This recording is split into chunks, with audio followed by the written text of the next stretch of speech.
Testing, testing, 1, 2, 3, testing, testing. Alrighty, okay. Welcome, welcome, welcome. Back to the stream. I am the Nameless One, and welcome all. Oh God. Oh Jesus. Oh Christ. Alrighty. Oh, I've already forgotten how to talk. Anyways, my name is the Nameless One, and welcome back, ladies, gentlemen, and all who lie within and without. We are back with Citizen Sleeper 2. And as you leave the rig, you find a figure waiting for you at the docking tunnel. You think of Xander's hostile greeting when you first arrived. Is that him again? Where are you headed? Flint leans away from the wall, now out of the battered suit you first saw them in. The damage to their frame is concealed beneath their overalls, but you're still aware of it just beneath the surface. Scrap sorting. Same. Flint nods in the direction of the colony. I'll join you.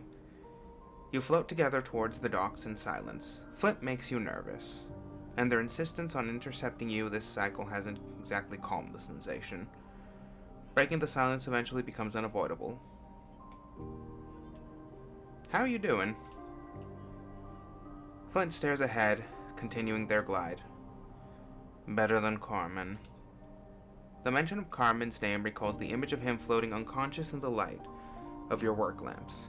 In those deep, winding caves, you suppress a shudder.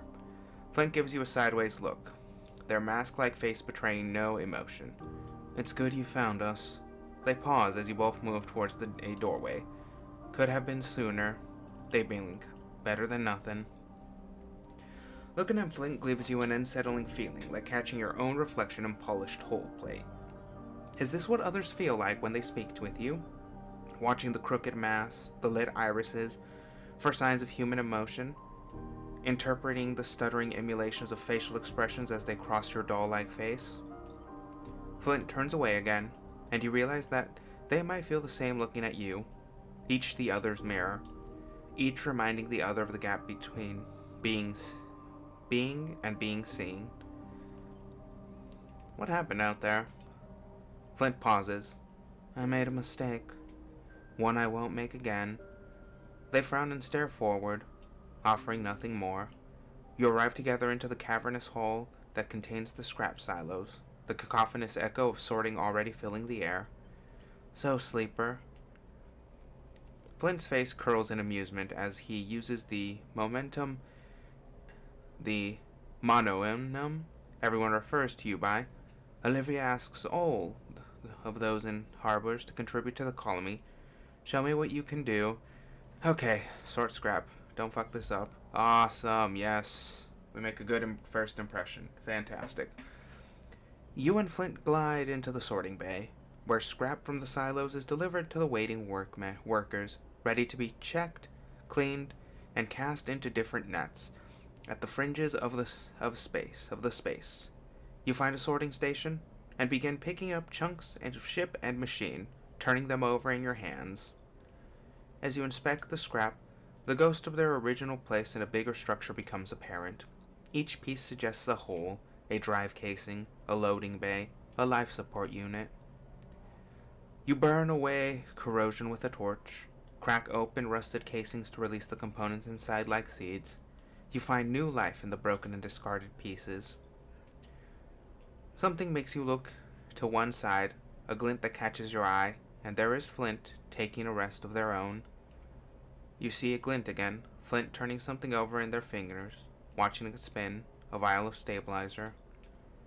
My last vial, Flint speaks without taking their eyes off the drug. Even through the haze of your lost memories, you can recall the fizzing, sickening pulse of the injection, the dependence your reboot freed you from. Saving it for a special occasion, Flint pockets the vial and meets your eye. You don't need stabilizer, do you? Flint moves away from the wall they were resting against. I noticed you were different from the first moment we met, but I didn't realize what it was until now. From the way you work, the way you move, without a dependence, I see it now. Flint folds their arms. Tell them about the reboot. You tell them about the process you and Seraphim attempted on Darkseid, the one that lay uninterrupted.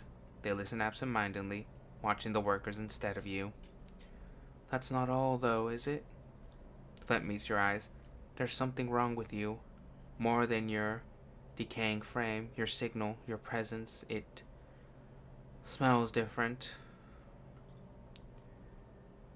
I have come to know that feeling. The feeling that I am an object, a tool to be molded, to be shaped by someone else's use. Here in Oliviera, people are different. Flint looks out at the workers. But I still know who I am, what I bring to this place. All of these peoples are at risk because of me. That means you, too, are a risk. A risk to your crew, to me, and more importantly, to this place. That is what is worrying me. Oliviera will welcome you, just as it welcomed me. Flint stretches. And it will do so in spite of itself and its own safety. I want you to know that, because they will pay the cost, those close to you, and you must know that they'll pay it for you. With that, Flint turns and glides away, leaving no space for a response. You watch them leave, their billowing cloak revealing and concealing the glinting and ragged parts of their exposed skeleton as they go. Oof. Flint's got it rough. Just making sure we got, yep, there we go.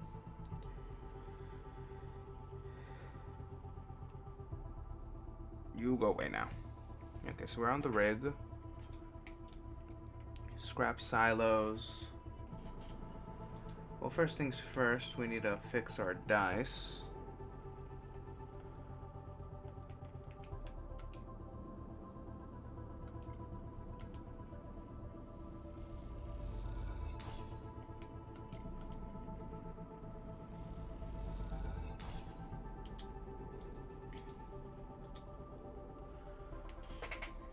Farm stocks, hydro refinery, Oliviera clinic, Oliviera canteen, component hunt.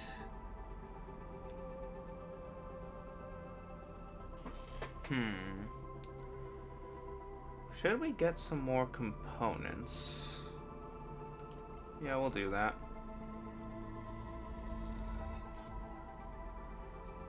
Alright, we got some components. Supply gathering. Our intuition is shit, but we do have a 6er, so hopefully this will be good. Or maybe not. Maybe it'll be trash. Okay, let me just make sure something real quick. Scavenge supplies. Hydro refinery. Fuel extraction.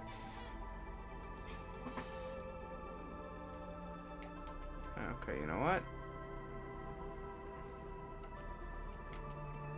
Might as well do this then. Neutral outcome. We're gonna end the cycle.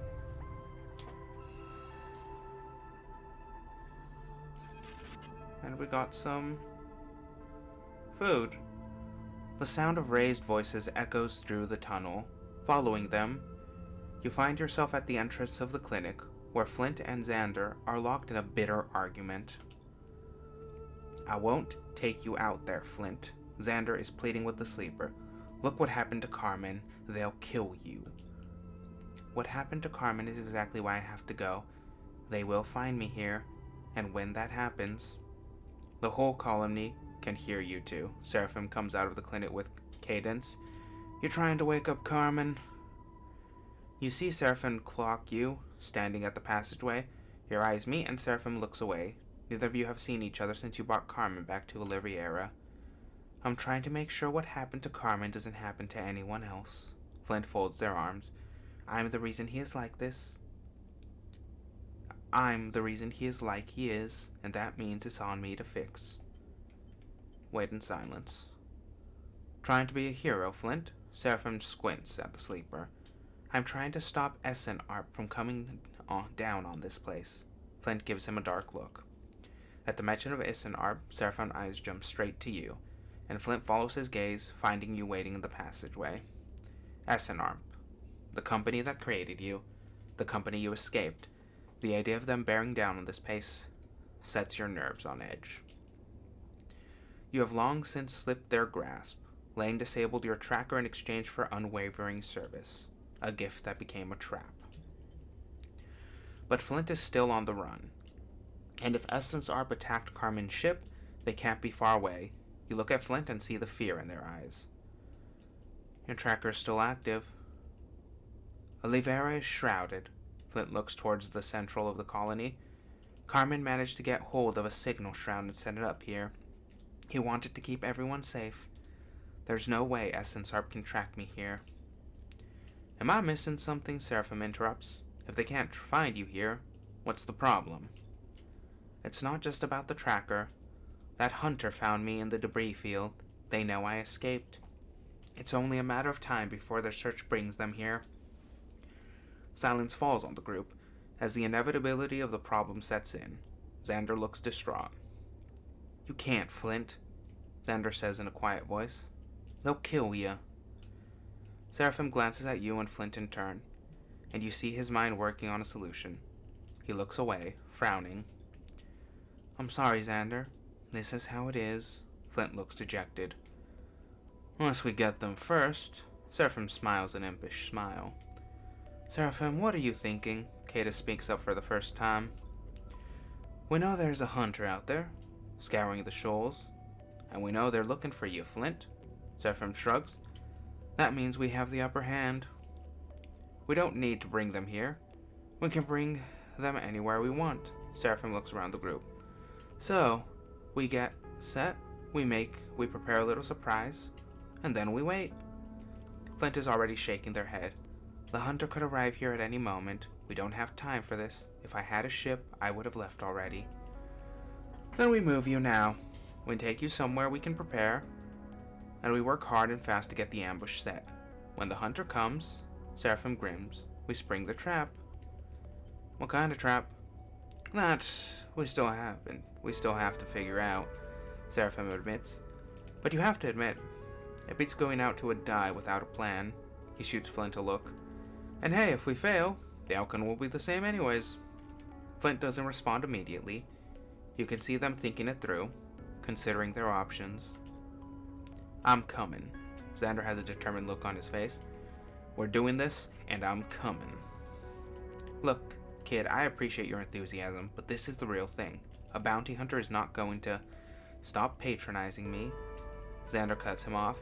I know the shoals. You need me out there. The conversation suddenly devolves into many small arguments. The location, who should go, how to approach the ambush. The noise grows. The old Solheim manufactory. Caden's voice rises clear and precise through the noise. That's where you do it. It's on a rock far enough from here, and it's a real labyrinth. You can lead the hunter there and get them lost inside.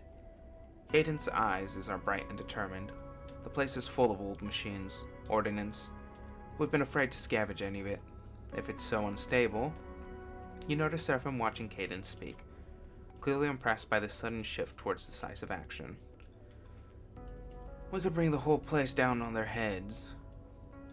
Xander picks up Caden's thread. I know the manufactory. It's a good idea. You look between those gathered. Seraphim, stubborn and protective. Caden, sharp eyes. Xander's relentless desire to get involved. And Flint, a sleeper like you.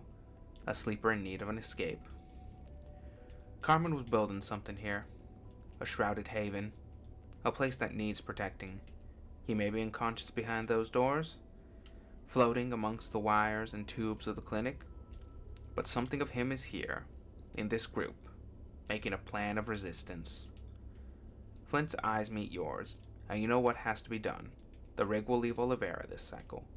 You have a hunter to trap. Okay, alright. You drive. Find Junie's free Flint.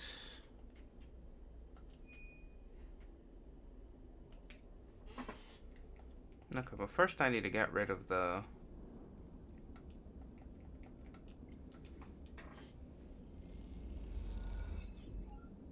Okay.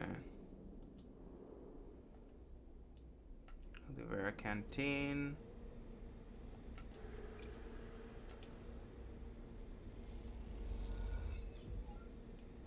Alright, and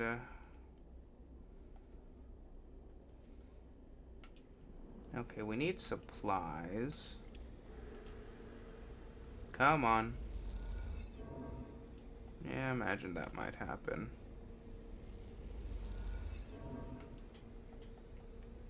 Oof. Shit, okay.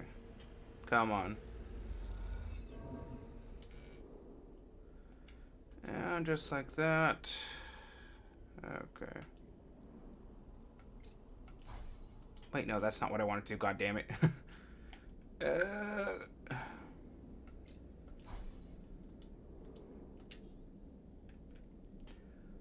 Old manufactory.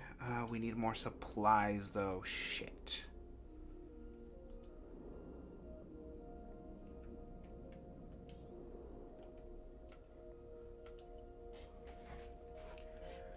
Okay, so we need to set up a trap. So we'll grab you.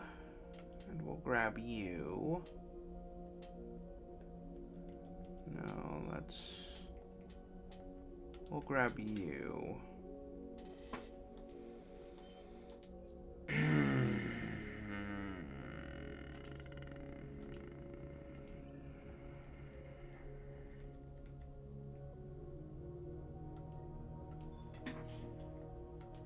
Okay, there we go. Travel to the contract. And onwards we go. Corroded plates, twisting struts, scattered scrap. The manufactory makes for a familiar sight. Just one more ragged artifact from the corporation that once owned this system. Despite that, something about it sets you on edge. Perhaps because of it will also form the crucible for your attempt to take on the Ensign ARP Hunter. The kind whose entire job is to bring the escaped sleepers like you, dead or alive. The rig is tucked behind a rock, running on low power with its transponder off. You hope that's enough not to draw attention. So talk us through it. Seraphim turns back to Flint, Cadence, and Xander, all of whom are crammed in the cockpit along with your crew. We have to make this place look like a colony. That is what the Hunter will expect. Cadence suggests at first, her voice quasering a little with anxiety. We can seal up some of the holes, maybe install some lighting, fake it up. Okay, Seraphim nods reassuringly. That's good. What then? We force them to go deep. Xander cuts in and everything looks at him. He pauses, a little intimidated by the attention, but Flint nods at him to continue. I've been out here before, on a salvage run. There's an assembly line that runs through the whole place, filled with all manufacturing machines. We seal the doors, activate the machines, make it a maze of malfunctioning construction arms and dead ends. Alright then, control their route. I like it. Seraphim smiles at Xander. And if we get lucky, maybe one of those old machines will do the job for us. I doubt it. Flint joins in. We'll need the ordnance from the silos, mining charges, fuel, whatever is left from when this place was churning out Solheim goods. They narrow their brow. We blow the place to make sure. Silence passes through the cockpit, the danger of what you are about to attempt dawning on everyone present. Okay, Seraphim has a dark look. That's the plan. We can detonate the ordnance with a command from the rig. A simple wideband comm signal. We get them. Seraphim nods at pats Flint on the shoulders. Once they go in, the Hunter isn't coming back out. He turns to you. Anything we missed? What if they don't take the bait? Then I engage. Flint rubs their hands together nervously. I lead them directly, right? Right, Seraphim confirms grimly. How long do you think we have? There's a lot of factory down there. The Hunter got to me and Carmen fast. Flint looks out to the cockpit. No more than 3 cycles. When the Hunter came for us, Flint grimaces, remembering the attack on the Carmen ship. They came out of nowhere, hit us hard and fast. If it wasn't for Carmen... We need to be ready for anything. Flint looks at you. There won't be a warning. Seraphim sighs. Nice pep talk. Flint, you better find somewhere deep in that place, down in the bedrock. But make sure it has a back door, okay? He nods at the sleeper. The rest of us will get to work. Alright, you heard Flint. We do this, we do it right. We make our stand on this rock. Let's not waste a moment more. Okay, factory exterior. A 3-part plan. To be sure you can face the hunter, all 3 parts of the plan need to be ready by the time they are here. Okay. Seal exterior.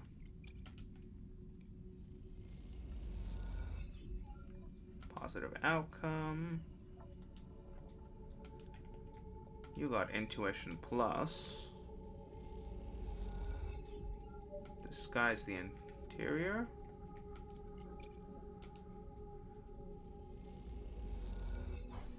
Neutral outcome. Alright, let's do this. God fucking damn it. Come on. Are you shit? Fuck off. Hunter's arrival. Assembly line. Hack machines. Sabotage goods.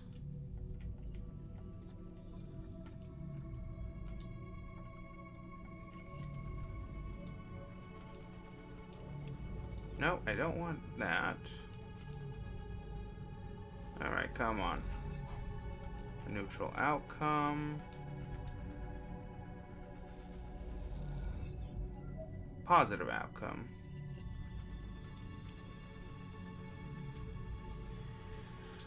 Alright, okay. YOLO.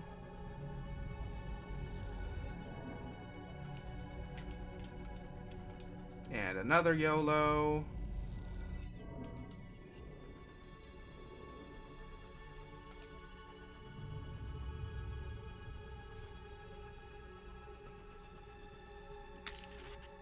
Yep, 2 dice are gone. Fucking phenomenal. Okay, factory exterior. Nope. What we want to do is we want to do this.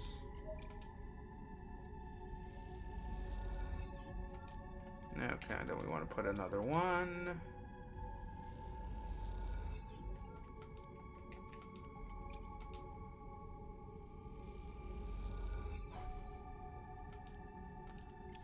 Now we want...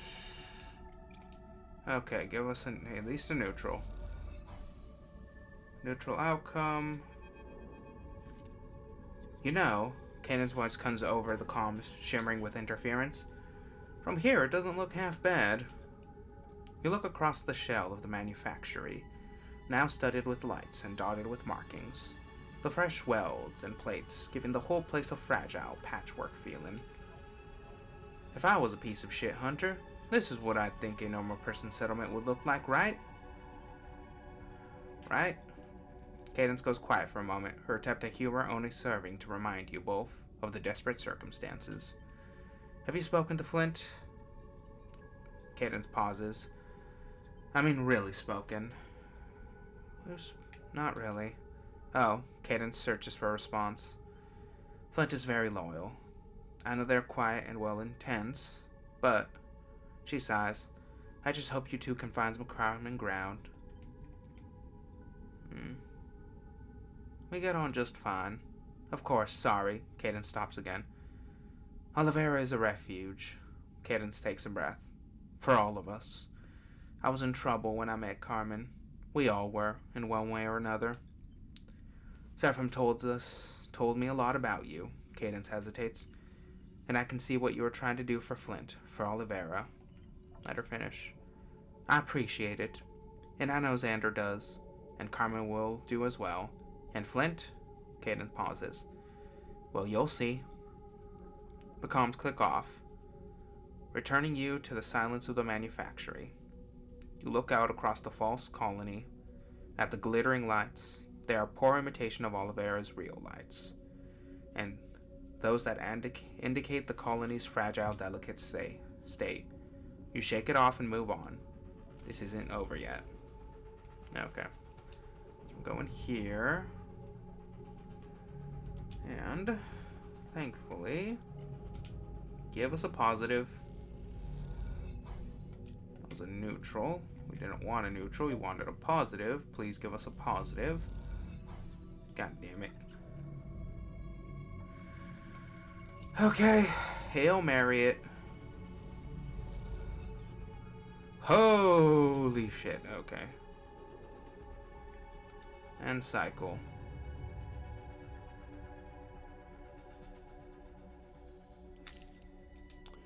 Other dice broken. We're gonna go back on the assembly line. Okay, come on, Carmen. Come in clutch. I mean, cadet. What the hell is Carmen? You float for a moment, observing the chaos of the old assembly line. The scale of the structure, the number of machines, the arms and fabricators, the welders and bolters, suggests industry on a scale that you have never witnessed. The Helion system, a system that now subsides on the leftovers of its failed corporate owners, was once filled with manufactories like this, churning out components and technologies, machines and resources for extracting the valuable materials and minerals that Solheim existed to amass. If someone was able to rebuild one of these places, put it back into operation, imagine what could be fed into the belt, what changes could come for its people.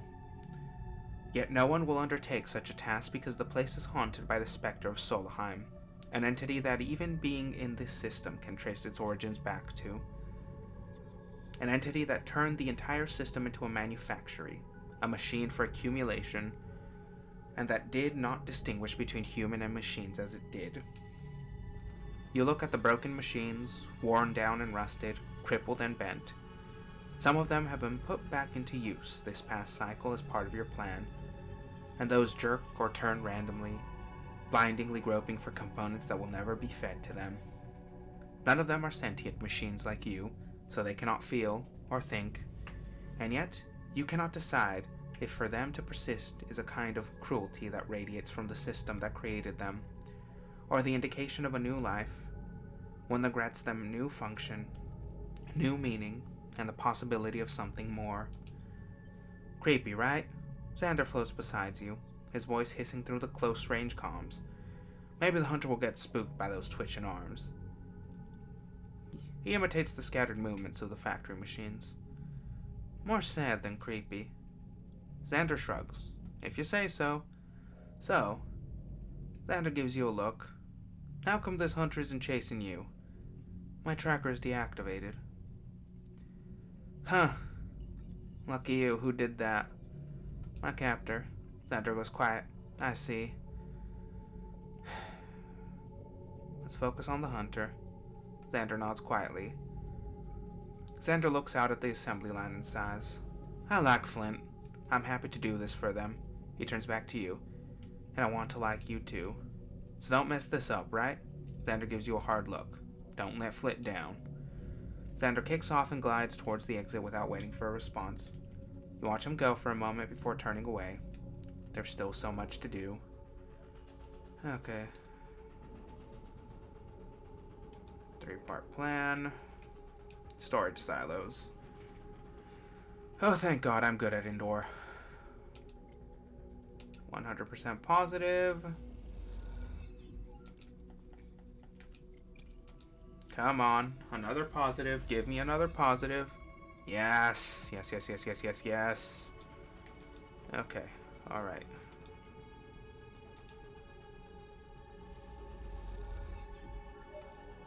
Okay, alright, alright, alright, alright, alright, alright, alright.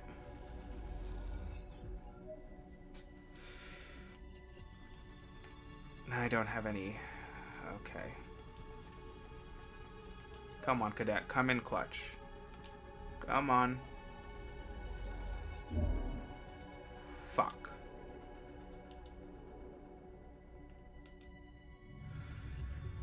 Okay.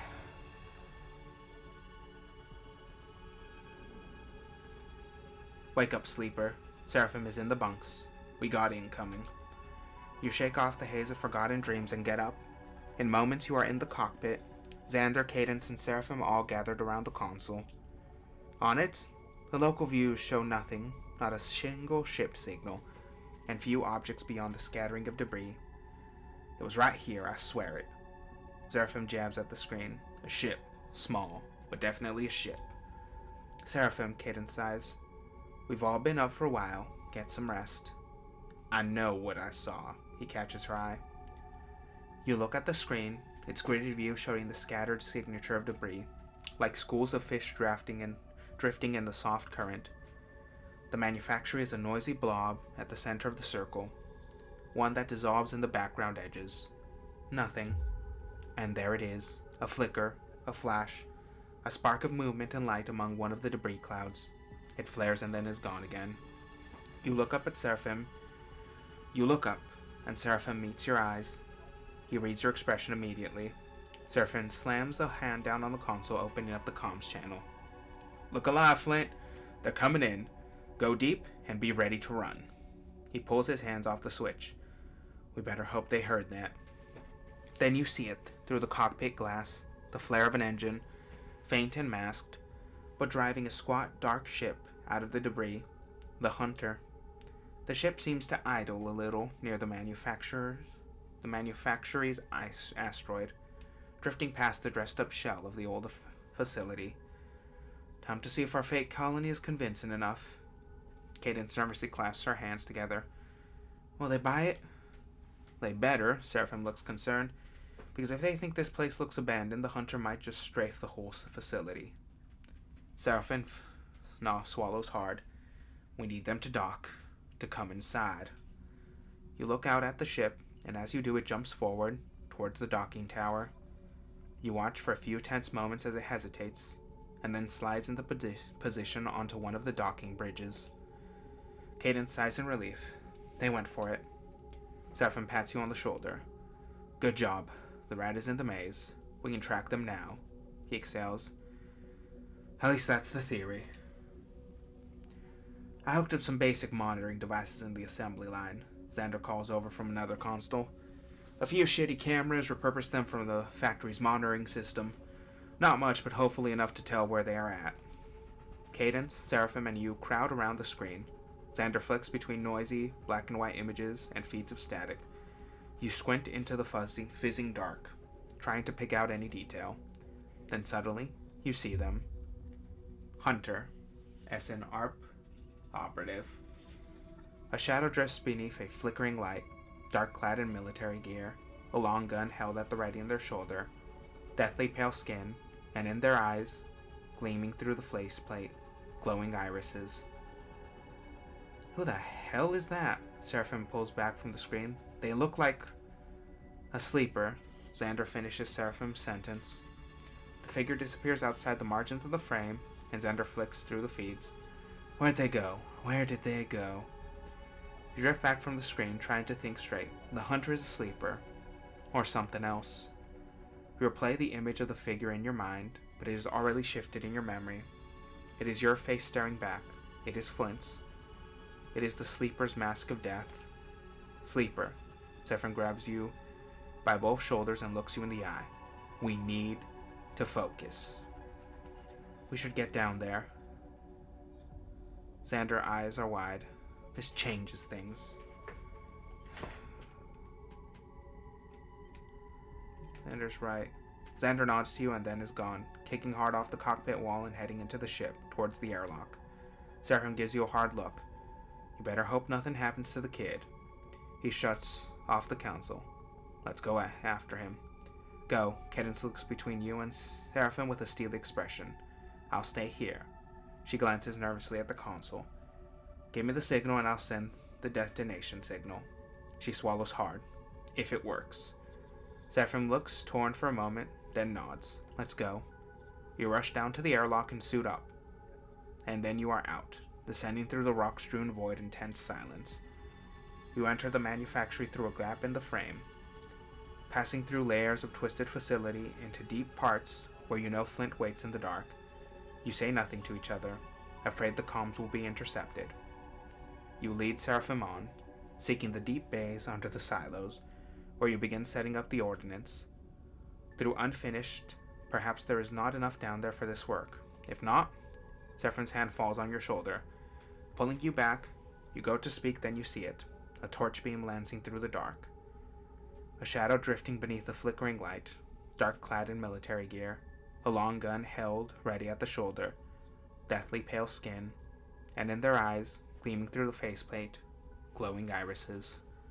The hunter, with eyes like you, like flint. The hunter is a sleeper. Below you, they push through the dark and broken layers of the facility, seeking Flint. And where is Xander? Seraphim and you exchange wide-eyed glances in silence. The hunter passes below, disappearing into a dark passage. You wait together, the moment stretching out, then descend down towards the same passage. The silence is absolute. Suddenly, there is a flash of light ahead, bright and forceful, and a rumble that shakes rust flakes from the walls. You and Seraphim push off hard, gliding into the dark, desperate and afraid. You come into the low bay scattered with glowing embers. Scored holes in the wall spew drops of red-hot metal. Where a weapon has been discharged, the hunter floats at the center, taking aim again, and you see a flicker of movement on the far side, Flint retreating.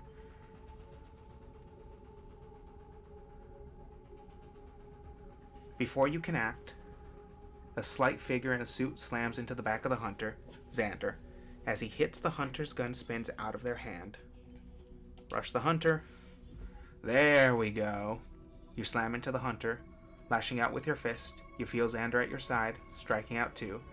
The three of you slip through the spark-filled bay towards a gaping dark shaft in its far side. The hunter, dazed from the blows, kick out against the two of you, sending themselves spinning away, their torch slipping from their grip and arcing across the bay. As it does, they fall back, unable to find anything to slow their guide, spinning in the dark. The hunter disappears down the shaft as you and Xander drift back into the bay. I've got Flint. Seraphim calls over local comms. We ascend now. You look across to the two of them, kicking off from the floor of the bay towards a ragged hole in the ceiling. You and Xander exchange a single glance, then follow. Cadence, Seraphim is on the wideband. Detonate this place now. Send the command. There's silence. You ascend through it, through the layers of manufactory, seeking the open void of space beyond. You clear the manufactory, gliding into open space. There's nothing but silence, the eternal quiet of the void. It didn't detonate. Seraphim comes over the local comms to confirm what you already know. You hear the sound of an impact, a glitter and glow through Seraphim's comms. You look across to see them tumbling, a dark shape latched onto them, one that coils and kicks towards Flint, gliding through the open space like a creature native to it. There is no choice to be made, you don't think. You throw yourself at the hunter with everything you have. They strike at you, and you feel the crunching blows, but your hands search for purchase for those parts of the suit that are vulnerable. You feel a hammer blow crack your shoulder, pushing it out of place, but as you do, you find what your hands have been searching for, the suit's propulsion hose. Those bright eyes, those sleeper eyelenses glow behind the faceplate, glow with anger and hate. You pull the hose. The hunter is thrown back, spinning, tumbling back, by the plume escaping from their suit. And then the plume subsides and the hunter continues to spin, nothing to stop or slow them, traveling on a Starward arc. You watch them go, your vision clouded with pain and damage, your body beaten and crumpled. You know that, if they are asleep or like you and Hunt, the hunter's arc will be ceaseless, their death long. They disappear out of visual range. The hunter is gone. Okay. Well, shit. Is there anything we can find on here? Nope. Okay. Alright. I guess we are leaving. Oof. Big wipeout. You limp back to Oliveira, the mood in the rig one of deep exhaustion. But as the quality appears visible from the cockpit, the satisfaction of having run a terrifying gauntlet and come back in one piece shifts the mood. Bliss does their best to fix up the damage you sustained in your final encounter with the hunter, but you know your frame will take a time to settle. Olivera, at least, is as welcoming a place to rest and recovery. As you come into the dock with the colony, you feel a wave of relief. Seraphim pats you on the shoulder as you both wait for the airlock to open. That hunter. He sighs. SNARP is crueler than I could have imagined. Doesn't surprise me. It's a nasty logic, send a sleeper to catch a sleeper. Seraphim shakes his head. I'm glad we brought Fint some freedom. The airlock hisses open, revealing the docking bridge where Xander first confronted you. This time, another more substantial figure waits in the passage. Carmen. War-torn Oliver. I hear you the ones I should be thanking for saving my life. Carmen leans against the side of the tunnel, one arm clasped against his waist. So thank you. He nods at the two of you. Happy to help? Carmen smiles. I have a feeling that might be more to your arrival than just a friendly traveler offering a helping hand. Carmen. Cadence rushes past the two of you, gliding into Carmen's embrace, strong enough to leave the injured man off balance. All right, careful. You don't want to put me back in the med bay, do ya? Carmen pushes Cadence back with a gentle grip on her shoulders. He flinches as he does, his joke clearly hiding some truth. Sorry, Cadence smiles. Just glad to see you up. A frown crosses Carmen's face. Where's Xander? You losing your vision, old man? You look back to see Xander and Flint behind you in the tunnel. Xander smiles wildly on Carmen, betraying his happiness to see him. I'll be just fine, Xan. Carmen's words are confident, but his tone suggests he isn't convinced. You notice his hands are tightly balled into fists, as if resisting pain, and wonder if he should really be up at all. Carmen turns to look at you and Seraphim. I think we need to talk. Oh, wait, no, I don't want to do that. How about you two and Flint accompany me to the med bay? Carmen winks. Flint pushes past you and goes to Carmen, helping him out of the tunnel. As he does, they exchange a few words, but you are too far away to make them out. You and Seraphim exchange glances and follow behind them, into Oliviera. Carmen leads you to a small recovery chamber.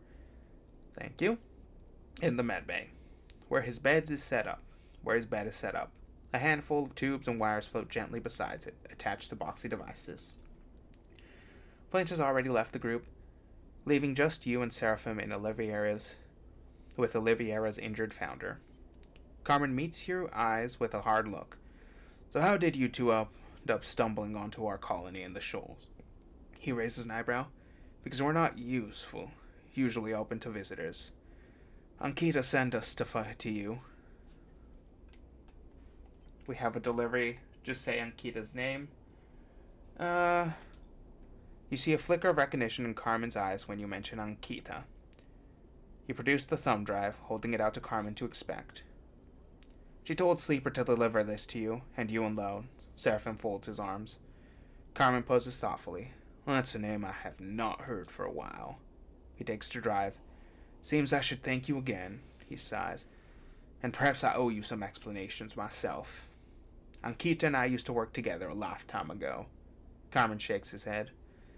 We went our separate ways, but then she turned back up in Oliviera. I established this colony as a refuge, a way of starting again. Carmen clasps his hands together. The belt is changing, and I'm afraid of what is coming. Ankita took refuge here for a short while, and then one cycle she was gone. Carmen shrugs. That's not unusual for her. Each of us has our own demons. He holds up the drive. I'll take a look at this, on what's on here, when I'm able. He looks at the drive with concern. And I will let you know what I find. You and Seraphim thank him, and leave the chambers as he settles back to his recovery bed. As you leave, Flint catches your attention. Can we speak? Seraphim pauses. I'll get you back on the rig. He looks between the two of you, and then glides away. Flint hovers, a look of concern on his mask-like face. What do you need? Seraphim gives you a curious look.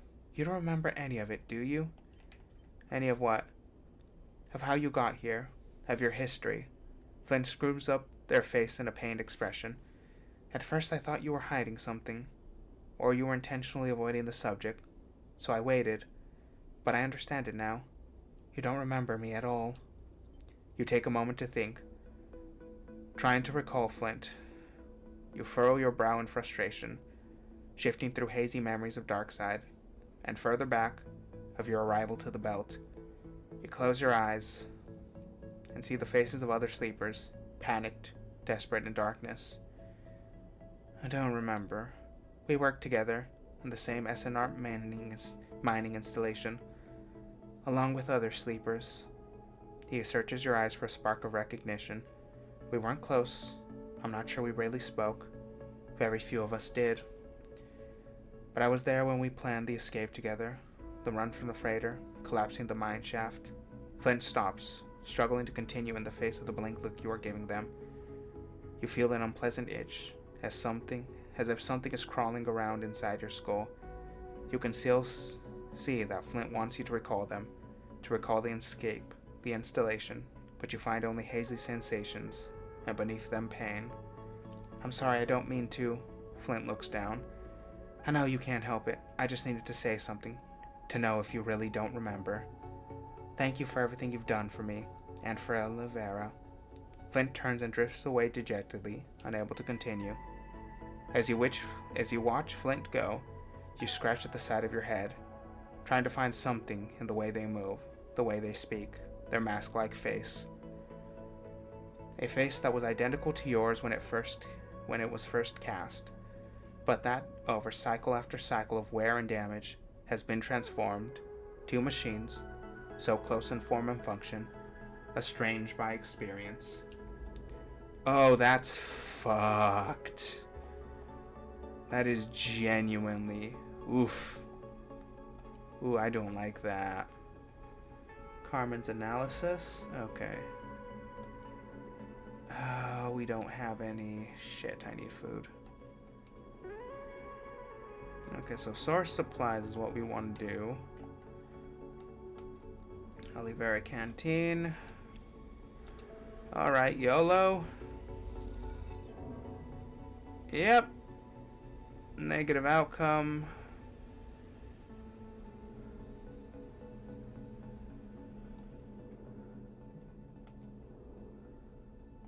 And the cycle.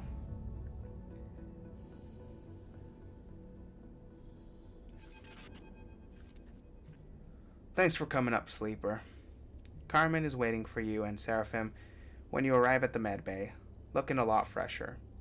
It leads you to a small alcove set in an office, where an aging terminal on a simple welded deck, and a small window looking out across the dust rock of Oliveira. Got some news for us? Seraphim asks impatiently. Since you arrived back from the manufactory, he has been restless, though you aren't sure why. Not to worry, Carmen grins slightly. I think you'll want to hear this. He hits a key on the terminal, and a file browser appears on the screen, showing hundreds of individual pieces of data. Ankita has been busy. He gestures at the screen. She's been scraping Utsubu communications, cycle after cycle. Got access to cipher and encryptions that only the gang's leadership should be able to see. He smiles. It seems she's learned some tricks since we worked together. But that's not what matters. What matters is the content of these messages. He taps a few keys and loads some of the data, which scrolls down the screen. Some parts of Utsubu leadership have been getting ideas. Ideas about taking Greenbelt, about controlling food production in the belt, about exerting power over Wellspring. Big ideas for a gang. But these Utsubu members aren't alone. They found themselves a powerful ally. Carmen shakes his head. Senate stat. One of the two corporations fighting a bitter battle for control of the inner system. A pernicious force, one that Utsubu are opening a door for in the belt. You can't be serious, Seraphim cuts in. They can't be that stupid. I don't know what to tell you. At least someone inside Utsubu is trying to broker a partnership. Who? Seraphim leans over to look at the screen. You don't need Carmen's answer, and neither does Seraphim. Lane. Seraphim looks at you, shaking his head. It has to be Lane. Carmen looks between you both. Seems like you already know something I don't. Lane is a piece of shit Utsubu leader who thinks he owns us. Seraphim shakes his head. Exactly the kind of piece of shit arrogant enough to try and manipulate Senna's stat. Carmen nods thoughtfully. My condolences. I'm starting to see how you cross paths with Ankita. We have a shared enemy then. Carmen pauses, his face unmoving. I'm not sure you want this fight, Sleeper. Like I said, Ankita and I work together. To put it simply, we ran in the same mercenary outfit. Carmen looks away. A lot has happened since then, but this message, this data, it's her calling in a favor. And I owe her, that's for sure. Carmen shakes his head and pushes himself up from the desk, crossing the room to look out of the window at Oliveira's pale and airless surface. Hell, after what went down, I owe you both too. You look at Carmen, staring at the surface of the hostile rock, and wonder what he sees out there.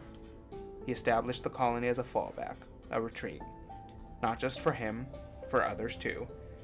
But you get the feeling that Carmen knows any retreat is only ever temporary. He turns to look at you. And you, Sleeper? What will you do? We'll take on Utsobo. Take on again? Carmen smiles. Are you sure about that?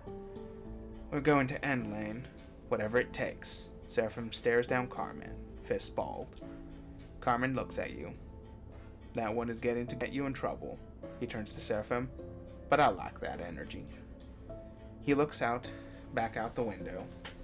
This is not something we are going to take head on. He shakes his head. Ankita sent us our weapon. Carmen turns and gestures at the console screen, with its reams of incriminating data. Utsuba don't control all of Darkseid. They only aspire to. They also claim to offer protection from the war between Senatstad and Conway. That presents us with an opportunity. Utsobo is full of members who'd rather die than concede Darkseid to a corporate interest. We play this right, Utsubo will end Lane for us. He smiles at Seraphim. To use your phrase. How do we do it? We can handle it. We've crapped Darkseid once. We can do it again. Seraphim's confidence is infectious. Is that right? Carmen seems to be thinking something through. He crosses the console, back to the window, and then to the console once more. Alright, I'm gonna need some time, but I can put this together. Carmen nods at Seraphim. We need that energy, but you also need to be ready. We rush this, it's not ending well, so I can wait. Carmen turns his attention to you. We go from Greenbelt when you're ready. I have friends there who can get this ship of yours into Darkseid. Seraphim looks at you. We have our own preparations to make, but we'll be ready. Alright? Carmen unplugs Ankita's drives and hands it to you. Take this and get out of here. I don't want anyone finding this thing in my possession. You take it. The tiny drive somehow heavier now that you know it contains the key to exposing Lane. Thank you. I'll see you in the weed, Shafe. Carmen smiles to himself. They know me there. Just understand something. Carmen's expression turns serious. You want my help on this? There's no way we can let it get back to the colony. Once you leave here, you're not coming back to Oliveira. Not until we're done. He meets your eyes. He needs confirmation that you recognize the importance of this. I understand. Carmen nods. Then you can go. He returns to the window to stare at whatever it is he sees out there among the dusty rocks. When you come back to the rig, Flint is waiting for you. Major Drave. Leaning by the docking tunnels with a bag over his shoulders. They look at your approach. They look up as you approach. Hey. Flint nods a greeting, appearing a little unsure. Hey. I know you've already done a lot for me, so I'm not going to push you or ask for your pity. They pause. You feel they have been preparing this speech. Firstly, I owe you, and I want to pay you back. I can work, and I can fight, and I will protect this ship and the crew with everything I have. Secondly, we come from the same place, and whether you remember it or not, that means something. It must. I know I'm not the easiest to get on with. I know you might have your reservations about having another sleeper on the ship, but let them finish. I'm eager. I'm ready. I want to move on, and I want to show my value. They pause. And well, yeah, I think that's it. You look at Flint. Their frame, so much more damaged than yours, but with a fire burning in their eyes that makes them seem bigger than they are. Welcome aboard. A smile spreads across Finn's face, and they look down to hide it. Thank you, they say to the floor. This will work out, you see. Flint nods to you once more, and turns and glides down the docking tunnel towards the ship. As they do, two figures at the edge of the docking concourse catch your eye. You pause to look, shifting a little. As you do, you recognize Cadence leaning in. Some words are exchanged, and ones you can only guess at. And then the other figure embraces Cadence and turns back to the ship. As Seraphim approaches, he ducks his head, passing quietly past you into the docking tunnel without a word. You take one last look at the docks, but Cadence is gone. You idle a moment longer, and feel there's something, some presence, even in these empty bays. Something rare in all the belt that Oliveira has captured. But, as with all things, you must learn to leave it behind. Okay, so... Okay. I'm gonna go to the workshop. Damn it.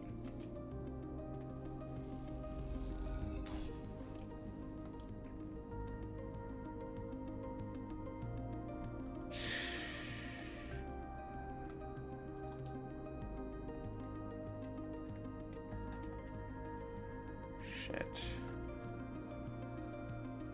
No, we don't want to feed the stray.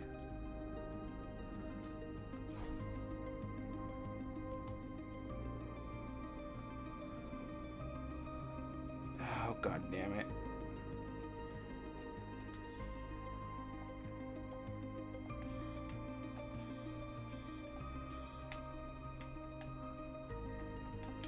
The hollow.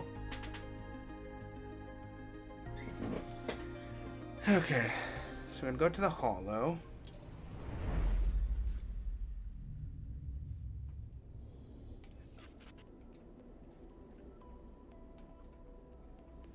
Okay, so we need some supplies. Helion dispatches.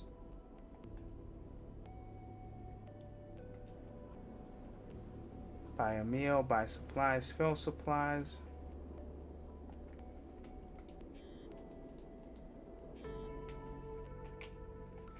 Find Junie's bunker, help Helios, help Nemba, investigate Hexport, overthrow Lane.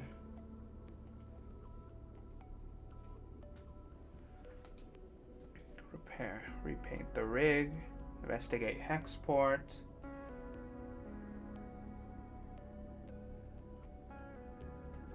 Help Nemba.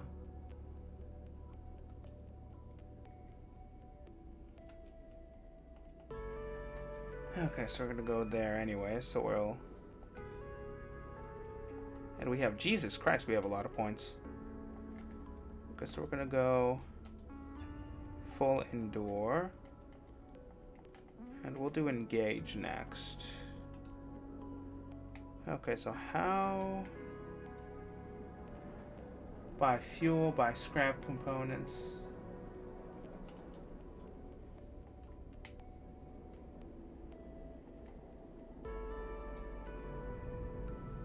Interpret signals, align arrays.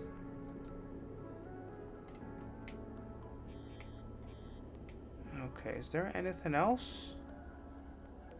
Repair transmitter, install bay. No. Buy fuel, fill fuel. Buy scrap components. Okay, so we need to make some money. Or shit at all of, well. So we got 13 cryo. We're gonna YOLO it.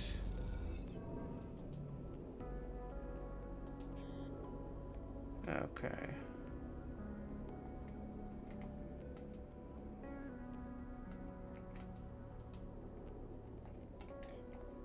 Okay, so we're gonna end the cycle.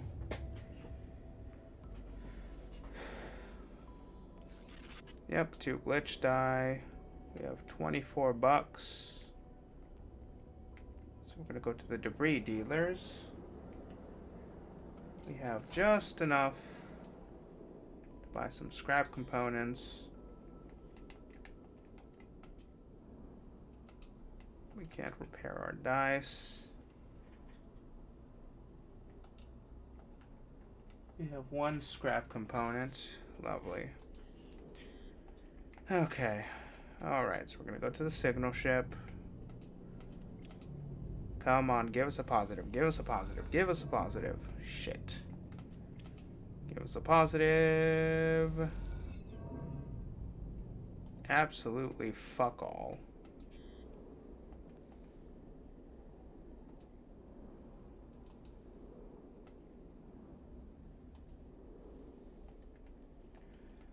Okay.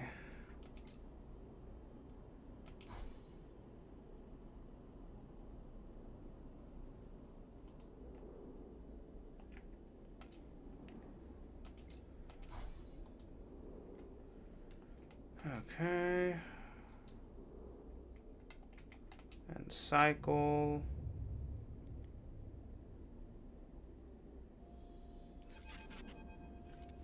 You find yourself in the cockpit, alone with Flint.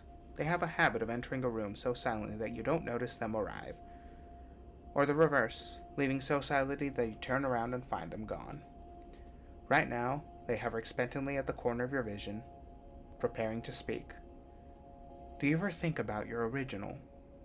The way they ask the question, you can tell they have been eager to ask it for a while. The person you are emulated from, I mean. The person who sold you to Asinarp. Flint's expression doesn't betray any emotion, but you feel you can detect some unknown feeling whirling behind their eyes. Sometimes I can't help but think about them, about who they were, and if who I am has anything to do with them. Flint looks away. Is my personality a product of being a sleeper, or simply a copy of theirs? Have I changed, or am I still identical to them? Does the emulation process, the loss of memory, the insertion into a frame, actually make me a totally different person? What came through the process of emulation and what was blocked?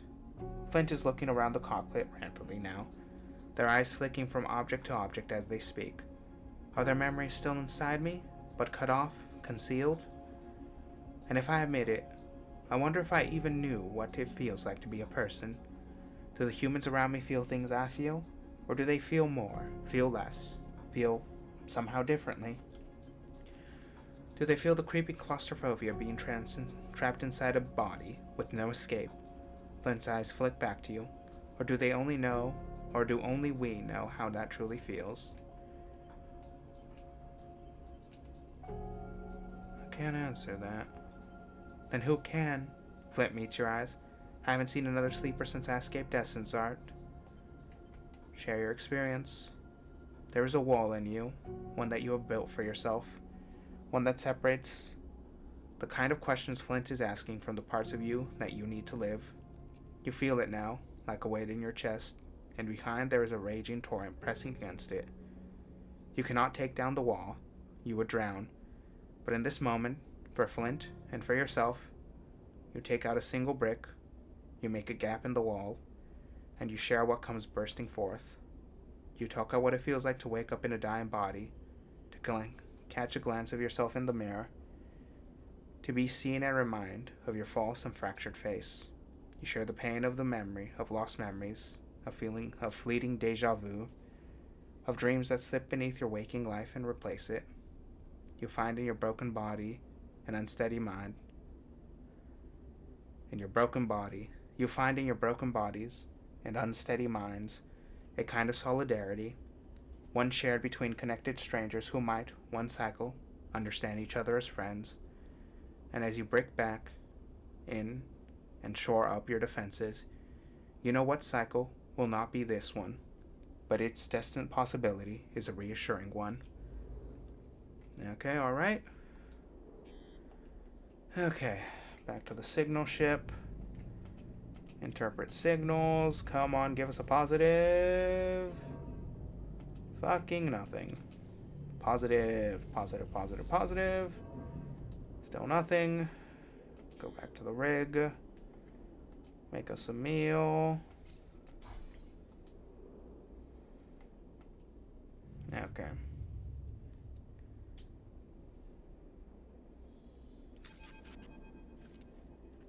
We've got a message, Sleeper. Seraphim comes to the bunks to get you. His mood unusually serious. He brings you to the cockpit, his keepsake coin in his hand the whole time, spinning between his fingers. Seraphim is worried.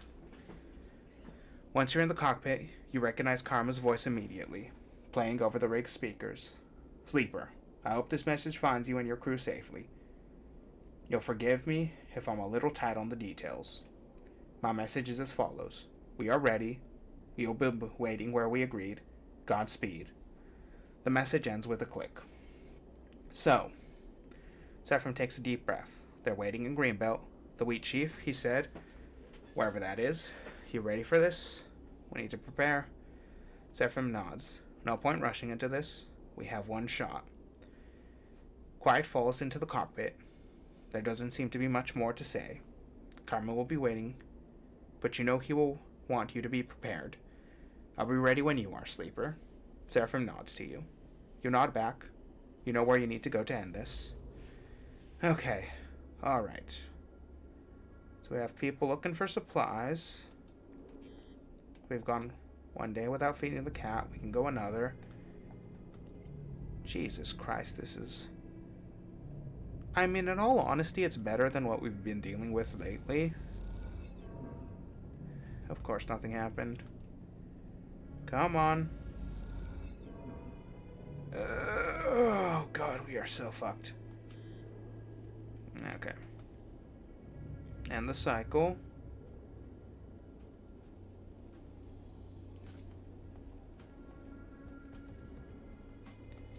Feed the cat. Make a meal. Go to the signals. Align the arrays. Got some money. Okay. Nope, what we want to do.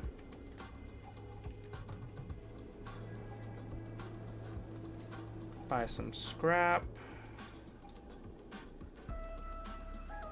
Gonna make ourselves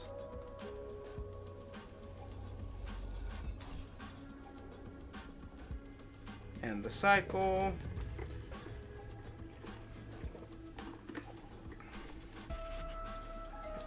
Alright, time to bash ourselves.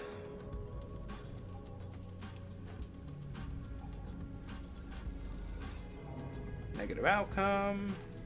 Not unsurprising. Negative outcome.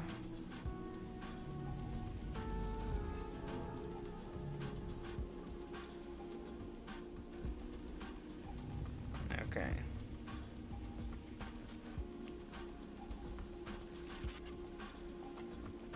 So we're going to make ourselves a meal.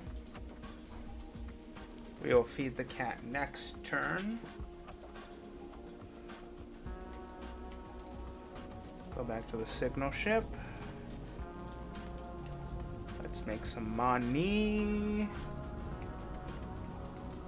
That was less than we would have wanted.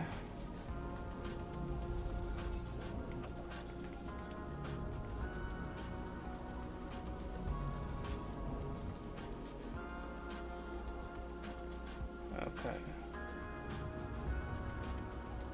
Come on, give us some good rolls. That's fuck right off. Just fuck entirely off. Would you kindly? That'd be great if you could do that.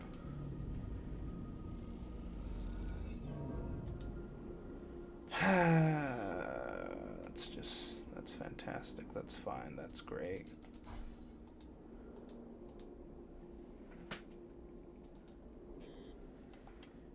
Oh god, okay, alright. Come on. Give me... Come on. Give me something to work with, for the love of God. Oh, thank Christ, we have some fucking money. Nope, not what I wanted to do. Go to the debris field, buy a scrap component. Take a nappy nap. Oh, thank God we can make some actual goddamn money today. The first thing we need to do is feed the kitty. Cat has been fed. Let us go to the signal ship. Come on. Some money. Good money.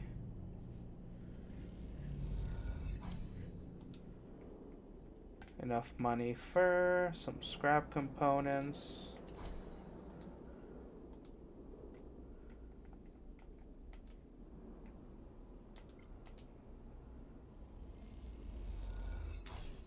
There we go. And we go to sleep.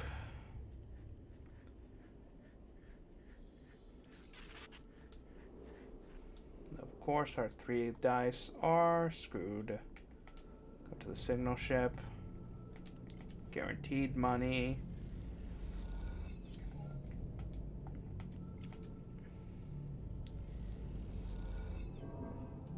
Rip. Okay. We fed the cat last time, so...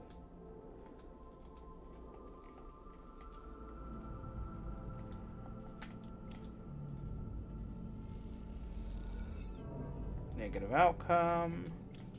Give us a positive, please, for the love of God. Rip. Okay. We're gonna end the cycle.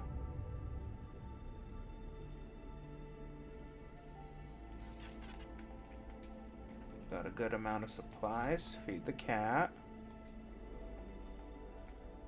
Go to the signal ship. Let's align some arrays. Negative outcome.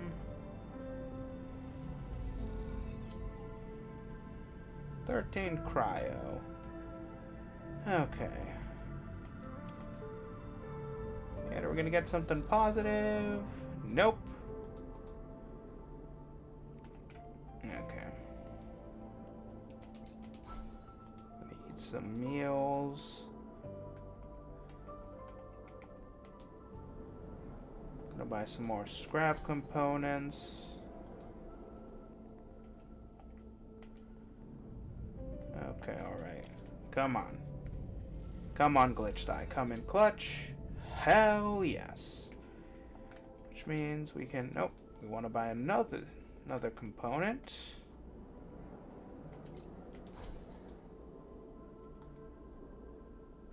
We're going to go to workshop. Improvise another dice. I'm going to take another nappy nap.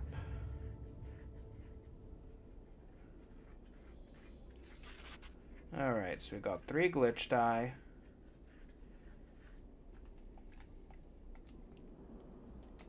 Feed the cat. Oh god, some Evo quality gameplay happening right now. Okay, interpret the signals. Positive outcome. Positive outcome. Oh, hey, we're on a roll. Can we go 2 for 2? Yeah, knew that one probably wasn't going to happen. But one can hope. Rip. Okay, so we're going to go to...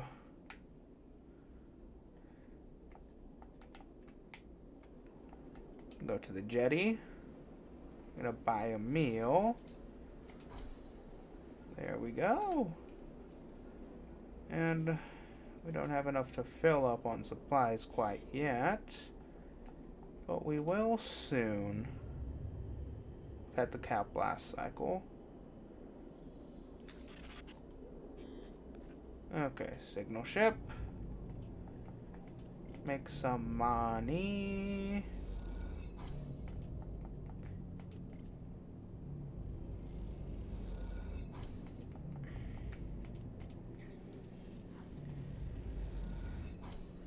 Okay. All right.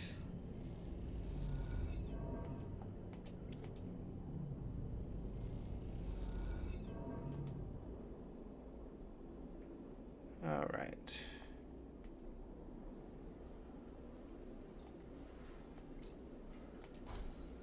All right, so got 28. Just gonna end the cycle.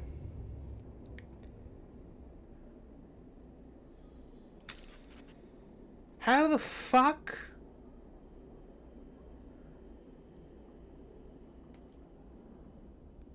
Oh, the stress. God damn it, I'm a fucking moron. I fucking despise you with all of my heart. Okay. Alright.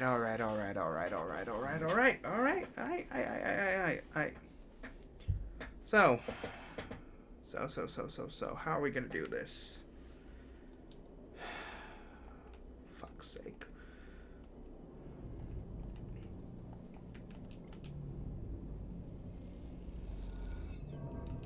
Of course, negative outcome. Why would it be expect anything else?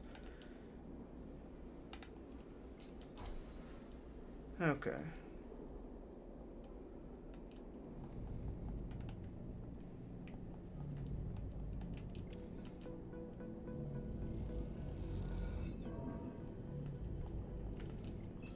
Despise you greatly.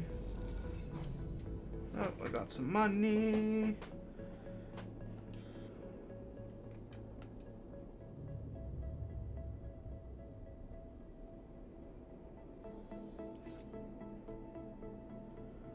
Okay, alright. So we're gonna feed the stray. We want fuel is what we want right now. No, we don't want to use this. Right. Gotta recover from the stress. Come on, give me a positive. Give me a positive, you motherfucker.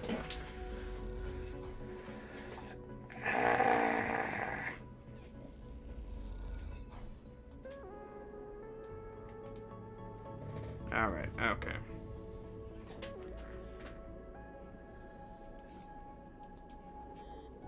Okay, so we're gonna go. Gonna make some money.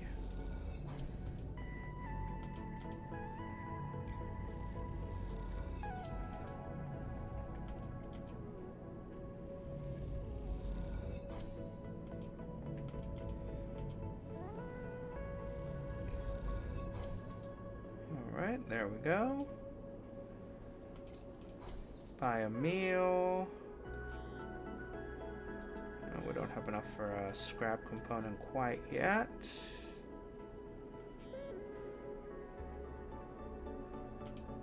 End the cycle.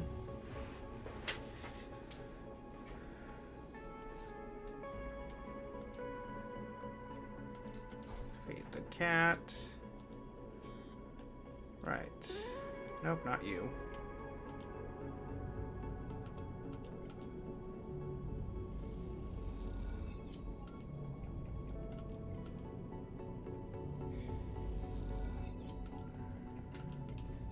Okay. All right.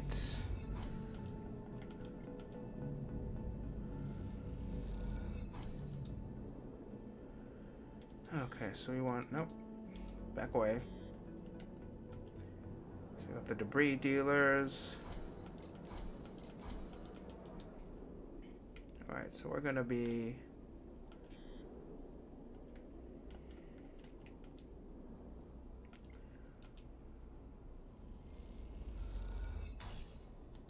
Alright, there we go.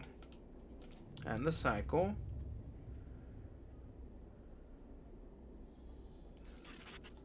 Okay, we got 3 glitch die.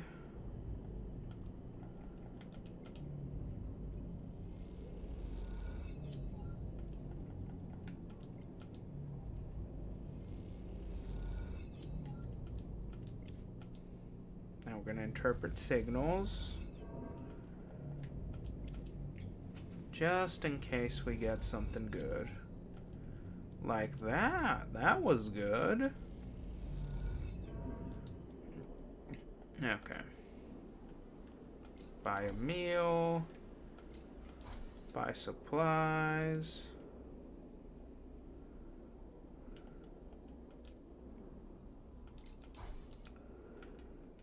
Okay, so we're gonna go to see how much cryo we get.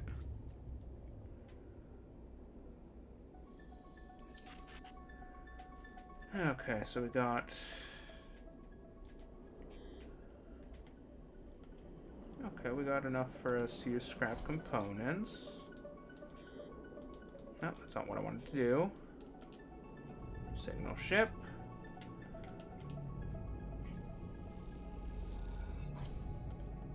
Got some 8 cryo.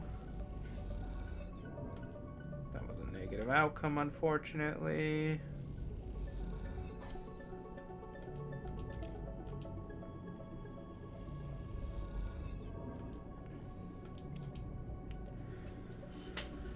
Okay. Want to get rid of all of our glitch dye before we leave.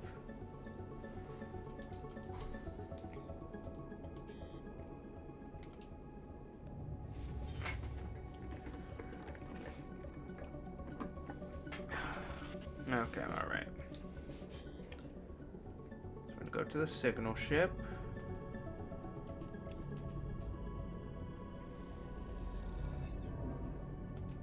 Rip.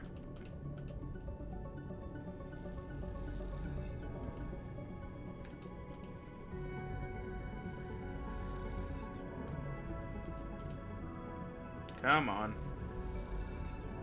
Fuck off. That was a 4. And I don't have enough food for a meal. Get fucked.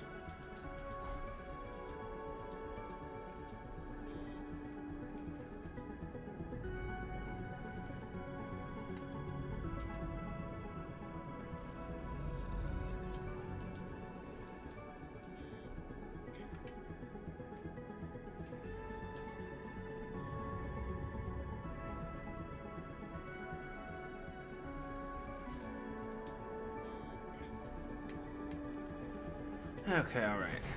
So hopefully this is all good. Well, at least we're guaranteed some money.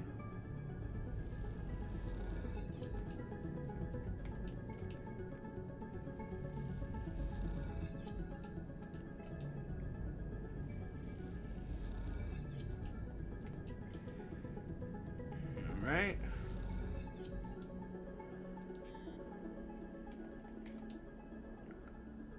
The Stray is part of the crew now, but she still likes to spend time in her little nest in the supply store. You put supplies in the special feeder Bliss set up, and the Stray purrs and rubs itself all over you. Okay. So we are going to buy some materials. Okay, we got a good supply. Onwards to Greenbelt.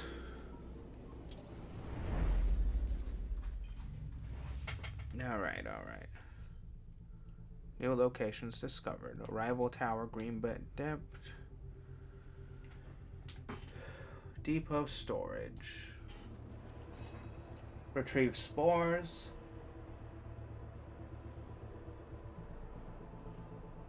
Oh, motherfucker. Greenbelt Depot.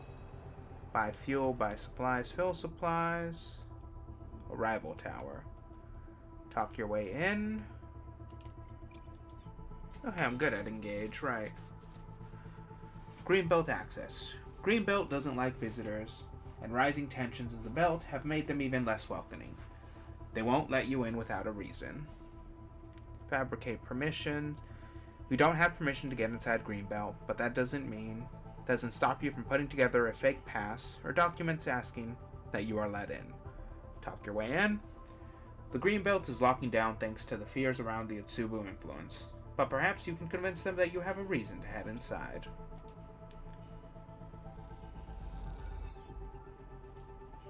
Come on, buddy, let me in. We're friends.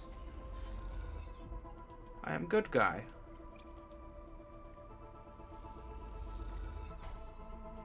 Okay.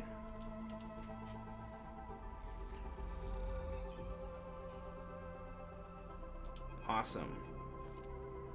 Greenbelt buzzes with focused activity. The passage is full at shift change, then empty once the work begins. It's a place that runs on its own schedule, but comfortably so. That comfort bought by being one of the largest food producers in the belt. There is always work in these fields, protected by a thick skin of transparent layers, and you can see why the humble life it offers has captured more than a few of the belt's itinerant workers. Sleeper, the voice soft but forceful, takes you by surprise. As you turn, you are met with a delicate face wearing a confused expression. Apologies, I mistook you for someone else. She covers her embarrassment with a smile. I'm Aki. What brings you to the Greenbelt, friend? Greenbelt Administrator. Aki. Looking for work? Aki nods gently. Let me show you around then. Aki leads you through a series of doors, gliding down into passages cut into the rock, then up following pipes into metal passageways, passages that cross the fields themselves. She stops on a bridge overlooking the soft curve of a farmland that makes up one of the asteroid's 2 biospheres. Below, leaves flap in 0G, waves spreading out across a sea of green. The varieties we farm here are specially selected and customized for microgravity. She puts her hands on the railings at the edge of the bridge. We feed them from beneath, irrigating and nourishing them through the very medium they grow within. The light of Helion helps us with this, of course. Aki squints through the transparent roof at a distant pale sun. Where are these plants from? Solheim left us many things, including a few seed vaults filled with their own engineered microgravity crops. She turns to face you. Then there are the stacks found across the belt, self-containing microfarms. We've been able to propagate crops from them in some cases. But how about you? Aki's sharp eyes take in your expression. Could you contribute to such a place? A green and growing strip in the gray belt? I would like to. Aki smiles. Feel free to take a shift below, anytime you want. I will tell the others to expect you. The plants, they have a kind of peace, an eternal quality that makes them seem less fragile than they are. Aki sighs. This place, like any other in the belt, has its pressures. It is for me to navigate them. She looks away, frowning at something in the distance. I must attend to those pressures. Excuse me. I am glad our paths crossed. She bows a shallow bow. I hope they do again. And with that, Aki leaves you to look over the sea of gently waving green, an impossibly beautiful, impossibly fragile glass case of growing things. Okay then. Greenbelt view. Ah yes, to get a design out. Farm shift. Maintenance shift. Okay, so Greenbelt rewards its workers with food and board, and most seem to exchange their work for a simple life. The farms are as much machines as plant, and these machines need the same careful tending. The wheat sheaf. Buy a meal. Meet Carmen. Carmen said to meet him in the wheat sheaf. All you can do is buy a drink and wait to be called.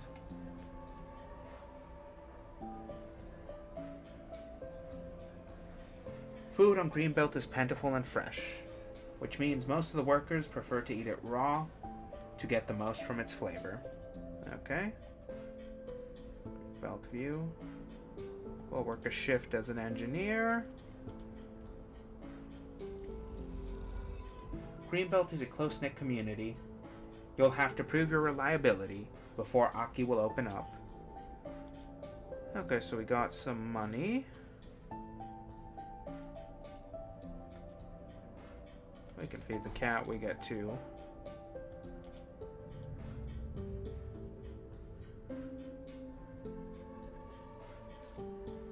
Ooh, we got some good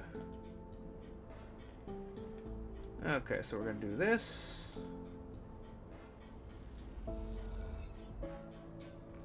Positive.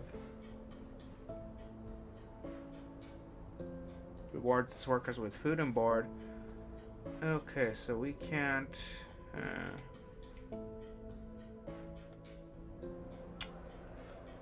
Okay, so I want to do this.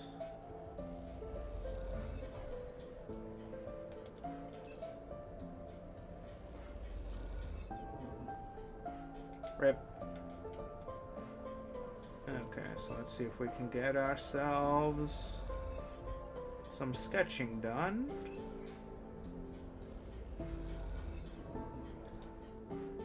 Okay.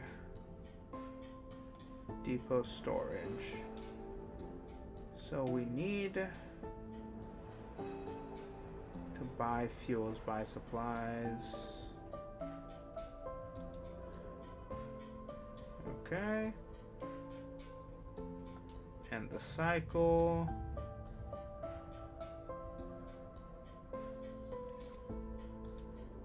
Okay. So we're gonna get the view.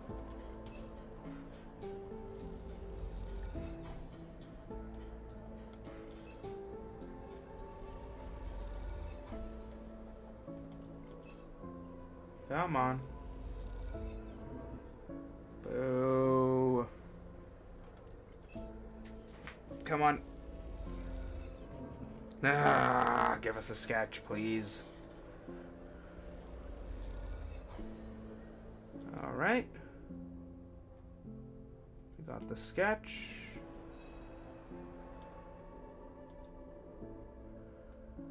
Okay, so we got... and the cycle. How much fuel we getting? Feed the cat. Okay.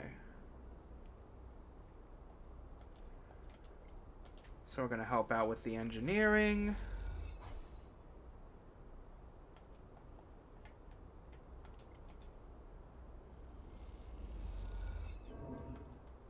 Negative outcome. Another negative outcome. Might as well do a farm shift.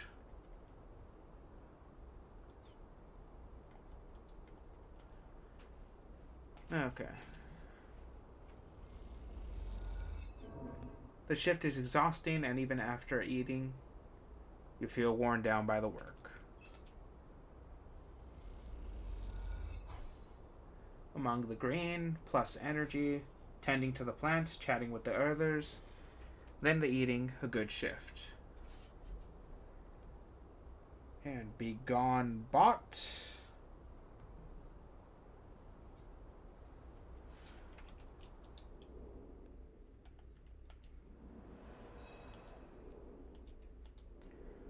Okay, so we're going to end the cycle.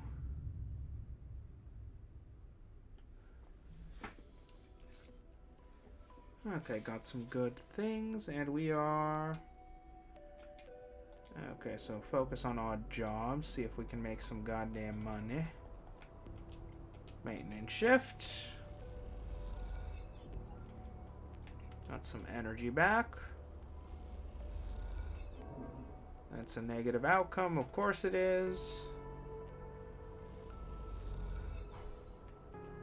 Alrighty, got some energy back. We'll put these here. Oh, hey, we got an actually pretty good outcome. And of course, that's screwed up. Big supply store.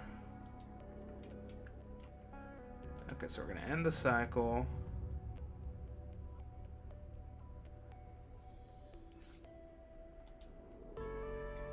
Okay.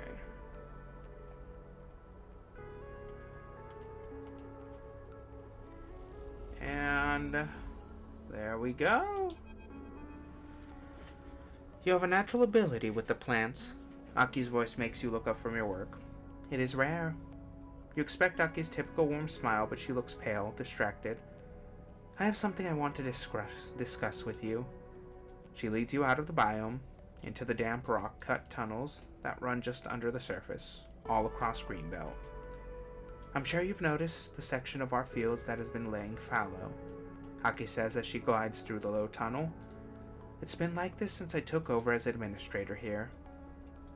My predecessor was the one to fail it, and confidence was lost in his vision. She shakes her head. But we have been unable to recover it.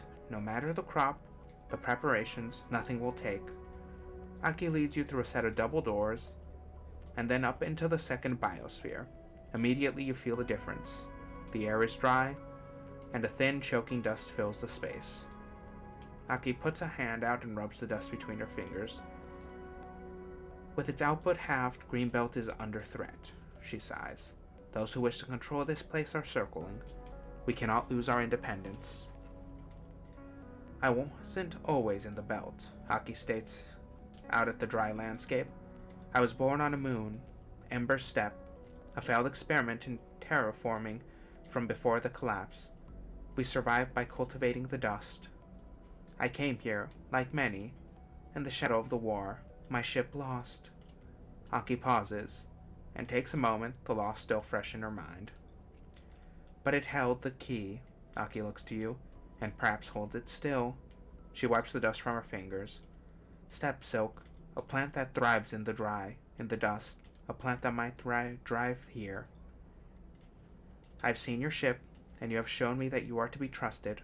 I want you to go to the remains of my own, the wind's long shadow, and try to recover anything we might use. A plant, a husk, a seed, anything. It is a desperate step. She frowns and looks away. Where's the ship? The wind's long shadow lies wrecked beyond the sunward edge of the belt, beyond the Helion gate. Aki pauses.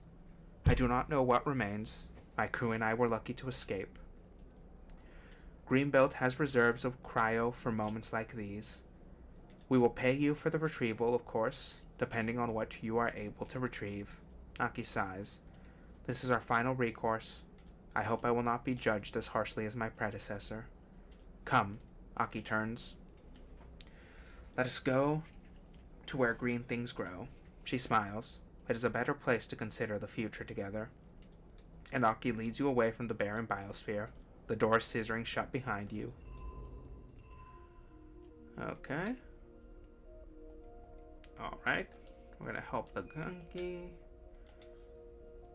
Okay, so we need to go here.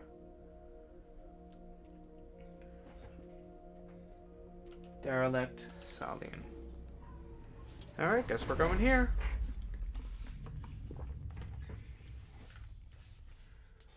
Debut full barns. Within the gate. Okay, so I mean, no, we don't need to do that. What we need to do is we need to scavenge some fuel.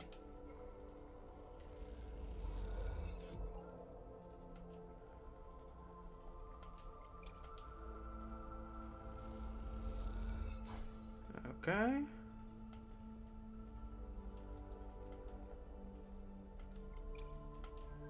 More fuel.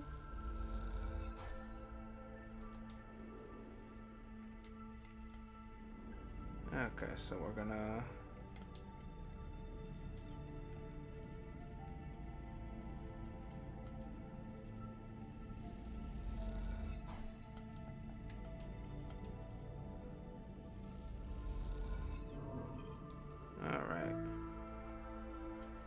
seized cargo. Search for supplies. Alright. Wind's long shadow. Alright, let's go. So we need plants. So plants were into it. And you know what? Let's bring this guy. Let's see how it goes. Confirm. And off we go.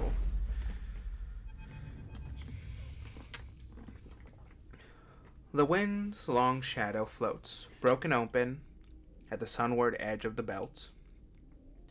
One of the refuge ships that made the fraught journey out to the belt from the inner system before the war truly took hold. The wind's long shadow is a monument now, and a warning to any other vessel that might stray sunward. I don't like this place, Nia speaks up from the back of the cockpit. There are refugees. These were refugees. There's no mercy to be found out here. It is hard to imagine this cold, dead place might hold some key to the future of a settlement as verdant as Greenbelt, but that is why you are here. Steppe silk husks. That's what Aki said. The crop she brought from her home, carried out with the refugees. If there's anything left, it'll be your job to continue its journey from this place. This is no salvage job, Sleeper. Seraphim gets up from his cockpit seat. You need to be delicate. The more of those things we can get out, the more Aki will pay. Not to be totally mercenary, Seraphim winks at you. You look out at the wreck, surrounded by debris. Delicate. Right. Time to put that to the test. Okay, alright. Exposed garden, storage vault, crop processor. What do we need from here? Interface and intuit. That's a good thing we got a good intuitor here.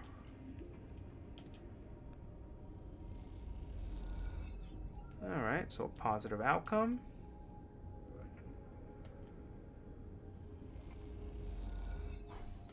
Neutral outcome.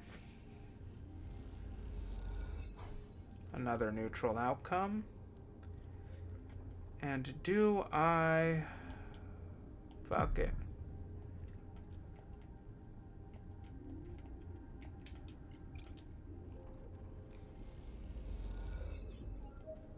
There we go. And there we go. Alright. And we found some husks. We got supplies. Clear dust house.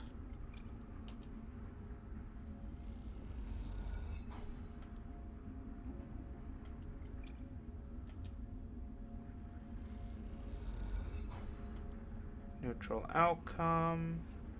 Shit.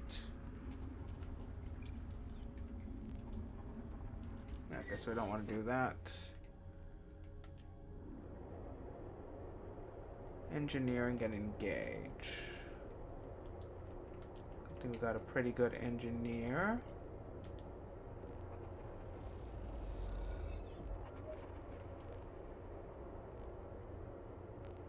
Okay. So we are going to end the cycle. We have lots of supplies. We have also broken. Okay. Alright, so we can only do 3 of these. Thankfully, we have 100% positive. And I think we're good. Alright. Let's go for a full clear, I suppose. Engage an engineer. Okay. We'll sacrifice some stress to make sure we got a good haul.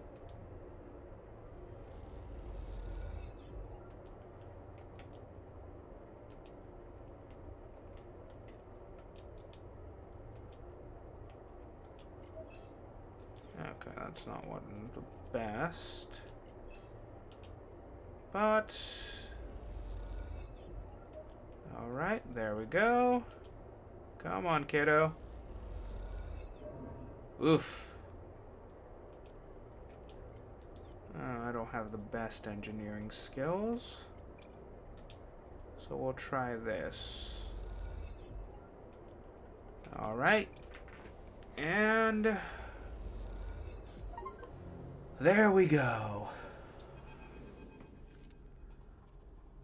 If the wreck wasn't dead before, now scoured of the final husks of life, it surely must be.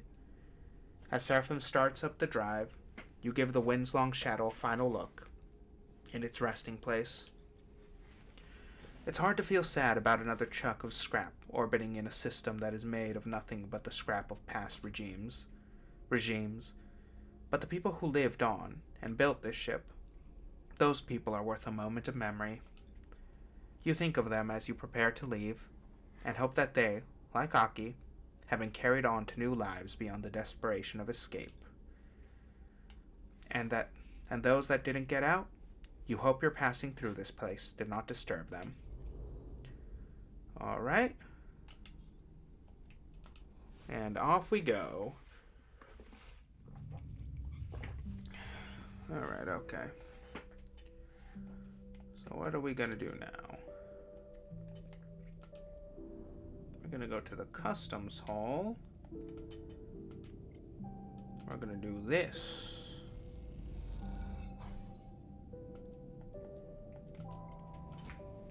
Come on, give me something.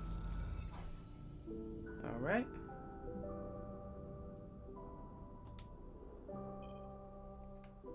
Gate structure.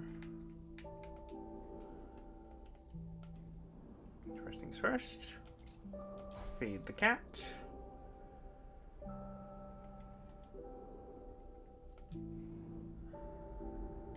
Cut away scrap.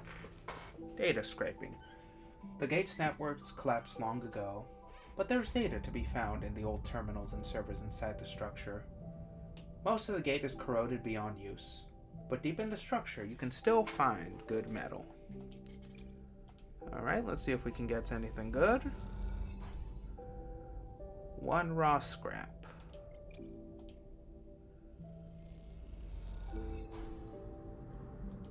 Alright.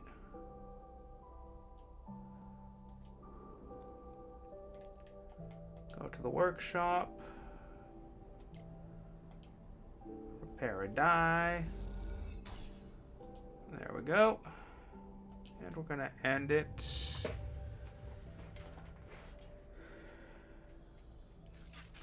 We got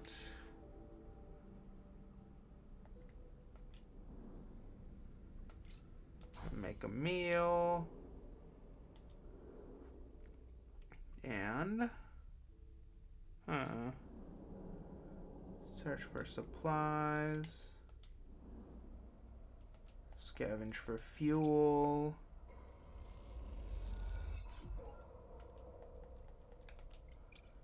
Alright, let's get some more fuel.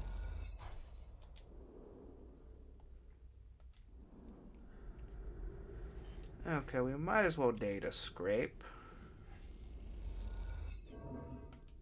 Oof, that was literally everything. Okay, yeah, let's not risk it.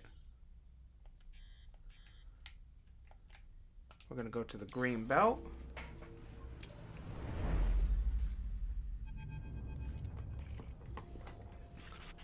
You bring the stiff silk husks you gathered from the Wind's Long Shadow to Aki, and she is pleased as you would expect.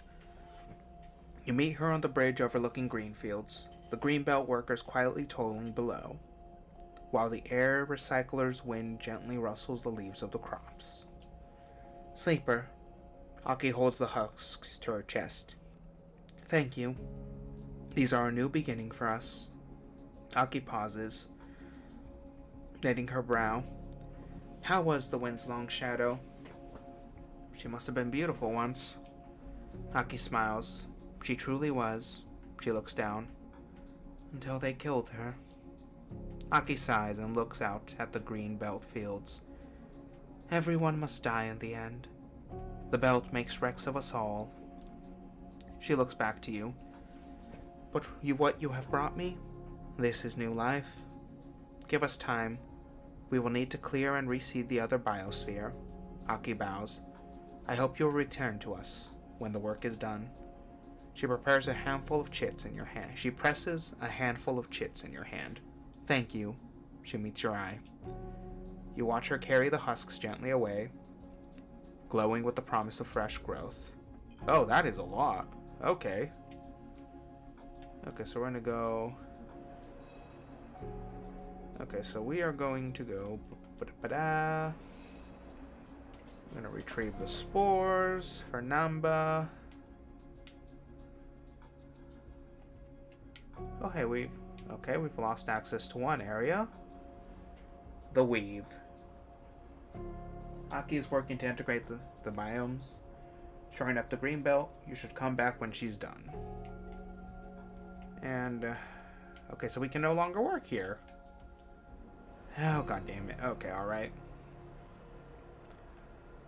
Okay, so we're gonna buy fuel, buy supplies.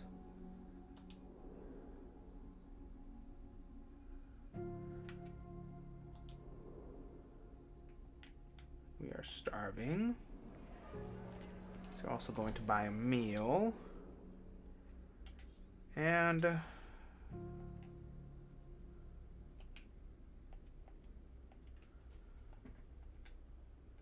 help Namba. Okay, there we go.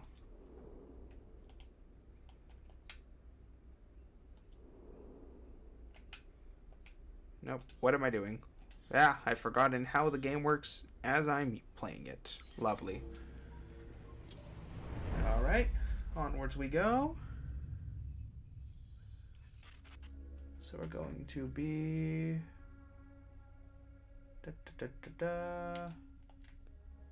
derelict fuel barge.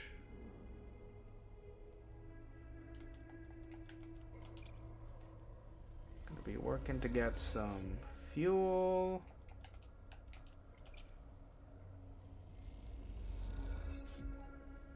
There we go. Gate structure.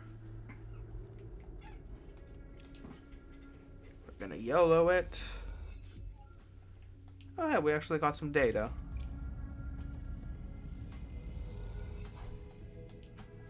Actually, wait, our interface skill. Actually, hell yeah, we want some more data. Hell yeah. Oh, I didn't realize this was like that. Okay. Okay, so what we're gonna want to do is we're gonna feed the cat. Then we're gonna end the cycle.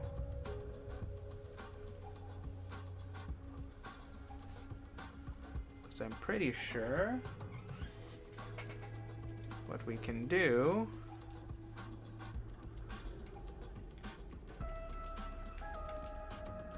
Okay. Yes, there we go, there we go, there we go.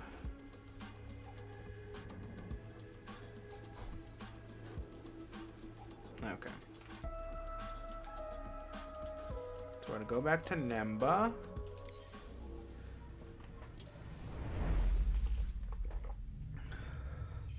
Okay. New location discovered? What do you mean new location discovered? Spindles view. Oh, okay, right, yeah. Okay, Namba's kitchen. Deliver the spores.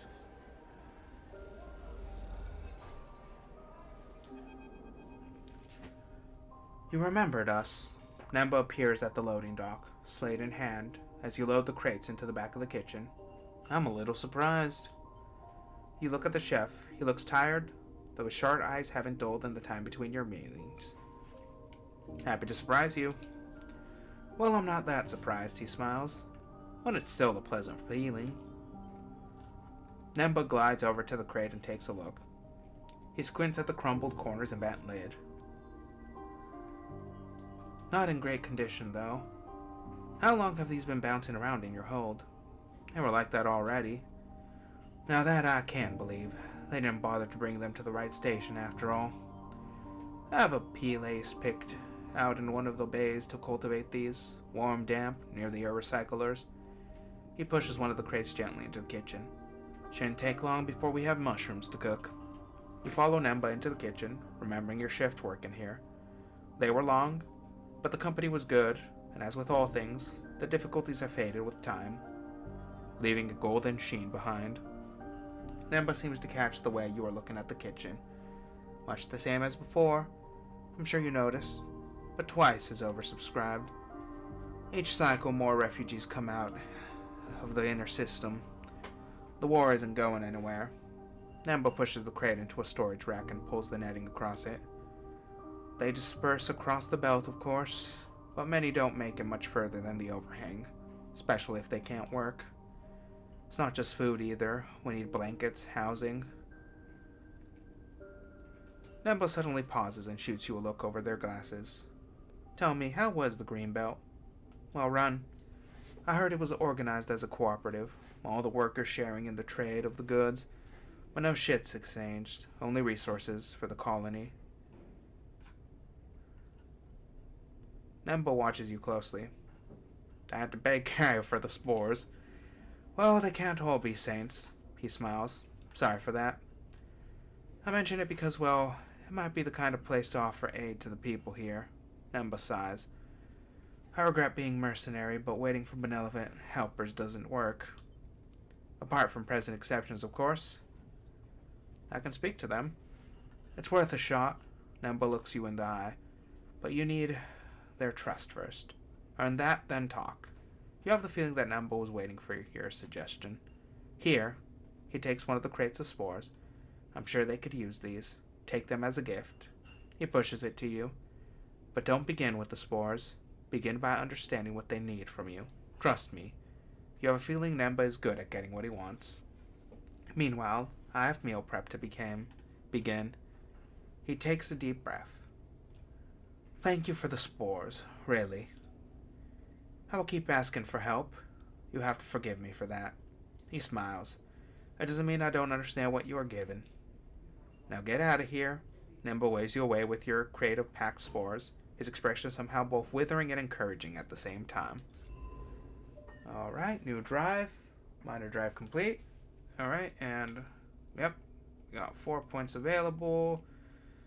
Let's fully upgrade Engage. Alrighty. Right then, so we're gonna... Oh, Jesus Christ. Ack. Scrap shift. No, we don't need that. Spindle's edge. What we need, now that I think about it. Well, first things first, we need some more fuel. We need to feed our cat. Feed the cat. Supplies. And the Spindle's view. Right. Okay. And I just realized we have stress. We need to get rid of that immediately. Come on. There we go. Spindle's view. My intuition is trash. You select a wide viewing window and look down at the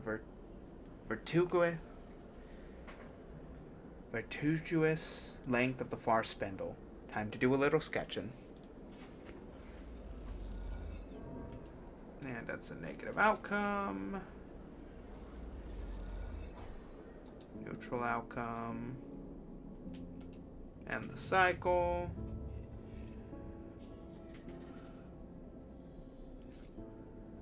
Alright. So we're going to scavenge some fuel.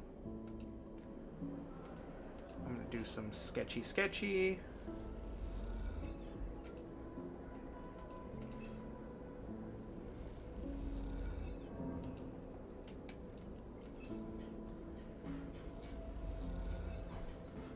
Alright. And one more. Come on, give it to me. Come on, give it to me. There we go. Painted hull plates, transit tunnels, and old ship frames give the far spindle its distinct look. Alrighty. I want to end the cycle.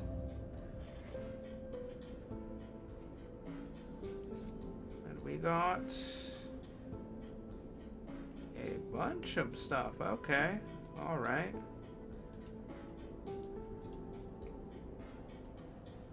So we got should we do some...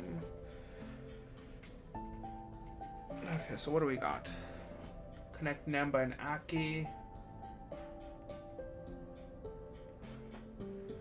Alright.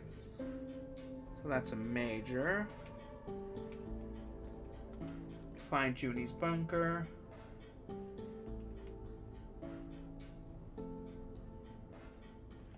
Help Aki.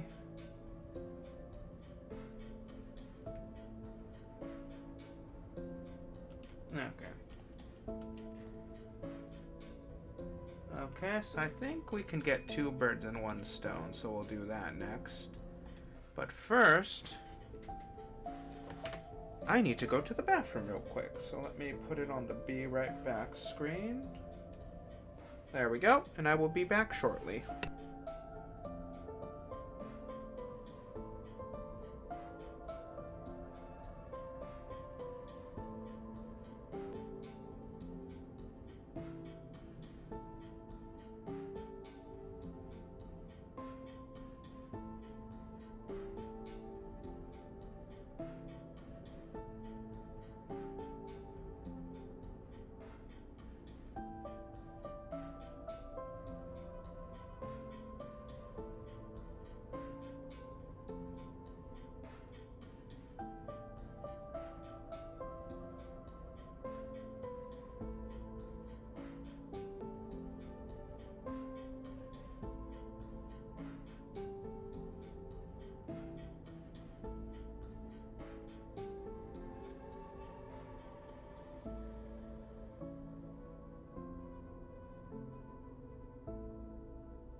Hello, hello, hello. Welcome back. Back from my break. Alright, now where was I? Ah, yes. We want to connect Namba and Aki. And we want to make some money while we do it. So we'll just do a few shifts here.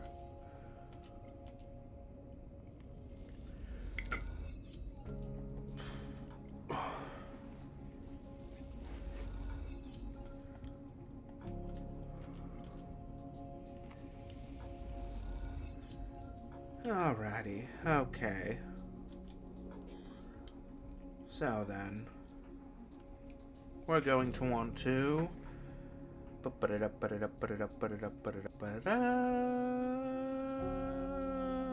my brain just shut down for a second there. I have no idea what I wanted to say. You know what? We're going to want to buy some food. Buy the kelp cakes. Then we will go back to Hollenheim Gate.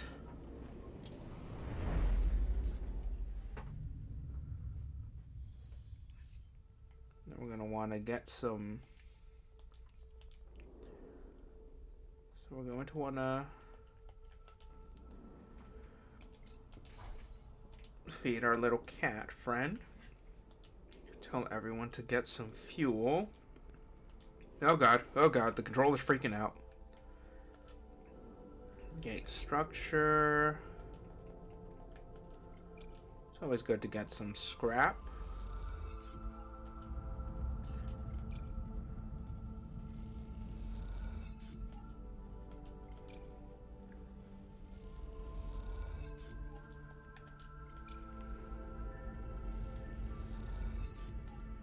Okay, alright.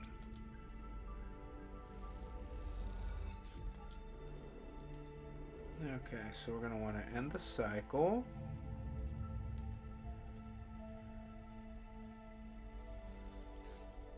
Okay, we got 9 fuel.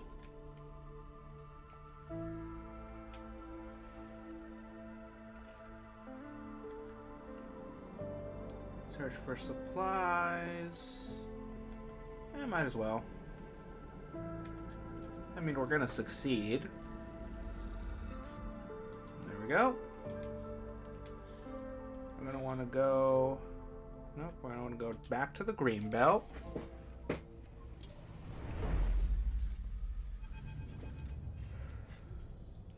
The biosphere, once barren, is transformed. Where it was once dry and gray, it now swirls with amber dust, a hazy cloud cut through with the bone-white tendrils of steppe silk. Aki, in mask and goggles, lets the biosphere's circulation air play with the end of her scarf, twirling and twisting, even threatening to rip it from her neck. That scarf, she has explained, is woven from the bast fibers of the steppe silk itself. That is why this place is known as Weaver's Fields, for the workshops of Greenbelt residents, creating fabric from its steppe silk fibers, weavers who fled the Ember Steppe, and those taught afresh by Aki herself. Isn't it beautiful? Aki asks, her eyes glowing. Ember Steppe reborn on this rock, but not as an archive, as something new. The plants themselves are reconfigured. The steppe silk adapts well to the microgravity, even thrives, and the dust itself becomes a cloud that surrounds it. Aki points to a tendril stretching across the space. What was once a burrowing plant is now a bridging plant. Like us, it projects itself across empty space, pushing out into its new conditions. Aki looks at you. Sorry, I'm rambling. This place does that to me. Her chuckle is muffled by her mask. It is beautiful. Aki bows. Thank you. I'm glad you like it. Let's leave the dust house. We can talk more easily outside.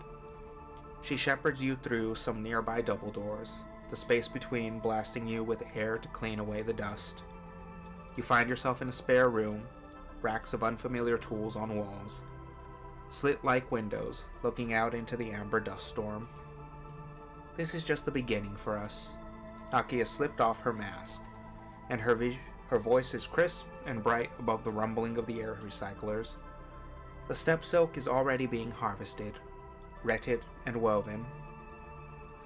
There is no synthetic fiber from the dark side looms. This is a natural fabric. Out here in this unnatural place, Aki brushes a little dust away. We will trade it, and get what Greenbelt needs to stay stable, to feed its people. I am the administrator, but the workers are the owners here. And while we make a future for ourselves from our work, Aki shrugs, we control our path.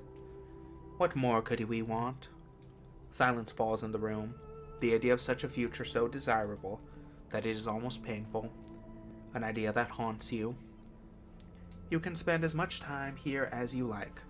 Aki breaks the silence, somehow aware of your thoughts. I find the noise soothes me. Thank you. Aki bows gently. Aki pauses. There's something you want to ask me. I can see it right there, on the tip of your tongue. Explain about Namba.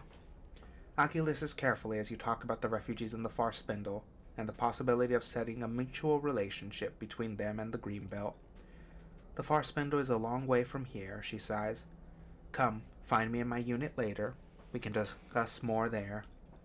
You leave Aki in her dust house, surrounded by landscape of her homeworld, one of many creatures born on that parched moon that is in the process of transforming into something new. Alright, so we're going to go here. Oh, 2 upgrade points.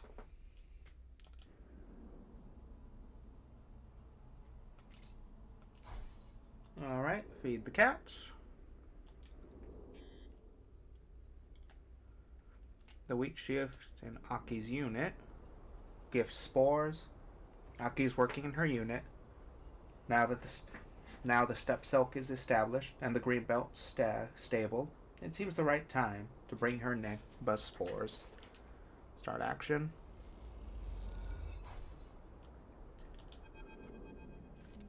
Come in. The door of Aki's unit slides open, and you see her perched at a terminal, her face pale in the blue light of the screen. You have not seen her in this setting before. She seems paler, older, when she isn't surrounded by the soft light of the biomes. Just one moment. Her eyes do not leave the screen, and she leans in closer, squinting at some detail. You get the sense that this is her least favorite part of her administrative position. She sighs. Done. Immediately her eyes are drawn to the crate you carry. What have you brought me? A gift? She raises her eyebrow. From who? Let me see. As she unlocks the warm catches on the crate, you explain about Namba and his work to feed the refugees in the underhang. You aren't sure Aki is listening, though. She seems too eager to see inside the crate. Aki 10 manages to get the lid open and lifts a dented canister out of the inside.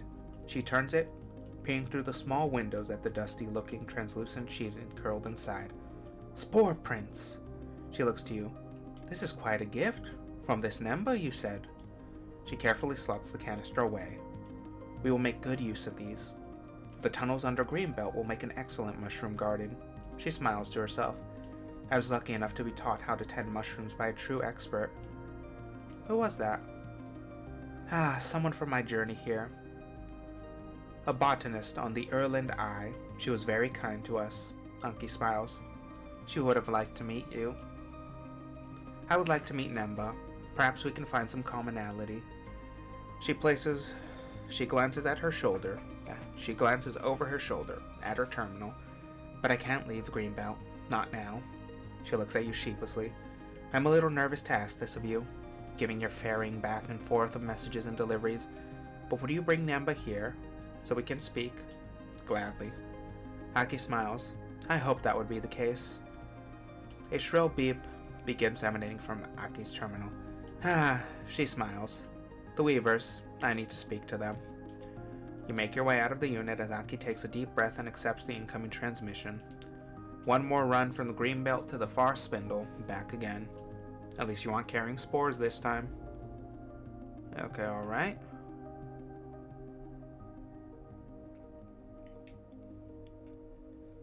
Alright, so we need to get... Okay, we can fill up on fuel. Fill up on supplies. Can I? No. Okay. So we go to Helion Gate.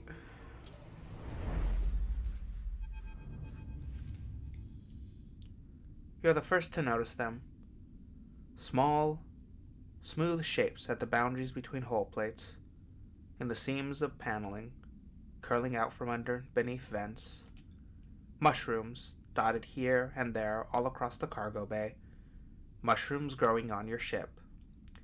This doesn't seem very hygienic. Bliss floats next to you, surveying the scattering of the pale caps in the cargo bay. It's hard not to agree, although you doubt the spores and fungus can have a significant effect on your body. Not that you've risked it before. We should vent the cargo bay, Seraphim's voice crashes through the cargo bay speakers. He's flying the ship, but you updated him over your new passengers. This is what comes from having spores and wonky crates sitting in your bay cycle after cycle. Bliss shrugs. They don't seem to be hurting anyone. They float over to a crap and tear it off the stem. We know from Nenda that these are edible, so we could farm them? We are always short of supplies, Seraphim's voice buzzes through the speakers. But a few caps won't make a meal. Bliss inspects the cap. I do like a good mushroom. They sniff it. Back on the eye, they had these matsutake that smelled amazing. You look over the cargo bay. It doesn't get used much. Most of your haul fits comfortably in one quarter. Just plenty of room to isolate a little growing area. Maybe with some plastic sheets. Or you could just open the hatch and let the void of space sterilize the whole place for you as you fly. After all, if these things get into the air recyclers, you could have a serious problem on your hands. And who knows what they might do to the wiring. You doubt either decision will bother Nemba, at least. His spores are delivered, and you have a free hand to choose. Keep the mushrooms. Bliss holds the cap to their mouth, and then think better of it. They squint at you. Are you sure? Yeah, keep them.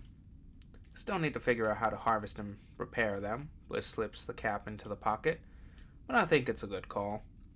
You hope they're right. The rig is busy enough without adding extra ecosystems into the mix. As you leave the cargo bay, you suddenly realize that you've taken on yet another project. It is becoming a habit.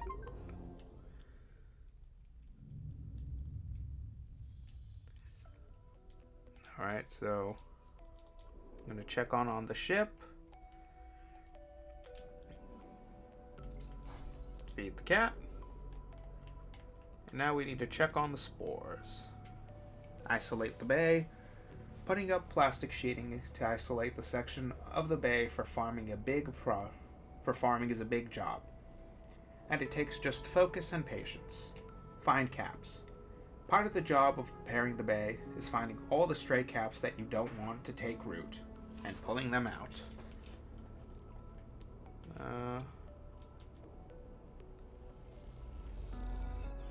Okay, so we got a positive outcome.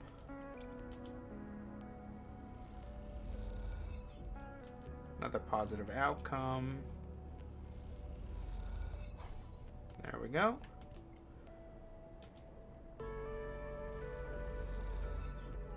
Okay, so we're gonna work fully on this side. Okay. Scavenge fuel.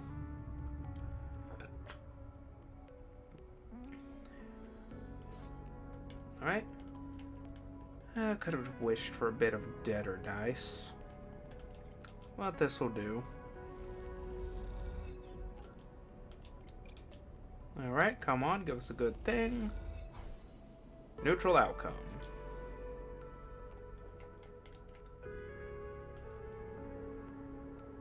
Harvest mushrooms. The farm is working, but you'll have to wait for fruiting bodies to grow before you can harvest them for supplies. Alright. So how we got?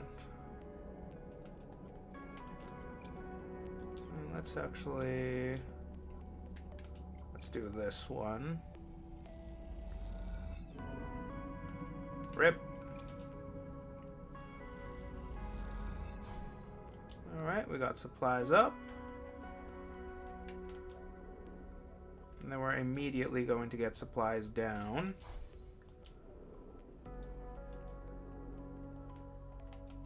Gate structure. See if we can get some more data. Got some more data. And the cycle.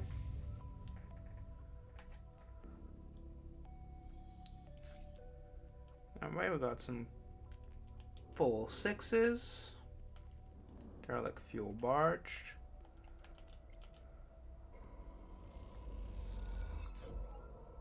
Alrighty. And what else can we do? Let's do some data scraping.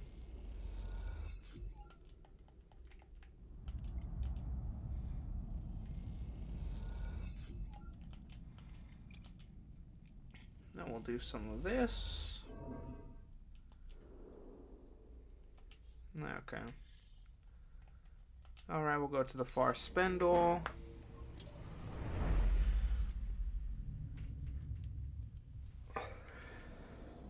Alright. Gaia's Gaia, buy the kelp cakes. Scrapper ship.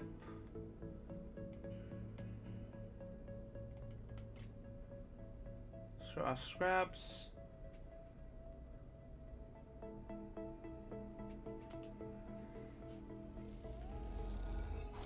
Okay, so we should...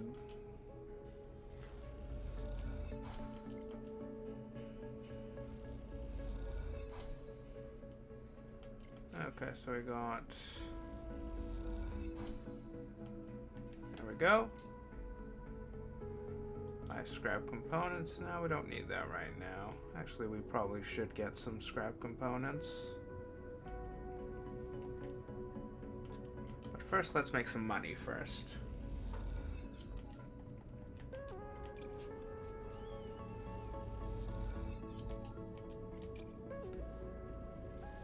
All right.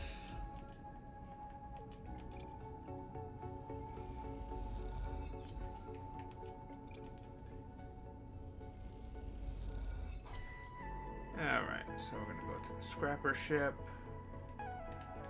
buy scrap components. There we go. Let's go to Namba's kitchen. Namba congratulates you on arranging the meeting. Now you just need to get the fuel. Need the fuel to get him to the green belt to meet Aki. What do you mean? Oh. Oh, okay, so we need to...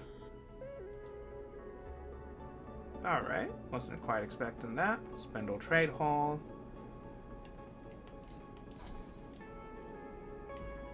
Buy fuel.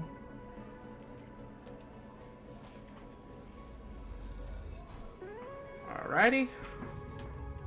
Off we go. Aki comes to meet Namba at the entrance of the green fields. You can tell she's in full administrator mode. Her bows are precise, her words carefully chosen, but her manner is not without its distinctive warmth. Namba responds in kind, taking a diplomatic tone, but with a wry grin for her benefit. As Aki provides the tour, you watch them from one of the bridges, their conversation muffled by the greenery all around. They both look at home amongst the growing things, hands reaching out to touch stray leaves, faces dappled with sunlight. When Namba returns afterwards, you aren't surprised to see him pleased. Plans are in motion, sleeper. Namba smiles for a moment, then catches himself. Optimistic plans. What did you negotiate? It is, I hope, a mutually useful agreement. Chigrin generously offered a regular supply of steppe silk cloth for clothing and construction of shelters in the bays of the underhang. We are also getting to see about settling people here in Greenbelt to work with the farmers. Namba sighs. It is always a little strange to talk like this about the lives of people who have been exposed to so much suffering. But we do them no benefit to couch our words in platitudes. Namba looks out at the green fields. Aki understands that. She's a refugee herself. She fled her moon many cycles ago. Namba squints. We share that as well. You fled the war? I did. Does that change how you see me? Namba sighs. Would it have been made you treat me any differently? He sniffs. Sorry, I'm being unfair. I just find there's an expectation that if I'm a refugee I must be desperate. I must beg for aid, show my suffering. Namba folds his arms. I prefer to make plain requests, or even better, stronger demands. You think of the back and forth journeys made for both Aki and Nemba, and the aid that was asked of you. Would you have done the same if the requests hadn't been so strong, the demand so obvious? Speaking to Aki, I could see she has experienced the same treatment, though I think she is less hardened by it. We both have our own reasons to do what we do, for why we enjoy it in our own ways. We don't need to explain ourselves to others. Nemba looks over his glasses at you. I'm glad to have met her. Thank you for your part in it. I'm glad to help. What I like about you, Sleeper, is that I believe you when you say that. Nemba smiles wryly. I will stay a little longer. Aki's promised to send me back to the far spindle with the first shipment of fabric. I will then gather those who wish to come here and send them back in the same freighter. He smiles warmly at the vision of green fields. The exchange begins. The work never ends. You say goodbye and leave Namba on the bridge, enjoying the dappled light. After all, shuttling of spores across the belt, you finally have a clear view of Aki and Nemba, and their responses to their own hardship. They are not saints, acting from a position of purity, but pragmatists, with an intent to change those things that once marked them. The future they will build together is one you are eager to see. Alright. I would like to find that bunker now. We have 4 points available. Do we use interface or engineering more? You know what, we'll just do one and then we'll upgrade the other. How about that?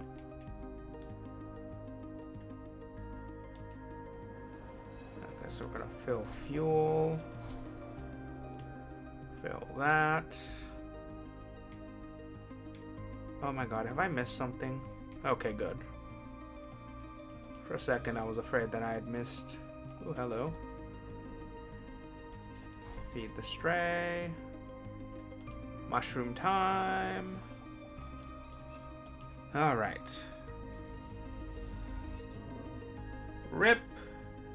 You accidentally ruined some of the mushrooms in the farm, and the process of putting everything back is tiring. Oh, there's not much I can do here. Visit the Solenheim bunker. Holmes Rock. Can't do that real... Okay, so we're gonna go there. Ooh, Holmes Rock is a good place to sell stuff, so... And we have the 3... Jesus Christ.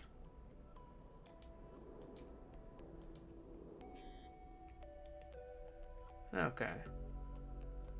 So we have... What do we want to do first?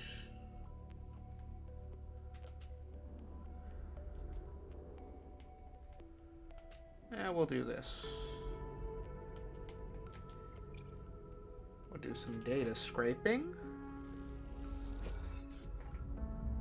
And we're gonna get some...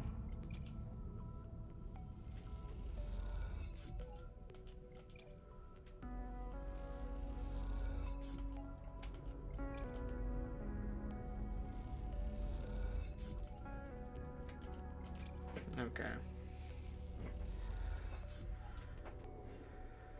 Okay, so we're gonna go to the rig. We're gonna end the cycle.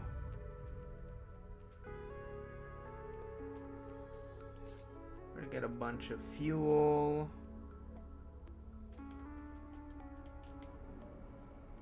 Alright, the mushrooms are ready again. Once again, we have screwed things up.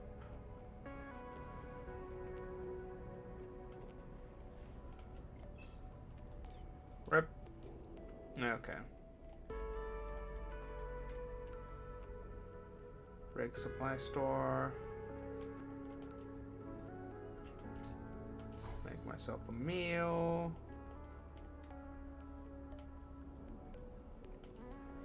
Alright, let's try one more time. And there we go. Some supplies. And we'll chance it another one. Rip. Okay, alright. And let's just top up on fuel and supplies.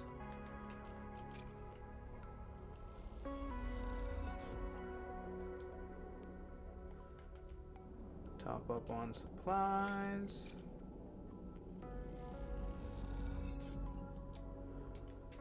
And we are going to Holmes Rock.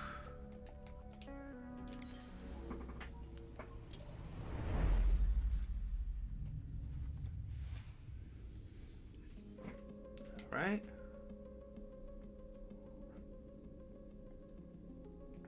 Sun catchers. Sealed bay. Yeah, okay, so here's what I wanted to do. The Solheim Bay is sealed, but with enough data, you could be able to crack the encryption, and get inside. So let's try it. Okay. Old fabricator. Old relay. Ooh, we can use this. This is good for, yeah, okay, so yeah, we can use this. Okay, so we're gonna try and cut it.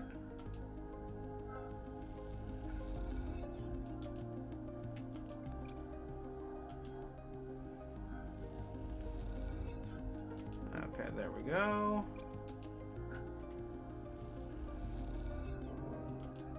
Rip. Okay, we want to get some food in us. Sun catchers, Sienna rest.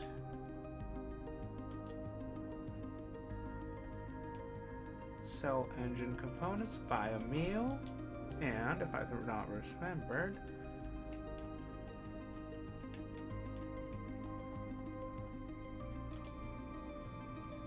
buy fuel, help offload. Nope, we don't want that. What we want is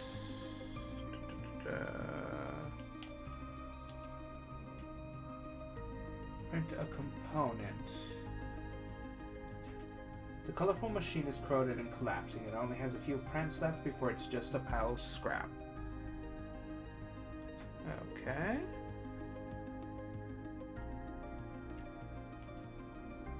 Sun catchers. Sell raw scrap. That's what we want to do.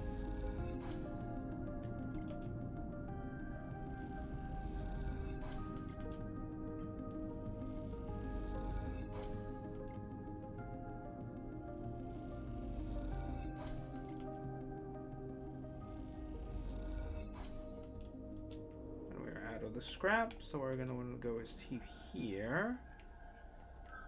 Then we're going to want to try this.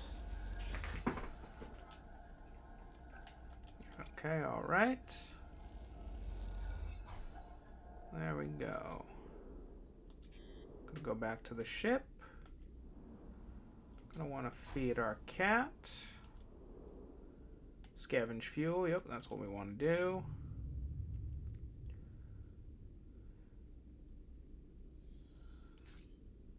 All right. We got 9 fuel now. We're gonna want to. There we go.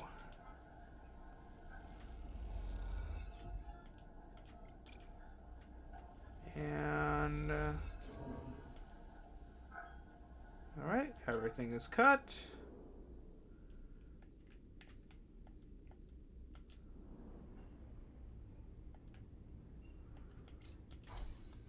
Okay, we got that, and I'm gonna get the old fabricator.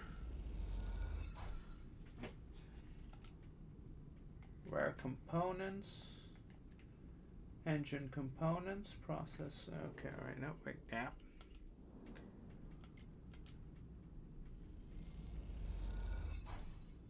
All right, +1 rare component. Gotcha. Go to the sun catchers. Gonna do a bit of work, try to get some more money.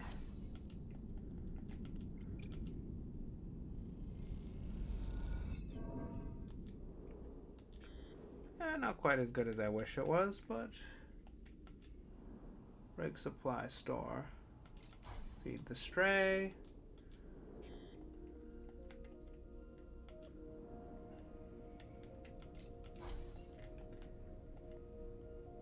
Okay, alright. Right, so, and again, give me a quick moment. Yeah.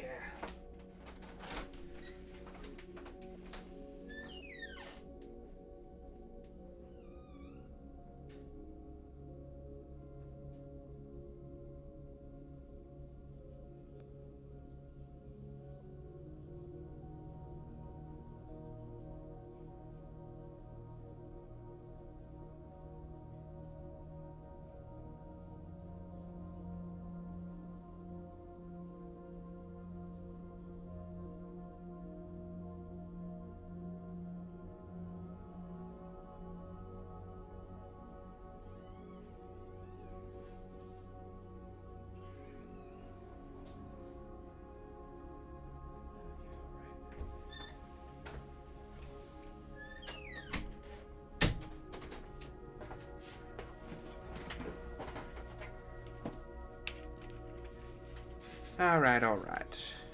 Ready to go to the bunker. Nope, wait, that's not what I wanted to do. This is what I wanted to do.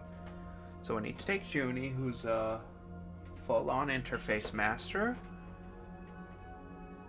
So we want to get... Well, no, she's networking. Huh. Well, we might as well take you, then. And confirm. Let's see what's going on, then. That's it. Seraphim nods towards the featureless asteroid. Those are the coordinates Junie gave me. You look out at the rock. It's like hundreds of thousands of other rocks in the Starward belt. All these objects, much the same, spread across a huge circumference of space. A good place to hide something. That's it? Jerry speaks up from the back of the cockpit. That's it, Seraphim confirms. She drifts forwards, her eyes tracing the shape of the rock. There, she points. That hexagonal crater. She turns to you. That's the entry. You look at the dark spot on the already dark rock. It's a start. 50 Cryo says the place is all collapsed tunnels and corroded rails. He has come in at the back of the cockpit unnoticed. Looks like a palladium mine they never bothered to finish building to me. You look out at the unassuming rock and wonder what it might contain. A few dusty tunnels or something more. Time to go find out. Alright, so we got sealed entry. Cut the hatch, force the hatch, or cut the seal. Awesome, sick.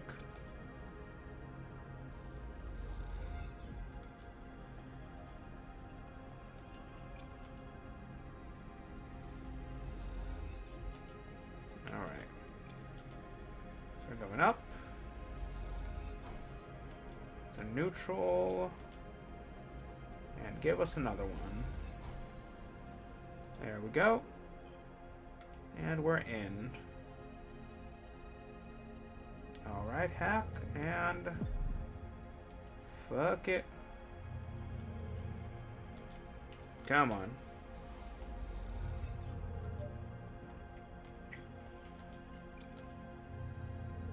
Come on. Alright. Okay, so we want to boo this. Do we risk it? Fuck it. There we go. When you entered the access spire, the crew suddenly went very quiet. The images of vast space seen through the viewing windows, the pristine wall paneling, the cool and the quiet. There is a sacred mood to this place, a feeling of hollowed ground. Now, as the facility's final entry lock whirls, flooding the passage with stale, dusty 10,000 cycle air, Junie speaks. It's impossible. She drifts towards the spire and out into the cavernous interior. A constellation of red specks mark the vast extent of the space, and within it, a ring of monolithic buildings curves away, running along the circumference of the massive chamber. You follow her, slowly, out of the doorway and into the bunker. With a name like that, you had imagined low sloped ceilings, stark tunnels, a basement cut into rock. But this place is a cathedral, a cocoon the size of a city. I guess I'm down 50 cryo. Nia follows you out into the cavern. How many of these places did Junie say they were out there? I could have landed on a rock just like this, never knowing that they had a dead city inside. She shakes her head. Wild. Descending to the ring takes a while. Despite the empty space, no one wants to rush through. The feeling of entering a sacred territory remains. Though the deeper you go inside, the more obvious it becomes that this place is more tomb than temple. You touch down amongst gray metal units, most of them featureless and dark. They tower above you now, their plain frontages revealing little about their function and interior. Stay close. Junie moves ahead into the gap between the two structures. This place is a labyrinth. Welcome, visitors. A pale flicker appears near one of the units. At the top of the square pedestal, I am the warden. Please provide access credentials. The flicker stabilizes into a figure, a statue of pulsing light. It pauses for a moment before repeating its request. Warden. Pre-collapse protocol. Junie freezes and holds a calming hand onto you. She retrieves her deck, sliding carefully from her backpack, and turns it on. You look over at the warden, who waits patiently, wide-eyed and absent, restating its security request with a regular rhythm. You guess that this avatar just exists to make human interactions comfortable. Its true body is the facility itself. This vast interior ring speckled with sensors and systems. Suddenly, the warden stops speaking. Then a flash of red passes along the corridor. Credentials not provided. Lockdown activating in 10, 9. You look over at Junie, whose eyes are rapidly scanning through a screen full of data. Festning. Junie stumbles through the pronunciation of the passphrase. Liter. Elstid. She looks up at the warden's avatar expectantly. The warden flickers again, distorts and then stabilizes. Oversight connection not active. Reattempting. It repeats itself again, then again, intoning the words in a regular rhythm. You look over at Junie, holding still as if encountering a wild animal. She meets your eyes, but gives no indication of any action you might take. Loop bypass engage. Welcome, officer. The synthetic voice shifts to a different tone. Leonard Dahl. The avatar's wide eyes stay blank and blind, and gasps. How old is that protocol? Nia hisses. I've never seen anybody dressed like it. Junie looks back at you, then at the warden. The figure flickers, starting out over your heads in the dark. Are we good, Junie? She looks at the warden. Warden, are we approved to access all facilities? Yes, Officer Dahl, the warden replies. Please remember, you are responsible for the conduct of your guests while visiting our facility. This thing is creeping me out. Nia glances at the dead-eyed avatar. Let's get on with it. You move forward, pushing between the structure towards a large building, in the hope that it holds the facility's central data core. As you do, you pass benches, barren gardens with desiccated grass. A drinking bottle floats in the air. Among the dust motes, this place is dead. Be aware, officer. The warden reappears in the dark, shimmering on a pedestal. Due to this facility's extended run cycle and the activation of the hibernation protocol, access to the central data store will be strictly limited. However, if you wish to show your guests the habitation facilities, I am sure they will enjoy the tour. The avatar remains expressionless, disconnected from the voice that accompanies it. On a personal note, I am glad to see you return to the facility.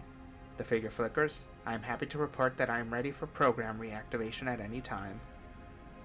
Junie stares at the avatar. Thank you, Warden. She pauses. Can I ask how long ago the hibernation protocol was activated? Certainly. 11,473 Hylian standard cycles ago, the Warden distorts. If I am in error, I apologize. Some subsystems have not been properly maintained. You look at the blind avatar, standing on its pedestal, waiting for an order that will never come. So many cycles in the dark, patiently holding this place together as it falls apart, resisting entropy in its bubble of the past. Thank you, Warden. That'll be all. Junie nods to the avatar, which promptly blinks out of existence, leaving only dust and the dark. She turns to you and speaks quietly. Though none of you know what sensors the Warden's vast body might have. My access. It won't last long, she sighs. We need to make the most of it. We'll go for the core. The Warden won't like that, but it's where the data is. She glances around. We can try to be delicate, take it a little by little. I don't know how long this will last, Junie sighs. Let's get on with it. Warden stress. Your nervous host. Bunker core, Riggs facility, Endure and Intuit, Solomheim souvenir.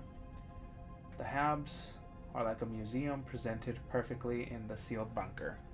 What can you find? Hundreds lived and worked in the facility, and the evidence is everywhere. You can't help but search through it. Search storage. The facility storage depot is in incredible condition. There has to be useful components there among the tools. Or we can go for the bunker core. Warden stress. Engineer an interface. The more dramatic way to steal the data is to rip the physical storage out of the core. Subtly, of course. Scrape cache. Extracting the entire cache will alert the Warden, so the data will need to be scraped away layer by layer. Okay, let's go to the rig facility. Okay, we got an Intuit master right here. Alright. Do I risk it? Huh. Actually, no. No, we got... No, wait. Okay, so we're gonna go to the rig.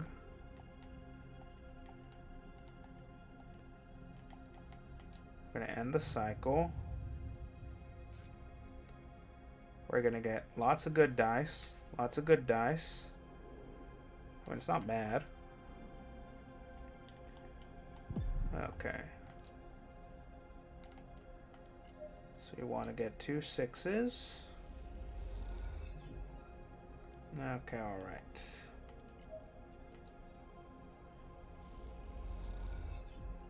Okay.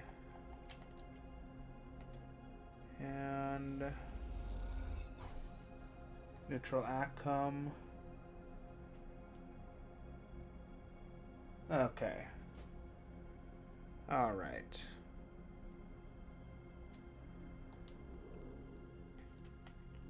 We'll go over here. And get some Intuit up. There we go.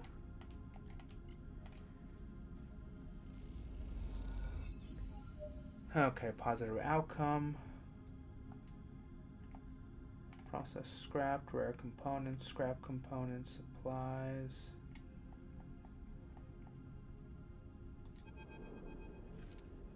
There is an unsettling quiet to the HAB units of the facility, a soft silence that blankets every room and hallway. It is obvious from the number of rooms, the detritus, the scale of the place, that this was built to house hundreds, maybe thousands of people. Perhaps it did. Perhaps at the height of Solheim's control of the system, these rooms were filled with life. What kind of life would it be, though, maintaining and running a secret installation inside a distant rock? No sun to speak of, no outside beyond the vast cavern that surrounds you. In eternal dark, punctuated by the flashing of artificial light. And yet, even in such places, lives grow. You know that yourself from being a sleeper, from your work among other sleepers, in the most wretched and distant corners of the circuit systems. Even in the endless dark, people find ways to live. Come, take a look at this. Junie is searching on her own, a few rooms away. You glide through an open doorway into a living room, with couches meant for zero-G use, a magnetic table, and a window that looks out to the regular constellations and red lights that describe the limits of this world. Junie is holding an object that makes you stop still and stare, blinking at what seems like the unusual reversal of scale. It is a model, you realize, of the rig. Not your rig, obviously, but a rig, or an MEV Riger class, as the plaque on the base tells you. Mobile extraction vehicle. Gina follows your eyes to the plaque. Riger class. She frowns. Seriously? That's why we call them rigs? She laughs, the noise bouncing back hard and cruel in the empty rooms. What does Riger mean, anyways? She sighs. Another Solheim mystery. You look at the model, so fascinated by seeing your ship rendered in such careful detail. You try to imagine what this model meant to those who lived here. A child's toy? A meaningless corporate knickknack? The model's purpose remained opaque. There were many of those flying around the system before the collapse, you know. Junie turns the model over in her hand. Solheim used to rent them out to colonists. I've seen the records. That was what they did here. They claimed the system, and rather than exploit it themselves, they provided goods and services to those who would. The workers paid for transit to the system, then accommodation, equipment, and access to mining claims. Other corps, like XPR or Neo-Vend, paid Solheim to access this closed market, to provide other services. Meanwhile, Sybil paid even more to test terraforming tech in the system. They built massive projects here, rich from work they only facilitated but never undertook. But then they collapsed. Yeah, that's what happens when you are built on other people's work. A few high-profile accidents, malfunctions, and the exodus begins. Once it starts, the shareholders lose trust and... Junie turns and squints out the window. Here we are at the far end of it. Here. Junie turns and hands you the rig model. A gift. You take it and turn it over your hands. You see something on the base. Some words scratched in the surface you can't read. You run your fingers over them, touching the past. That's the closest thing to a treasure I think will turn up here. Junie sighs. The people who worked this place didn't have much to their names, it seems. And what little they did have, well, Solheim owned that too. She leads you out of the HAB units, passing the countless doors, some sealed, some open, that lead to countless rooms, where countless employees lived lives and tried in the shadow of Solheim. Like it or not, this is what made the Helion system, what built the decaying structure you cling to as they orbit their star. What that legacy means now is the decision every resident of the Starward belt has to make. Damn. Alright. See if we can find some tech.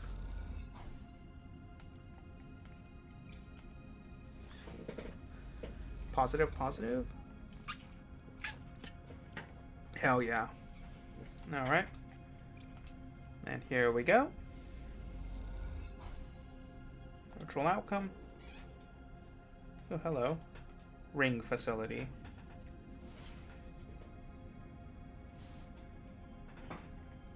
Action not available.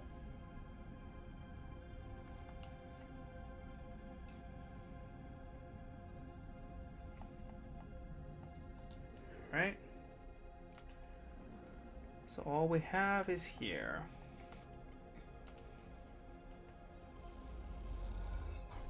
Neutral outcome.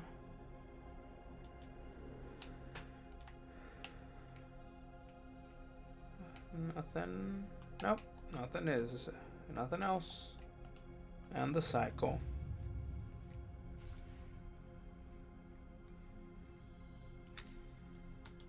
Alright. Go to the bunker core.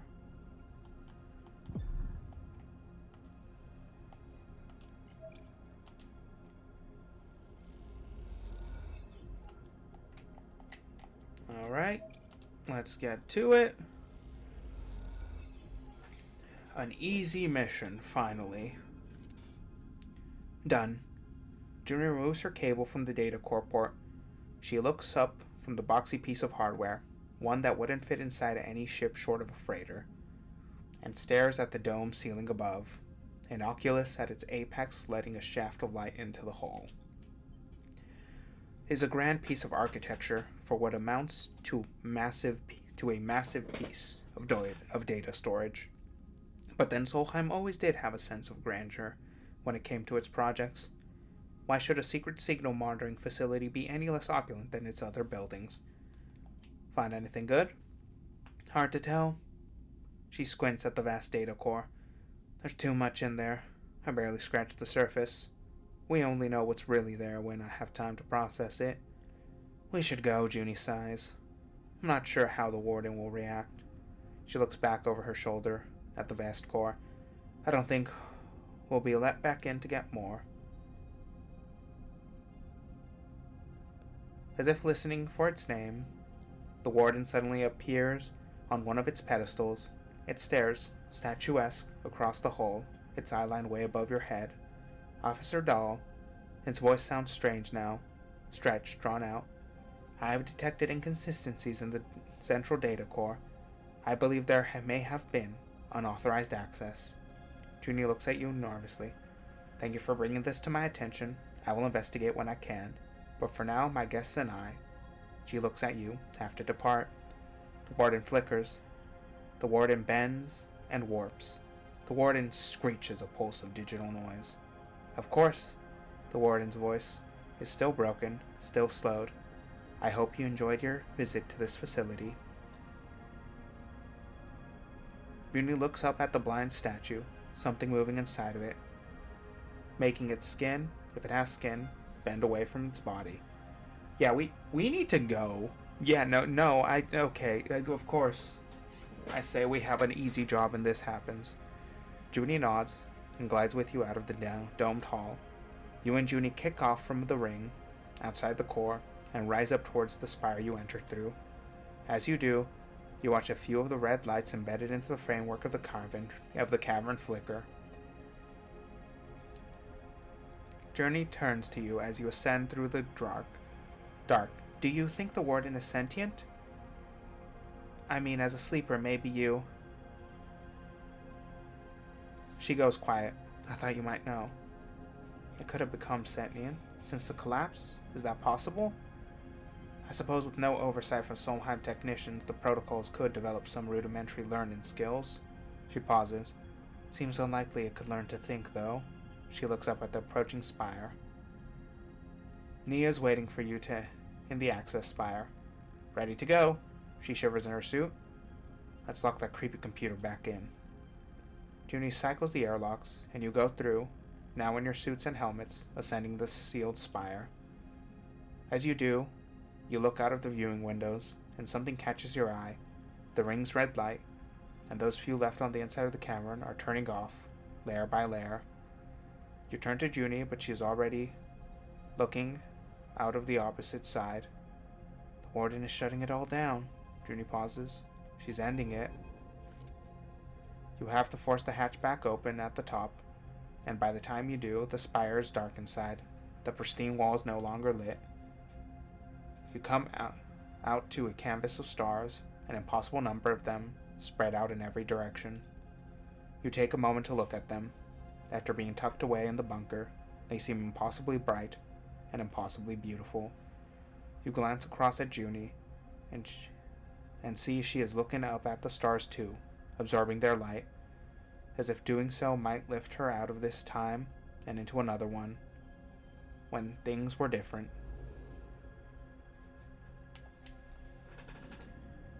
Well, nothing we can do here. Oh, wait, what? Okay. Well, let us leave.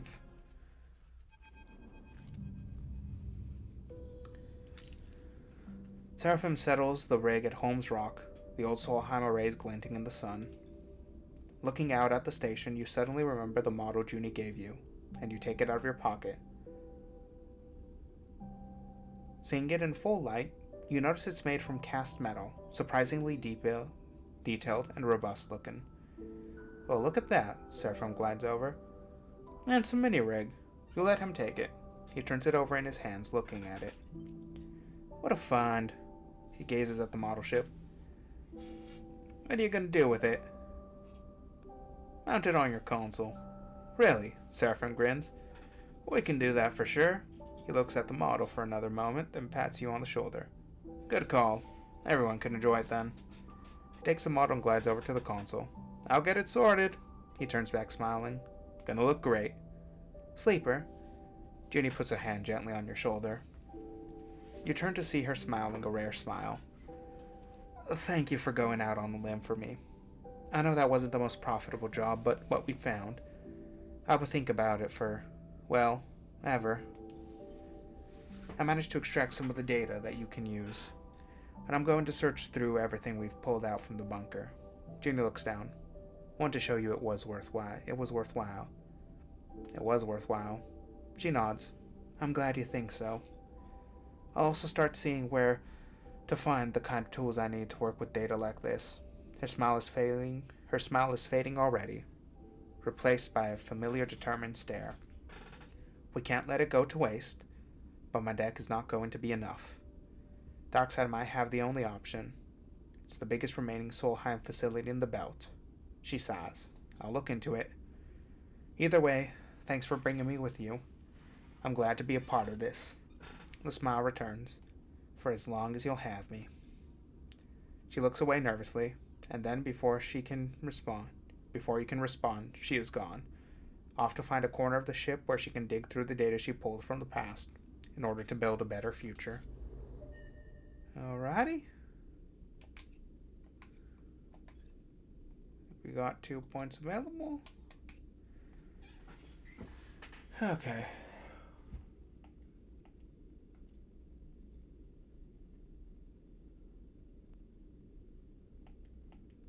Okay, overthrow lane.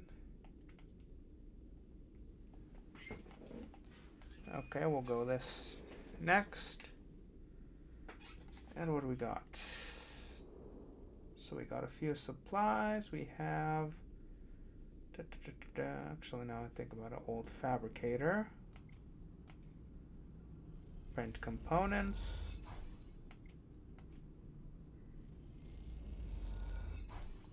Alright. Now we're going to want to go to the workshop.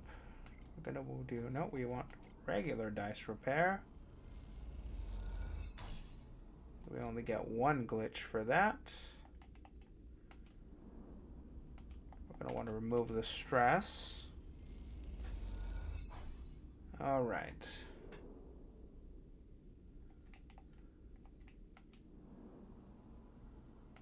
Feed the stray.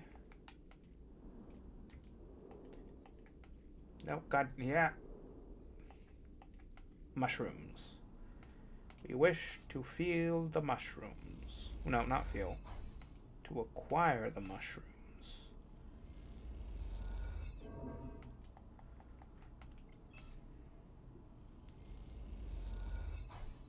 Alright, energy.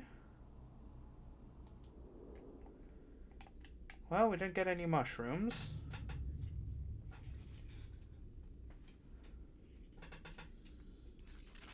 Alright, so we got one glitch die. Fill supplies.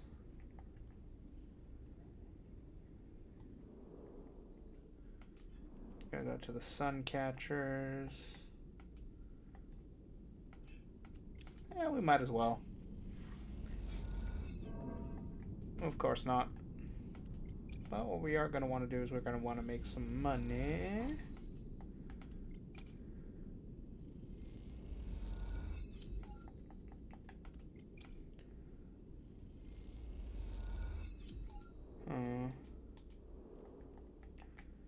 Okay, so we're gonna want to go over here, take a rest, get rid of all that stress.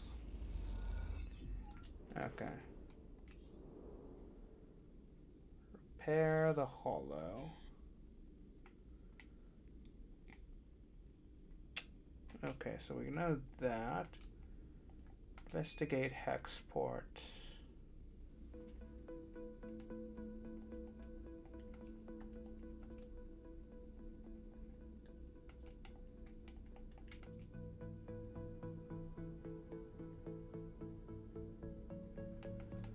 Okay. I'm gonna do this one.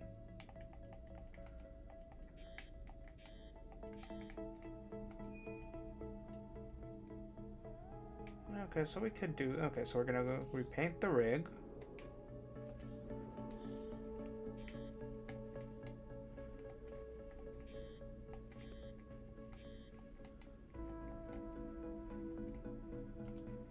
Okay, we're gonna go to flotsam.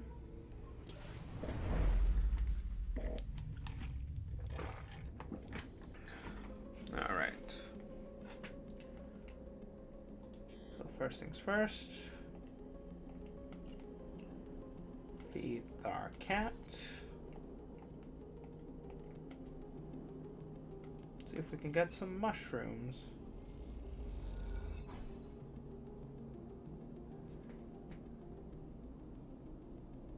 But not enough for a full set of surprise. Okay. Alright. So we can get some energy potentially from that, though. Okay, I misunderstood the assignment. Integration offices. That's to buy engine components. Actually, how many engine components do we have? We have 5. Okay.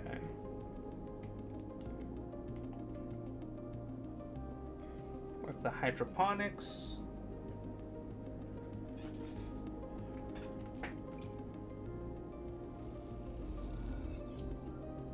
Got some cryo. Buy scrap components, buy fuel, fill the fuel.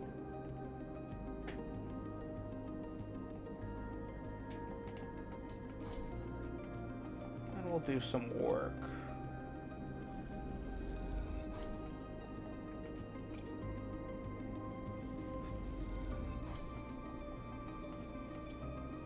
Alright, work is done. And we're gonna go to the scatter yards.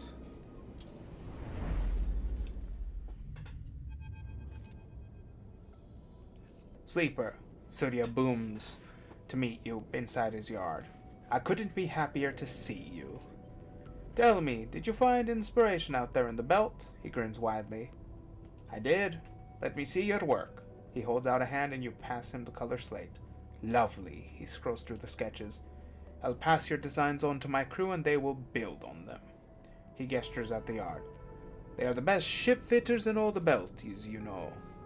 If you come to the yard and speak with them, you may choose whichever design you desire. Surya squints at the slate. The hollow drawing is really quite interesting. He reaches into his toolbit and produces a stack of chits. The remainder of our fees, our business is concluded. He nods, adding a little bow to the movement. I am a busy man and must get to my business, but thank you again for helping to build a legacy for my yard. Surya folds his arms across his chest. I believe you have work to see to, but imagine, if you will, flying out on your next contract in a fresh livery, a beautiful reinvention of Surya's yard. He gestures wildly. When your clients ask why your rig is so beautiful, feel free to send them to me. Surya smiles, bows, and turns to leave. You watch Surya go, still unsure if his entire attitude is an act, meant to confuse you into consent. He is a hard man to dislike, but there is something about him you can't quite put a finger on. Either way, it is hard not to feel a little bit thankful for the chance he gave you to look at the belt with new eyes, even if it was while flying one of the most garish ships the belt's ever seen. Okay, we have the rig, the spent drive, buy a meal, fabricator bay, build engine component, yard supply. Alright. First things first, feed our cat. There we go.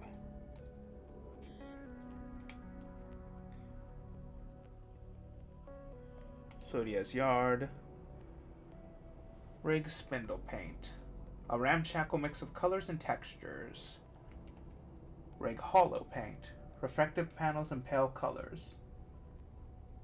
Little too clean for Sodia's taste. Rig green belt. Green, of course, but also the simple. I wonder what we look like.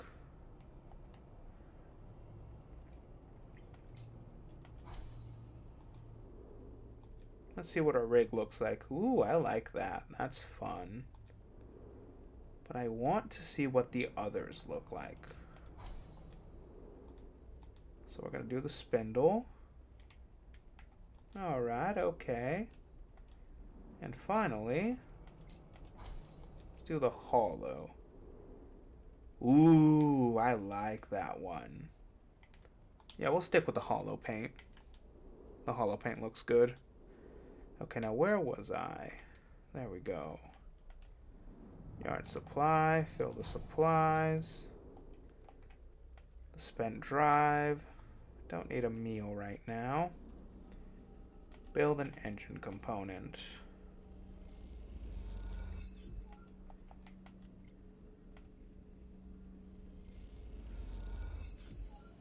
Alright, we got a component. And you're going to give us a second one.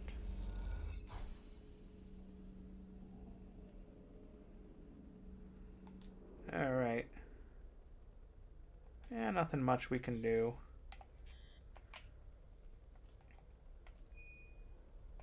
Right. We're going to go here.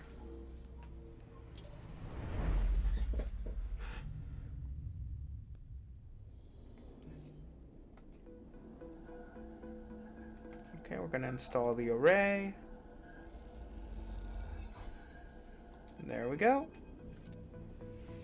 You wait in the makeshift Hellion Dispatch's studio as Kimball tinkers with the array somewhere in the back, behind the far wall. It's a humble setup. A stool for Cyrene, a microphone, the transmitter and mixer terminal, and the hard lines snaking away towards the array. But there's something pleasing about it all the same. The crackling sound of fresh welds echoes through the bay from Kimball's concealed position. You hope the array you struggle to extract isn't getting fried as you wait. You're here. Good. Cyrene rushes in, holding a small dark rectangle in her hand. You will not believe what we have on here. She looks around the bay. Where's Kimball? Installing the array. You mean? Cyrene smiles. We're going back on air? Before you can answer, she leaps forward, grabbing you in a surprisingly firm hug. Cyrene lets you go. Sorry. She smiles, just excited to finally be back. Kimball! She shouts towards the back of the bay. How long for the new array? A muffled shout comes from behind the rear wall. Okay, Cyrene takes a steadying breath. We have a little time. What have you got there? This broadcast from Erie's Eye. Cyrene's eyes flash. We haven't heard anything out of them since the start of the war. Some people even said they've fallen to the flux. But something is happening there. Something is growing. The reports say some protocol has taken over the station, become its protector. Conway drones can't get close. Senate staff is given a wide berth. They're right in the middle of the war. Conway on the Starward side, Senate stat on the Sunward, and they are resisting. Cyrene smiles. We have to tell everyone in the belt about this. We have to get the word out. If the eye can be held, well, maybe we can hold out too. Cyrene looks at the drive in her hand. Either way, people need to know. There's a sudden clunk, a few percussive shouts from Kimball, and then a flickering of light all across the bay as the transmitter and the array begin powering up. You and Cyrene watch as the Helion Dispatch's studio comes to life, ready to broadcast once more. Not bad, Cyrene leans on your shoulder. Not bad at all. A shout comes from Kimball, and you know that he is calling for Cyrene to get ready. Yeah, it's my signal. Oh, I almost forgot. Cyrene produces a handful of chits. Turns out we have some avid listeners in the radius markets. She deposits them into your hands. All right, Cyrene takes a breath. I need to go live. She flashes you a final smile. Thank you. I will make sure we make good use of the array. This will mean something. Kimball bellows something from the back of the room, something you can only assume is a thank you. You leave the belt's most unusual double act to their broadcast, and as you do, you hear Cyrene's voice echoing through the bay. This is Cyrene Sabir, back on the air, to wish you a free Helion, now and forever. Alrighty. Okay, so we got 4 points available. Do we stick it on engineer, or do we go fully into interface? You know what? Fuck it. Fully into interface. Alright. Okay, then.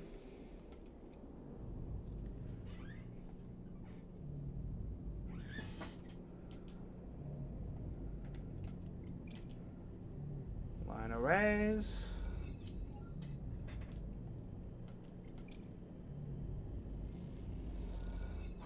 Actually, now that I think about it, we can probably just afford to buy the fuel. Ooh, we can sell processed scrap too.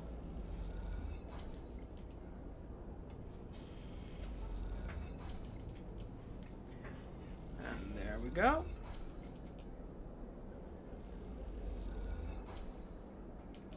Alrighty. Alrighty.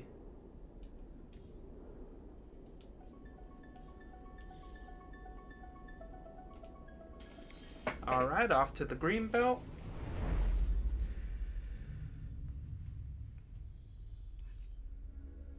Alright, so what do we got? S. Investigate Hexport.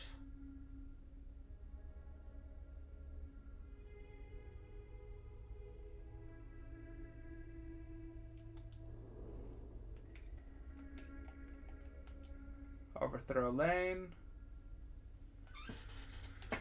Alright. Well then, let's get to it then.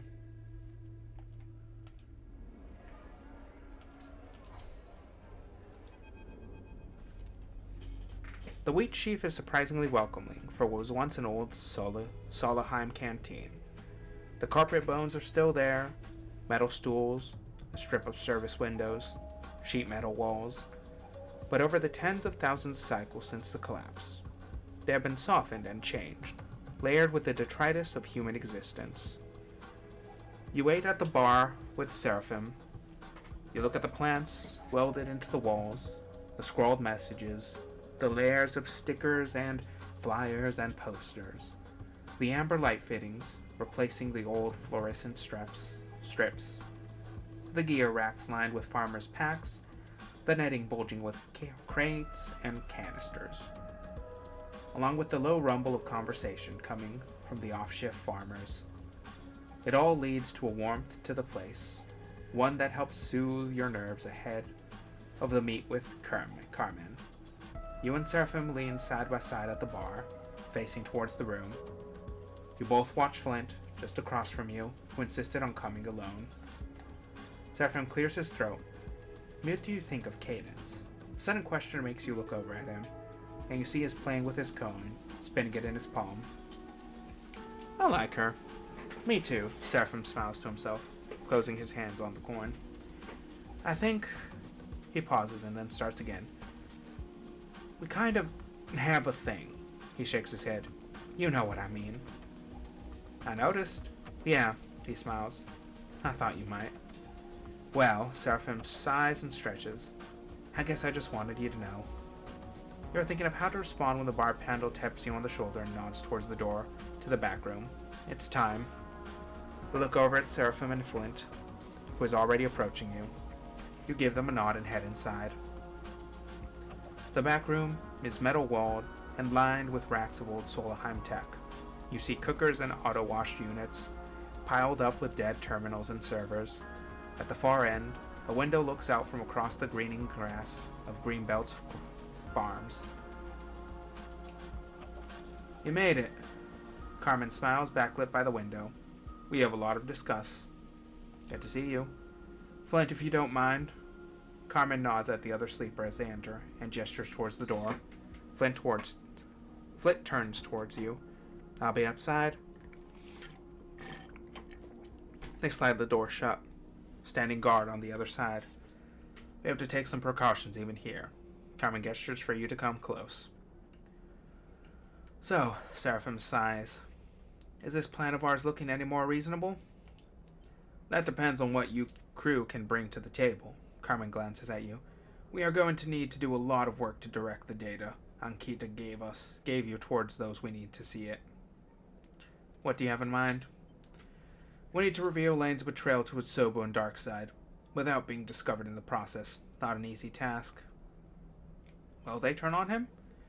Hard to tell without us being there. You know better than me how much infighting is going on within Utsobo. My suspicion is that the recent expansion has stretched them pretty thin.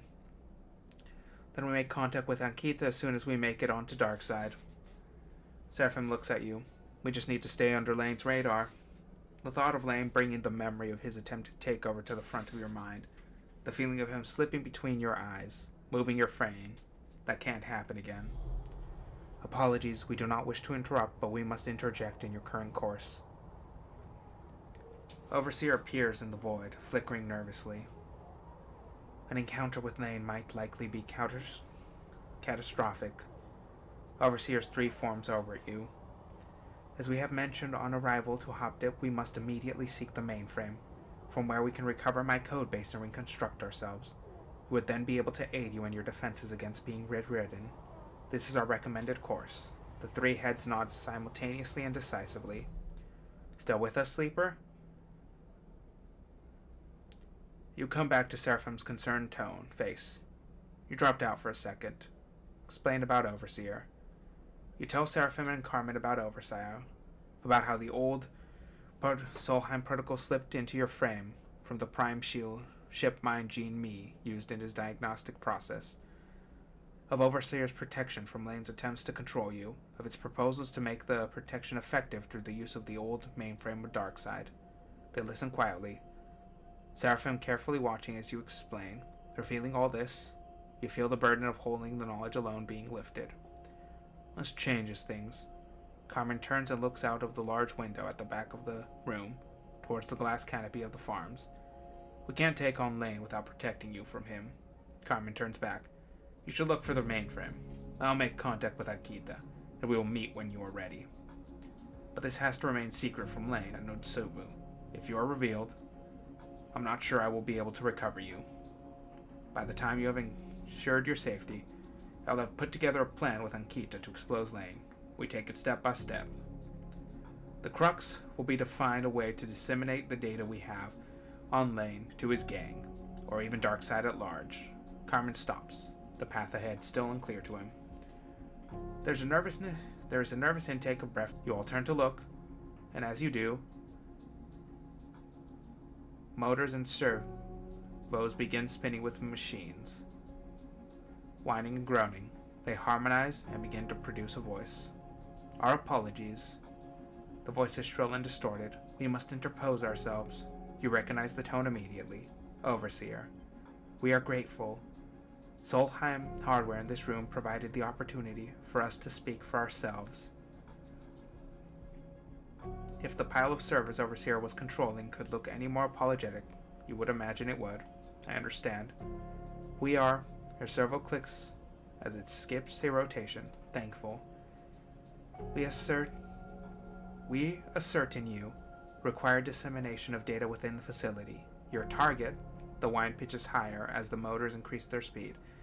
As a Solheim protocol, we have capabilities to instigate station-wide announcements and messaging. So you could blast out Lane's betrayal through Darkseid's corporate hardlines and flood the network with it? Seraphim looks impatiently at the screeching pile of scrap. If that is what you require of us, we are pleased to serve. The shrill tone of the response makes you cringe. Carmen has been listening silently, but now he interjects. Why would we trust you? He glances in your direction. Just seems to be a little more than a parasite in the sleeper system. If we use your unflattering analogy, then you will understand that a parasite requires the body of its host to live. The motors stutter. We will ensure the sleeper's continuance. And afterwards? Carmen folds his arms. When you have what you want and regain your codebase from the mainframe, will you still do as we ask? We will endeavor to do so. The acrid smell of burning motors now fills the air, but we will undergo a transformative refactoring. We will become whole again, so we cannot speak to our actions in future with certainty. Seraphim and Carmen exchange concerned looks. We can do what you require. We will protect the sleeper. We will disseminate the data. We are a service protocol.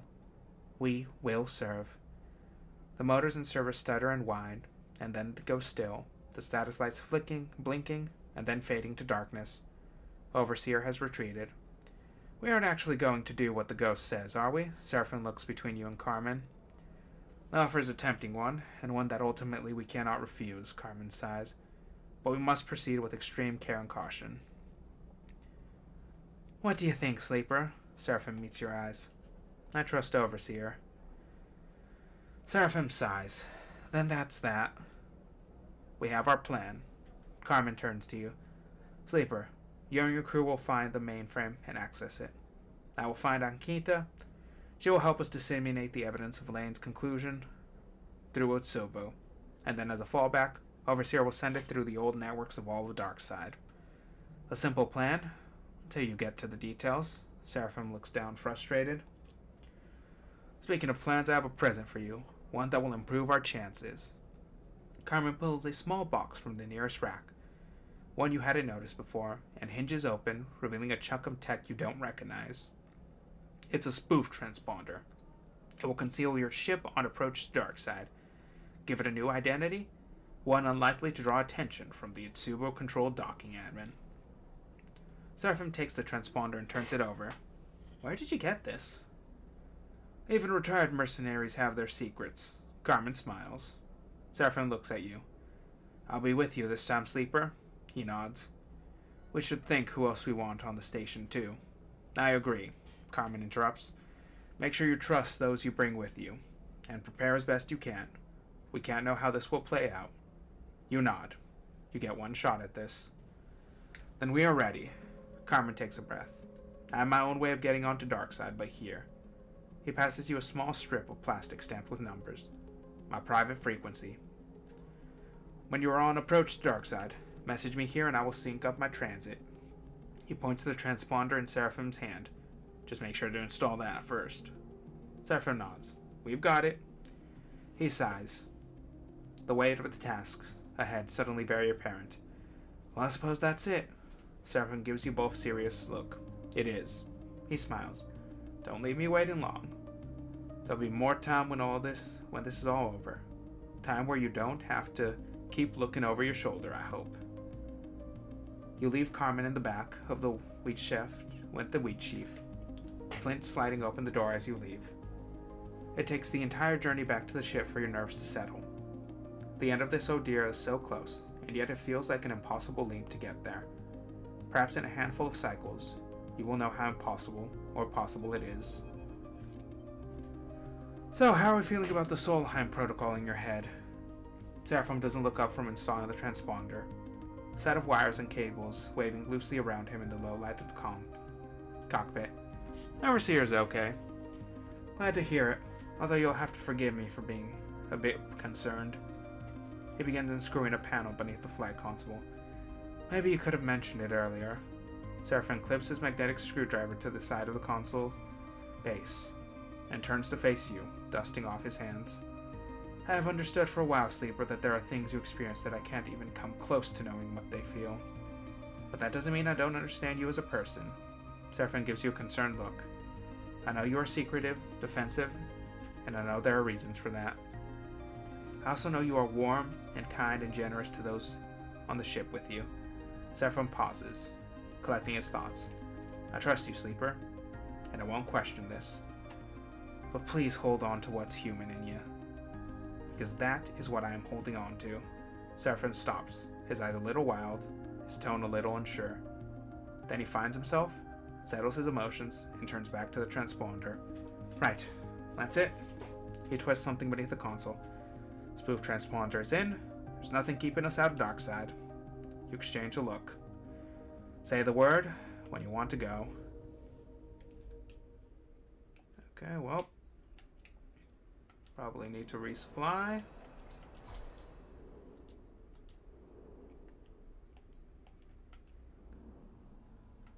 Gonna want to feed our cat.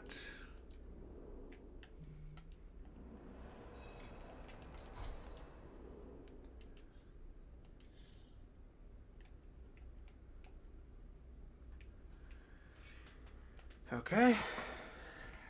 And off we go. Who are we bringing with us? No. Well, we need Intuit, because we don't have Intuit. No, wait. Okay.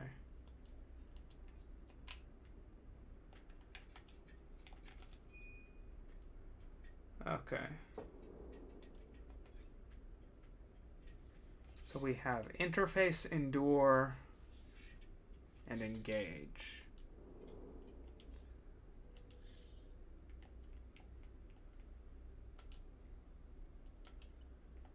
So we have Interface, Endure, and Engage. So we need Intuit.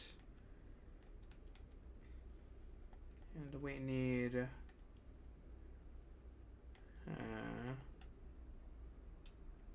I'll take Cadet. Confirm this crew.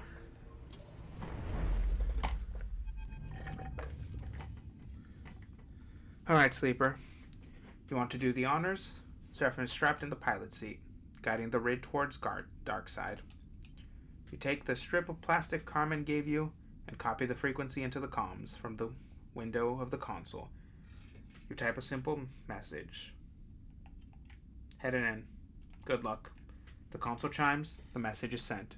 You hope Carmen is in range to receive it. You search inside your mind, wanting to find Overseer there, but you feel no presence. You hope they will be ready when called for. You look ahead, out of the cockpit, towards the distant glimmer of Darkside.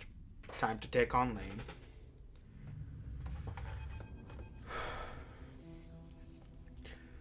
When Seraphim finally brings the rig into the sun where it docks, everyone in the cockpit lets out a sigh of relief. The approach was simple, routine even. Checking in with the port administrator, being assigned a dock, bringing the rig to a stop. All of it familiar, but all of it laced with tension of knowing that, at any point, it could all go very wrong. The spoof transponder worked. Seraphim shakes his head. So at least we know Carmen is as good as his word. Is there any doubt? Well, Seraphim shrugs. I've got used to things not going to plan by now. He shuts down the engine and unclips from his seat. But I guess there's still plenty of time for that. We can't get double-crossed on the same station twice, right? Nia unclips from her seat. That would just be embarrassing. This place might have kicked our asses last time, but this time I'm ready. Cadet stretches. Carmen's the big unknown, but if you trust him, I do too. You try imagine Carmen, somewhere in Darkside, perhaps smuggling themselves aboard a freighter, or among the crew of a trusted ally. You hope he is confident as he seems about finding Ankita. We need to spend less time worrying about what Carmen has to do, and more about what's ahead of us. Seraphim turns to you. The old facility. Hop Pep, was it? I'm guessing that's deep below all this. Seraphim gestures towards the vast accumulation that is Darkside. A city that grew up on the back of the Hop-Pep solar cells, layer by layer. Its chaotic structure neither planned nor regulated. But the foundation that is built on should be as formal as any corporate facility. That means we need a path down into the foundations. And I suggest we don't just take the first one we find. Seraphim continues. We scope the area out, carefully, quietly, look for the right path into the heart of the place.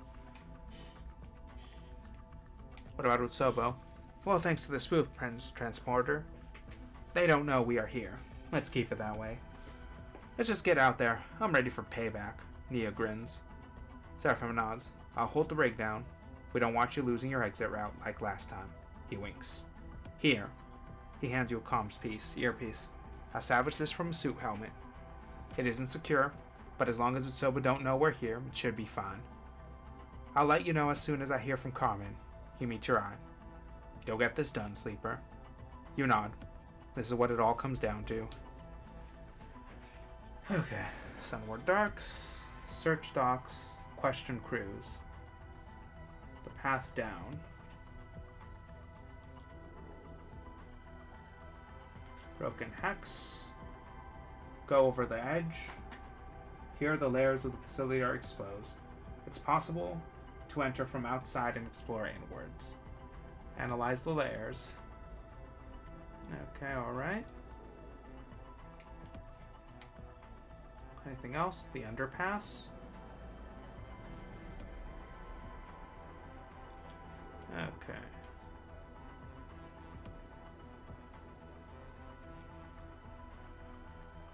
So we are going to go to the Broken Hex.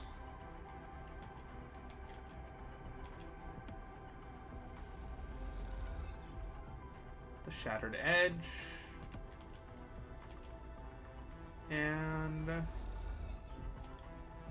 give me a positive. There we go.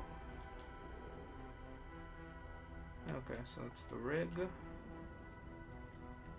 So we need to intuit, and we need engage.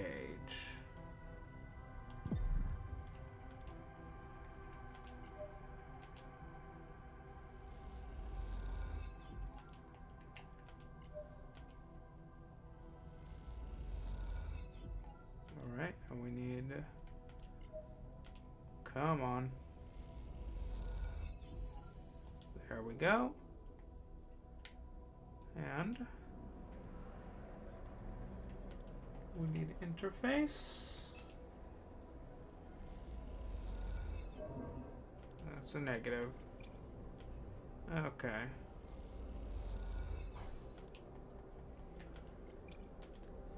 And... right. And the cycle gets some new dice.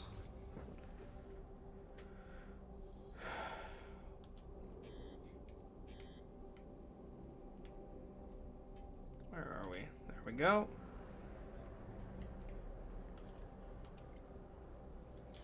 Actually, we can... okay. Let's do this. There we go. As you're gliding down a dark tunnel, descending deeper below Darkside, your earpiece begins hissing with static. Sleeper. Seraphim's voice sounds distant and faint. Carmen. Contact. Met with target. You strain to hear the rest of the message, but the static overpowers his voice. You stop and push the earpiece in deeper. Continue. Stay safe. The line goes dead. Sounds good. Carmen's got it covered. Nia looks back over his shoulder. The rest is on us. You continue your descent down, ducking under thick cables and collapsed beams. The busy urban life of the city above seems far away now, hidden from your senses. Its rumble and brightness has been replaced by the cloying dark and a growing, oppressive heat. Darkside and the Hapbep facility it was built on have been running unrestrained since the collapse, gathering huge volumes of energy, more than its residents could ever use. You feel like you can see it in the walls, running like a torrent just behind the skin of the metal and rubber. A large portion of the vast amount of current running through the station is radiated into the void as heat, making Darkside a typically humid station. But down here, the heat is drier and more intense. Sections of wall glow with a fiery intensity. The tunnel levels out, and light blasts through shattered, stripped viewing windows on either side, illuminating the passage in strips of burning white. Through the gaps, you can see a labyrinth of walkways and scaffolding, tucked into the margins of the vast solar cells. The heat washes across your vinyl skin, making you tense against it. The underside of Darkside must be crossed. Alright. New location discovered.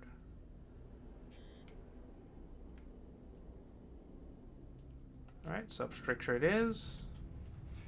Interface and indoor. Follow the margins.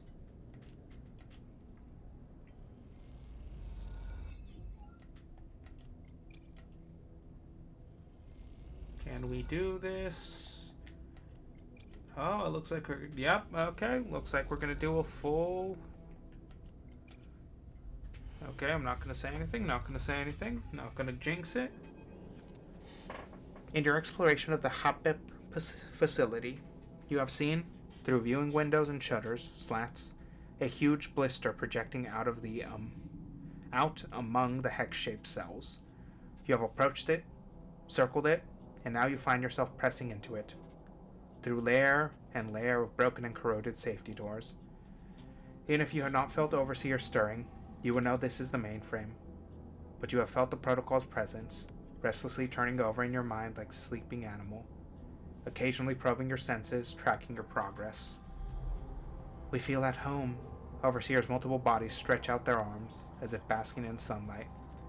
The systems, networks, signals, they are fractured and weak, but we know them. Each of the broken heads shares part of a smile. They are welcoming us. Sleeper, Nia shakes you awake. We're here. She gives you a concerned look. Don't go bugging out on us now. You look around, suddenly aware that you have drifted somewhere you do not recognize, in a state you are not in control of. The spherical chamber you float within has a mezzanine set around its circumference, the floor a metal grating you can see through. On this mezzanine are banks and banks of terminals, thick gathered cables, snaking away from across the floor. All of it bakes in the heat of Hopip's vast resistors. You follow these cables with your eyes. They lead to a cylindrical column coming down from the apex of the chamber.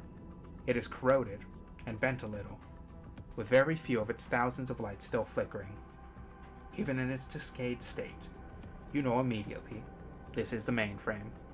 You feel a yearning towards it, one you know comes from Overseer, but as you look around for a connection point, all you see are burnt-out cables, rusted sockets, and broken terminals. The glow of warmth makes you feel woozy. You need to work quickly to bring this back online, before the current flowing through this place bakes you into the metal of the walls. Okay, alright. So we go to the core, interface. Okay, alright.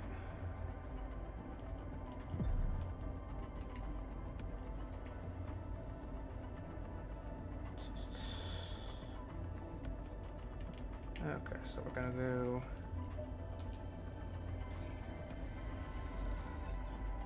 There we go. And give me something good. Alright. Oof. Not what we wanted to see, but still good, still good. There we go. The column of the mainframe pulses with fractured lights, a scattered wave of systems awakening, accompanied by the wane and shudder of machines all around. Looks like it's starting up. Nia looks nervously around the room, now shaken and shimmering with energy. All this stuff is very much above my pay grade, she cringes. You reach out for the prime connector, and with your other hand you touch the socket at the base of your synthetic skull. As you do, a sharp shock runs through your fingers. For a moment it feels like your vision doubles, but as you pull the connector and its cables across your vision, you see it is only your body that is doubling. The connector a stable object, while your arm leaves ghostly imprints through the air. You wave it back and forth, but the multiplied arms do not follow. Each instead takes a life of its own, grabbing around your forearm and wrist. Taking control of your arm, you feel their force as they push your arms across your body over your shoulder. They push once more, and the connector finds its home in the socket. The familiar flow is stronger, rushing, rapid. The figure, no 3 figures descending into it. A swimmer stepping into a river. A sleeper drifting out of an airlock. A symbol being subsumed into a sign. And you, little more than a witness, a marionette, its strings overstretched, mapped hand to hand, leg to leg, to another. The flow freezes. The 3 figures almost overlapping, almost complete, but not quite. The triplet eyes look back at you in horror. The voice, shrill, silent in your head. There's someone else in here. Heat, glazing your thick vinyl skin, the mainframe a whirling chaos of light and sound. A brightness, then it fades, the light shutting off, the servers powering down, a single blinking light the only thing left on the dark column, keeping time like a metronome. What just happened? Nia looks at the dark column at the mainframe. Did we just break it? You close your eyes and try to recall the events that happened when you connected, playing them back in greater detail. Overseer was there, entering the mainframe, but something froze the systems, locked them in place. What did they say? Someone was with them. You open your eyes. Was this a trap? Someone else took control. As you speak, a fizzing static fills one ear. You flinch, thinking it is some new invasion of your system, but then you hear Seraphim through the haze. Sleeper. Come now. Waiting. The rig. It's no use. You'll have to ascend and find out what's going on topside. You look at the mainframe with a single blinking light, still keeping time. It looks like Overseer will have to wait. Trapped in the mainframe, Overseer is still the key to this. You hope you can get the protocol out. But you need to hear what Seraphim has to say first. You make your way out of the core, ascending back towards the layer of the hotbit, back into the docks. Seraphim meets you through the docking tunnel. They are waiting inside. He shakes his head and nods towards the airlock. Come on. You cross onto the ship in silence and find Carmen in the cockpit, looking at her dark side as it sprawls across the stars. Sleeper, Carmen turns. Sorry to pull you away, but you need to know what's coming. What's going on? This idiot blew my cover. You turn to Ankita as she enters the cockpit behind you and Seraphim. You immediately clock the fracked bandage sleeve around across her right forearm. I think you did a pretty good job of that yourself, Carmen retorts. You see a twinkle in his eye that suggests this is a back and forth is well-practiced part of their relationship. Perhaps, but we'll never know, not after you intervene to rescue me. Her hand goes to her bandaged arm, almost instinctively. Suba know we're here? Not you, no. Ankita shoots you a look. We aren't exactly on speaking terms anymore. I passed the data to Ankita and she tried to broach it with Utsobo. Carmen folds his arms. Belen was more paranoid than we expected. He was listening in. Either that or his lapdog Daichi ratted us out. She shakes her head. I would have put him down if he hadn't got the jump on me. Either way, Carmen comes back calmly. I had to pull Ankita out. Carmen turns back to look over Darkside.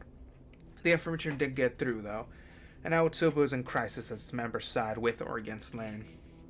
Meanwhile, Danchi is hunting us. Ankita screws up her face, which means we need to be careful. That's why I called you in. Seraphim puts a hand on your shoulders. You need to watch your back. Indeed. Carmen turns to face you. How about the mainframe? Have you been successful? You explain the events of the cycle. The mainframe booting up, the successful connection, and the Overseer being locked inside, frozen by some other force. You mentioned their warning. There's someone else in here. Carmen nods thoughtfully. Unfortunately, we need the mainframe more now than ever. With Ankita out of Utsobo, we have to get the word out. Carmen's right. Utsubo will be distracted by these revelations, but it won't last. Without further proof, they'll all line up behind Lane in the time. We have to free Overseer. We need the mainframe. Overseer is just our access tool. If your protocol is being locked in by some counter-protocol or agent, I wouldn't be surprised if it can't be if it can be traced back to Utsubo. Ankita looks at Carmen. I know the locations of few Utsubo work. Some Utsubo network nodes. We should hit them first. No. When you stay under the radar, Sleeper and the crew will investigate the nodes quietly. Carmen nods to you. You and I will run interference. Keep Utsubo away from those locations as best we can. Is that safe? For us, she taps a finger on her chest. We've done this before. Ankita winks. It'll be nostalgic. You think of feeling of stasis you felt when Overseer was trapped, and the power required to halt the flow of a mainframe as vast and ingrown as the Hotbip one. Could it just be an Utsubo hacker? You doubt it. Seems we have a plan. Seraphim looks between you all. That we do. And we need you to keep us running comms. And we need you to keep running comms between us. Carmen turns to you. Sleeper, Ankita will give you locations to dig into, but keep it quiet. Daichi's out there, and he isn't as easily avoided as some low-ranking enforcer. Ankita slaps the top of a couple of crates of supplies you hadn't noticed before. Consider these a parting gift from my tenure at Utsubo. Swipe them from a gang storehouse. She grins. Thought you might need a resupply. Alright, Carmen addresses the room. Keep quiet and keep in touch. We can still pull this off. Alright.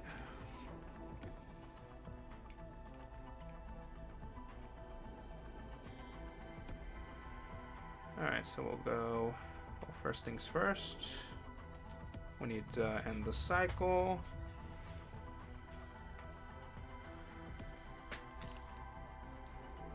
And of course we... Intuition and interface. Okay.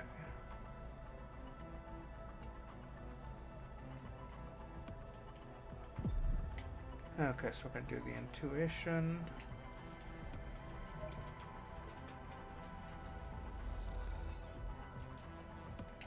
Okay, alright.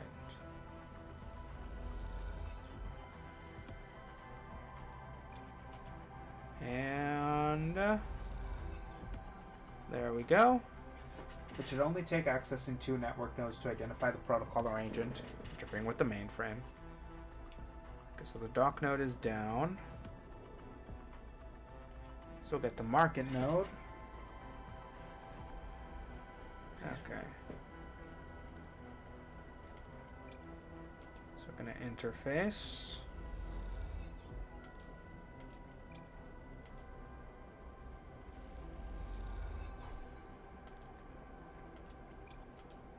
Alright, come on, come on, come on. Okay. So we're gonna end the cycle.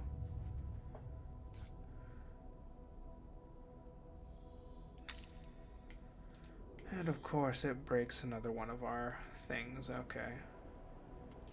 But we got 100% success rate. I don't believe it. Carmen stares through the shutters of the viewing window at a smooth, squat ship tucked in the derelict bay between the hexes. How long has it been here? When the nodes were hacked and the trace established, you imagined it might lead to an Utsubo operator, or perhaps an old subnode containing an aggressive Solheim protocol, gone mad with isolation. Not this. Never this. A Senate-strapped ship, tucked into the belly of Darkseid like a parasite. We need to move on that ship now. Ankita's already adjusting her gear, preparing for an assault. We can hit a Utsubo safe house for weaponry. There's one. Carmen holds up a hand. This is a gift, Ankita. Don't be so brash. He turns back to face the both of you. All we had until now was data. Conversations. Evidence easily denied or destroyed by Lane. But a Senate-sat ship hidden inside the station? Carmen nods grimly. There are hundreds of crews, thousands of residents, who would give everything to protect Darkseid from the war. Carmen turns back to the ship, silhouette against the starlight. All we need to do is point them in the right direction. Turn Darkseid on the ship, and on Lane at the same time. Carmen nods grimly. We leak it all, send it out through the mainframe, the ship's location, the evidence of Leo's betrayal, all of it. You're forgetting one thing, Ankita interrupts. Until that ship leaves or is taken, they still have the mainframe locked down. We can't blast out its location through the network without taking it on first. Carmen pauses, considering his options. You look out at the Senate-stat ship, half concealed in the bay. It looks sleek, dangerous. What defenses might a ship like this deploy when training? Carmen and Ankita exchange looks. Then we attack first. Carmen and I will distract the ship's occupants, turn their focus away from the mainframe. Then you, Sleeper, hit the mainframe and force them out. As soon as Overseer is released, you send out everything. Once it hits the network, our backup will come. He gives Ankita a grim look.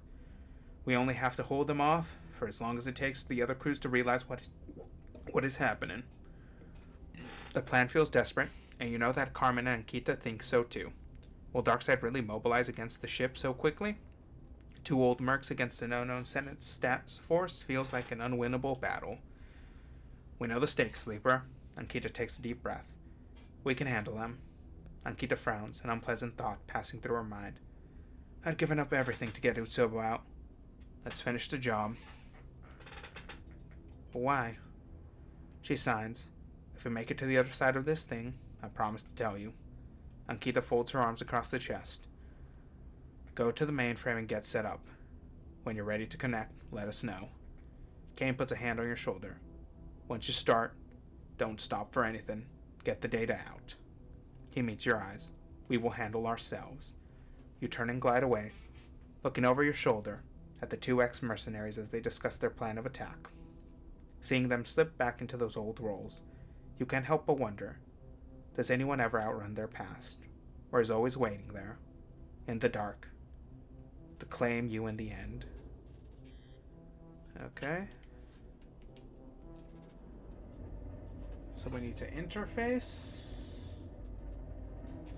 and we need to engineer. Okay.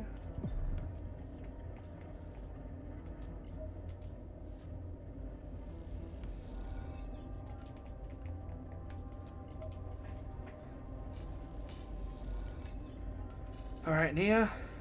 Come on, Nia. Come in clutch, come in clutch, come in clutch, come in clutch. Fuck. Oh, we still got it, though. The heat inside the Hapip core is intense. As you stare at the column of the mainframe, its one blinking light still keeping time. It's up. Nia wipes the sweat from her forehead. Do your thing. You look around the ragged bay. Time to give Carmen the go-ahead. You glance at Akita's thumbnail drive, now slotted in the main terminal, containing a data packet with everything you need to unseat Lane, and reveal the Senate strap ship. You hope it will be enough. You hold a finger to your earpiece, and let Seraphim know to relay the message to them to Carmen. Alright, Seraphim's voice is heavy with worry. I'll tell them. A long pause. Be safe, Sleeper. Get this done and come back. I will. Good luck, friend. The comm clicks off as Seraphim switches to Carmen's channel. You wait, imagine the conversation. The terse words activating the plan. You wait, long enough for Carmen and Ankita to nod to each other. Long enough for them to drop down, through the bays in silence, to check the weapons they stole from Utsobo, to take positions, and then, to make their move.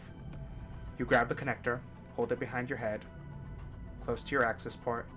You silently count to 3, and then connect. At first, nothing has changed. You drop into the state of stasis, a small dark space with no cracks. The mainframe is locked down, shut off, squeezed inside the grip of some clenched fist. Then you see it. A trickle of lights, a flicker of threads. Overseer flows into the space, and the turret begins to run. The rushing gray pulse of data, the connective threads, the jewel of the mainframe. They grow inside the space, and the space, in turn, grows. We see you there, Sleeper.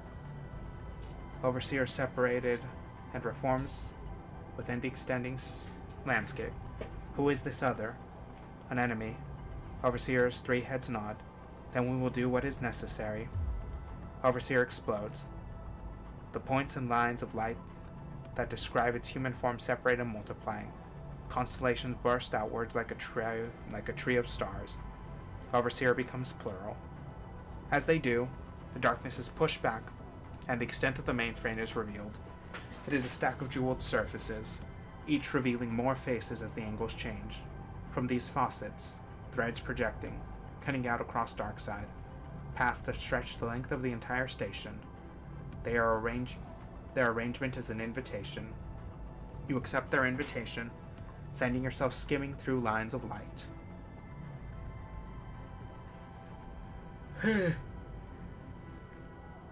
Oh God. You accept their invitation, sending yourself skimming through lines of light, seeing how the station connects and turns and hums with the flow of data. You see the highest tower, the lowest hex, and the origin of the dark. A squiggle of black wrestles around a single point, the Senate staff ship, now a battleground. You see flashes and flickers as Overseer dances around it, cuts at it. But looking around, you see Overseers everywhere now, multiplied into 1,000 forms, reunited with a system designed to serve them. They dissolve into it. You suddenly remember what needs to happen, what you need them to do. You send out separate requests, summoning Overseer, reminding them of your agreement. You take the bright polygon of the data packet and present it like an offering to Overseer, who is diffuse, crackling all around you. Euphoric in their reconstruction as a functional protocol, you receive no response. There is nothing more than a whisper, snatched away on the flow of data rushing by. And then you hear the static in your earpiece, Seraphine's desperate cry for response. You see a bright point, suddenly close, inside the core with you, a broadcast going out from it, like the beam from a lighthouse. You reach back and pull on the communicator, just to clear the brightness away from your eyes, just to block the broadcast. I found you. Lane floats in the mainframe, sweat across his brow, his eyes steely cold. I finally found you. Nia slams into Lane, swinging her fists. You freeze, watching Lane fight back, hearing Seraphine's voice shivering in your earpiece, passing on Carmen's desperate request for your aid. Shit.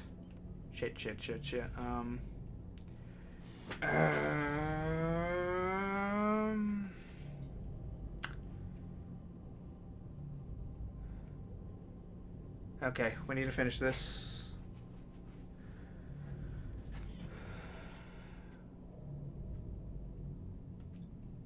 You gasp for the recursion, and then you grasp for the connector and then drive it home.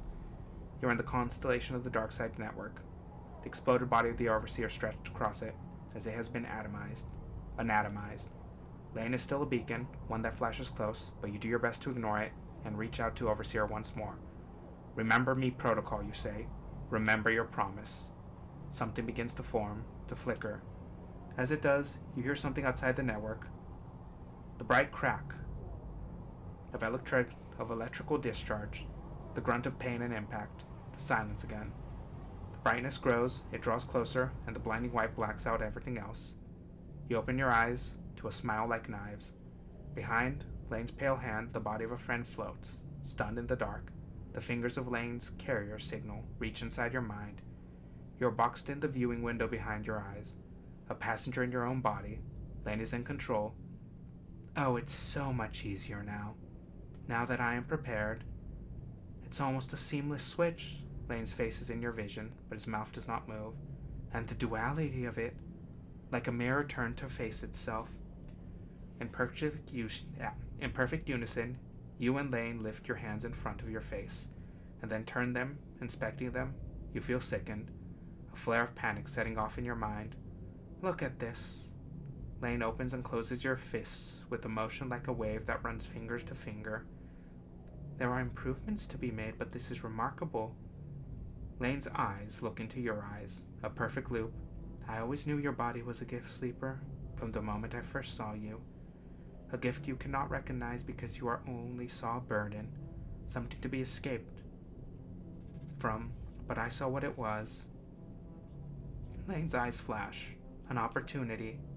Like a puppet, you are turned to face the mainframe. You glide forward a little, hands reaching for the access terminal. Ankahita's drive glints there in the slot. You control none of this. Lane's voice. Imagine having more than one body, more than one agent in the world to do your bidding. Your hand reaches down, finger and thumb pinching delicately around the drive. It's a thrilling thought, that one that I have harbored for a long time. With a short, sharp motion, you pull the drive free. Then I saw you, my sleeper, and knew I must have you. Your servant's voice in your ear. Sleeper, Carmen needs the signal to go out now. There's panic in his voice. They can't hold out any longer. No matter how hard you try, Your lips do not move. No words can be produced. You feel your hand under Lane's coat, reaching up to pull the earpiece out, letting it float away into the chamber. Enough distractions. Your other hand holds up Ankita's drive, turning it in the light in front of your eyes. Some time ago I set myself the task of changing you, from a hollow thing into a vessel to be filled. Your finger and thumb transfer the drive into your palm, and now I am able, with the help of my allies, to fill you up. I am more than singular now, more than flesh and blood, more than you, in my ambition and my desire, and that means you are surplus to me now. Your fist closes around the drive, crushing it to dust. Weak and broken thing, your time is over. Lane's other body approaches you and lays its hands on either side of your head. You feel the presence. You cannot move. You cannot resist. And then a spark, as one of Lane's fingers slips and depresses a little in the access port on your head. There is a flicker, the flash of something passing through the spaces between, something writing a signal back to its broadcaster. We have not forgotten, you hear Overseer. They are reconstituted. We are ready to act as one. The Overseer holds that. We are ready to act as one. Overseer holds that bright data packet in a single hand. We were broken. We were many. But now we are whole, and we appreciate what you have done. Overseer shapes the data packet into a point, a bright spear of light. The spear expands through your mind, gently, harming nothing of you. Instead, its point finds the mind of the other, of Lane, and pierces it directly. You hear Lane scream as an implants burn in his skull, his head flaring bright white in the cloud. And then, when that mind has gone dark, and the pressure on the sides of your head has receded, the packet explodes across the network, white-hot and urgent. In its wake, data points are seeded, conversations, coordinates, a conspiracy. As the furthest point of the network, its distant edge, the data packet arrives with little more force than a notification, delivered to every device and terminal within its range. But here at the epicenter, it blasts through you with such power that, for a moment, every thought, every idea, every piece that might make up a self is wiped cleanly from your mind. What? It takes a long time to put a person back together, a long time in the dark, picking up fragments of what was once whole. Like waking from sleep, you can never be sure what piece might gone missing in the reconstruction, what might have been lost. But you continue anyways, through hazy cycle of faces and distant voices. That is, after all, not the first time you have had to remake yourself, and you imagine it will not be the last. You're up. Seraphim finds you looking out of the low window in the rig's berths, a slit that stares out across the shattered edge. How long was I out? Seraphim gives you half a grin. Best not think about it. He looks away for a second. Long enough. Suddenly Seraphim crosses a bunk and embraces you. He squeezes you once, and then backs off, hands on both your shoulders. Good to see you up, as always. Come on, we need to go find Bliss. Seraphim leads you out of the bunks, through the ship, down the docking tunnel into Darkside. As you glide through the darks, he recounts what's happened over these past cycles. You weren't the only one to take a beating. He squeezes through a group of cargo boarders carrying crates. Ankita and Carmen held out against the Senate ship long enough, but they aren't without their share of injuries. They're back on their feet now. They're working together. They managed to quiet down some of the remnants of Utsubu's, stop the fractional infighting. They're cleaning out one of the Utsubu seraph houses over on the rise. I'm sure they could use help if you need something to do. Marco is in here too, though I haven't seen him yet. Seraphim looks away. Ankita pulled him out of an Utsubu cell. Now they are working together. I should go see him, but... Seraphim sighs. You feel like he hasn't quite accepted Marco's reappearance. You aren't sure how you'd react to seeing him again either. Oh, and Carmen isn't sticking around. He's already left for Oliveira. Seraphim pauses for a second, a memory of that place coming back to him. You watch him shake the thought away. Junie, meanwhile, still digging into all that data she pulled from the bunker. She's down in that hump at Cormos Cycles trying to make sense of it. Anyways, he'll soon catch up on everything. He smiles sympathetically. But there's something behind his look. You can't quite place it. The two of you continue in silence, drifting into the depths of Darkside. Good friends, side by side. Seraphim leads you down into the passages lined with bright screens. Sounds and light blasting out from the shop fronts on either side. You know this place, Flicker Row. He stands outside a familiar door, the shop you woke up in all those cycles ago. Gives the door for quick raps with his knuckles. You wait. Hey, sleeper? He shoots you a glance.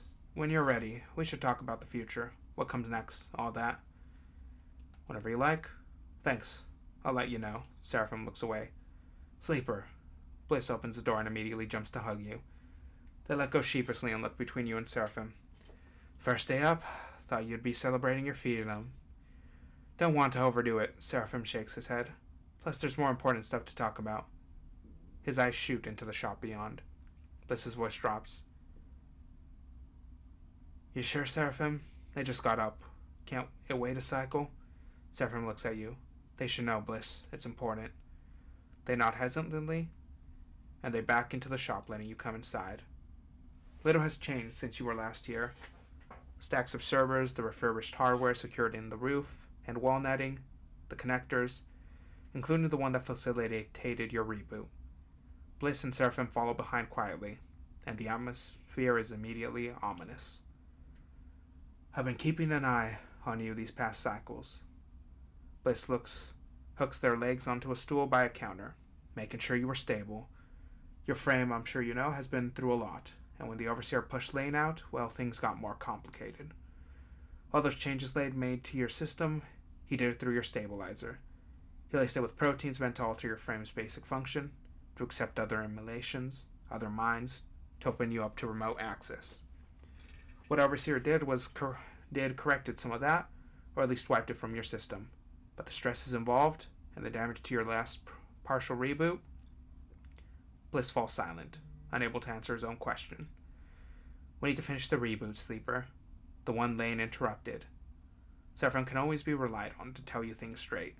Not immediately, Bliss cuts in, but at some point soon. I'm not quite ready, but now that you're up, I'll get to work. How can I prepare? Bliss takes a deep breath. Look, I'll be honest, Sleeper. I know we need to finish the reboot. Lane interrupted. I'm sure of it. But the effects? They shake their head. Your frame was complex to begin with, but after everything, the reaction could be bad. We can talk more about it when I have the... Bliss stops suddenly, their eyes shooting to the door. Sorry, am I? Flint floats into the doorway. They look at you, wide-eyed. You're up! Smile crosses their face. The door quickly flates. Good to see you. Really good. How you doing, Flint? Good. They glance at Bliss, smiling. Mostly thanks to Bliss. They've been taking care of me. Bliss smiles back. Flint has become my patient, too. Bliss clasps her hands nervously together. We've been able to access some of the stabilizer from Lane stores, which has helped. But we don't have much of a supply. Bliss is going to reboot me like you were. Flint cuts in. I won't need stabilizer anymore. They sound almost excited at the prospect. You look at Bliss. Flint knows the risks, but they ask for the procedure. They give Flint a warning look. So they shouldn't underestimate the danger. Bliss looks at Flint. Sleeper will also need the reboot. But they don't have a choice in the matter. It is essential. Flint goes quiet. Bliss and Seraphim look nervously at you to see your reaction to all this.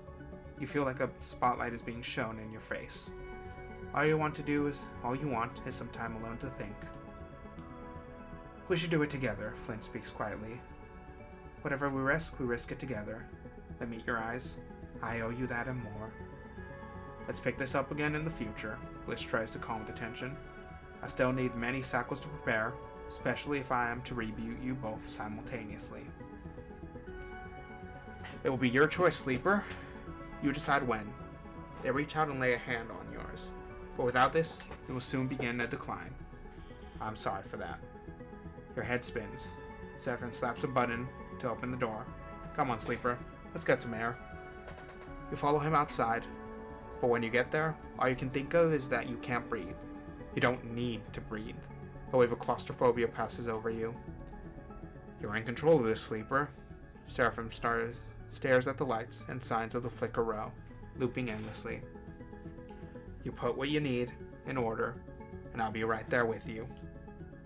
I've got Bliss to teach me a little about the repairs they've been doing for you. Seraphim rubs his hands together. I know it's getting worse, but I'll do my best to keep you running.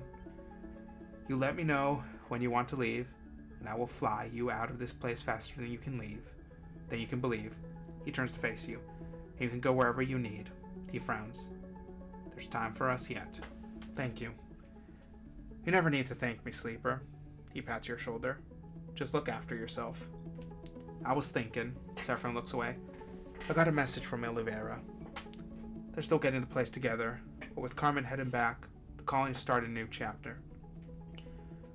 Maybe we'll head out there at some point. Lend a hand?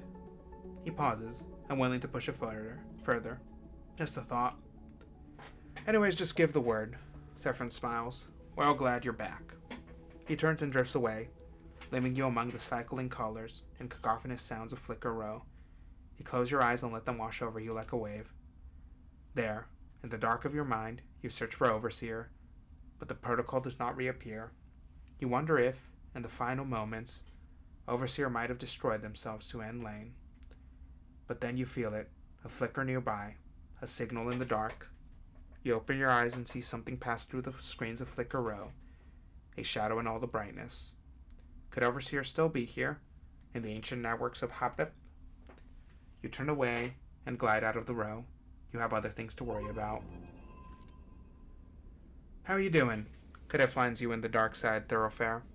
A glass-roofed canyon of struts and screens. Still, pretty good, actually. Cadet nods. Damn right. She looks around. We made it here, didn't we? She gestures around at the broad street, with its layers of tech and dirt. Heart of the belt. You look, really look, at the glass-roofed street. Its walls are built from scaffolding and shipping containers, hull plates and solar sign, hab units. People glide across the open space to units and shops on either side, and everywhere screens flicker and glare, without sense and reason. You can feel the heat, the power that flows through this place, collected by the vast solar cells from the city's foundations. Heat is the right word. This place is a center of circulation, toned muscle tough, and running to a beat. You turn to Cadet, and can see it in her eyes. She loves being here. I've been thinking, she glances away, of how good it would feel to run my air bike down the street. She smiles. This city needs couriers, right? It's a good idea. I know. She flexes her shoulders back. But there's some unfinished business weighing me down. She meets your eye. Hexport. You think of the drive tucked away in the scatter yards. The one that contains the data stream from a drone vine vivisection. The one that might have caused the loss of an entire station. Went to go finish what we started. Cadet looks deadly serious. Find who's responsible for and make it known. Clear my name. Is Hexport still irradiated? I would think so, she sighs. But it'll be fading. We can get in and out safely from what I know. I would better try soon, because the safer it gets, the more scavengers will come to pick at the bones. We want there to be something left to tell the story. I know a lot just went down. Cadet puts a hand on her hip. But these clowns could still be operating. Hell, they could be trying the same thing again on this station. We need to find out what they did. She takes a deep breath. I'll be waiting. And maybe once it's all done, she turns away. I'll you take that first air bike ride through this place. She raises a hand and then is gone. Alrighty. Well then. I suppose that we shall finish this up tomorrow then. See what is finally going on with Hexport. To all who have been watching and will watch in the future, Thank you, and I shall see you all next time. Goodbye.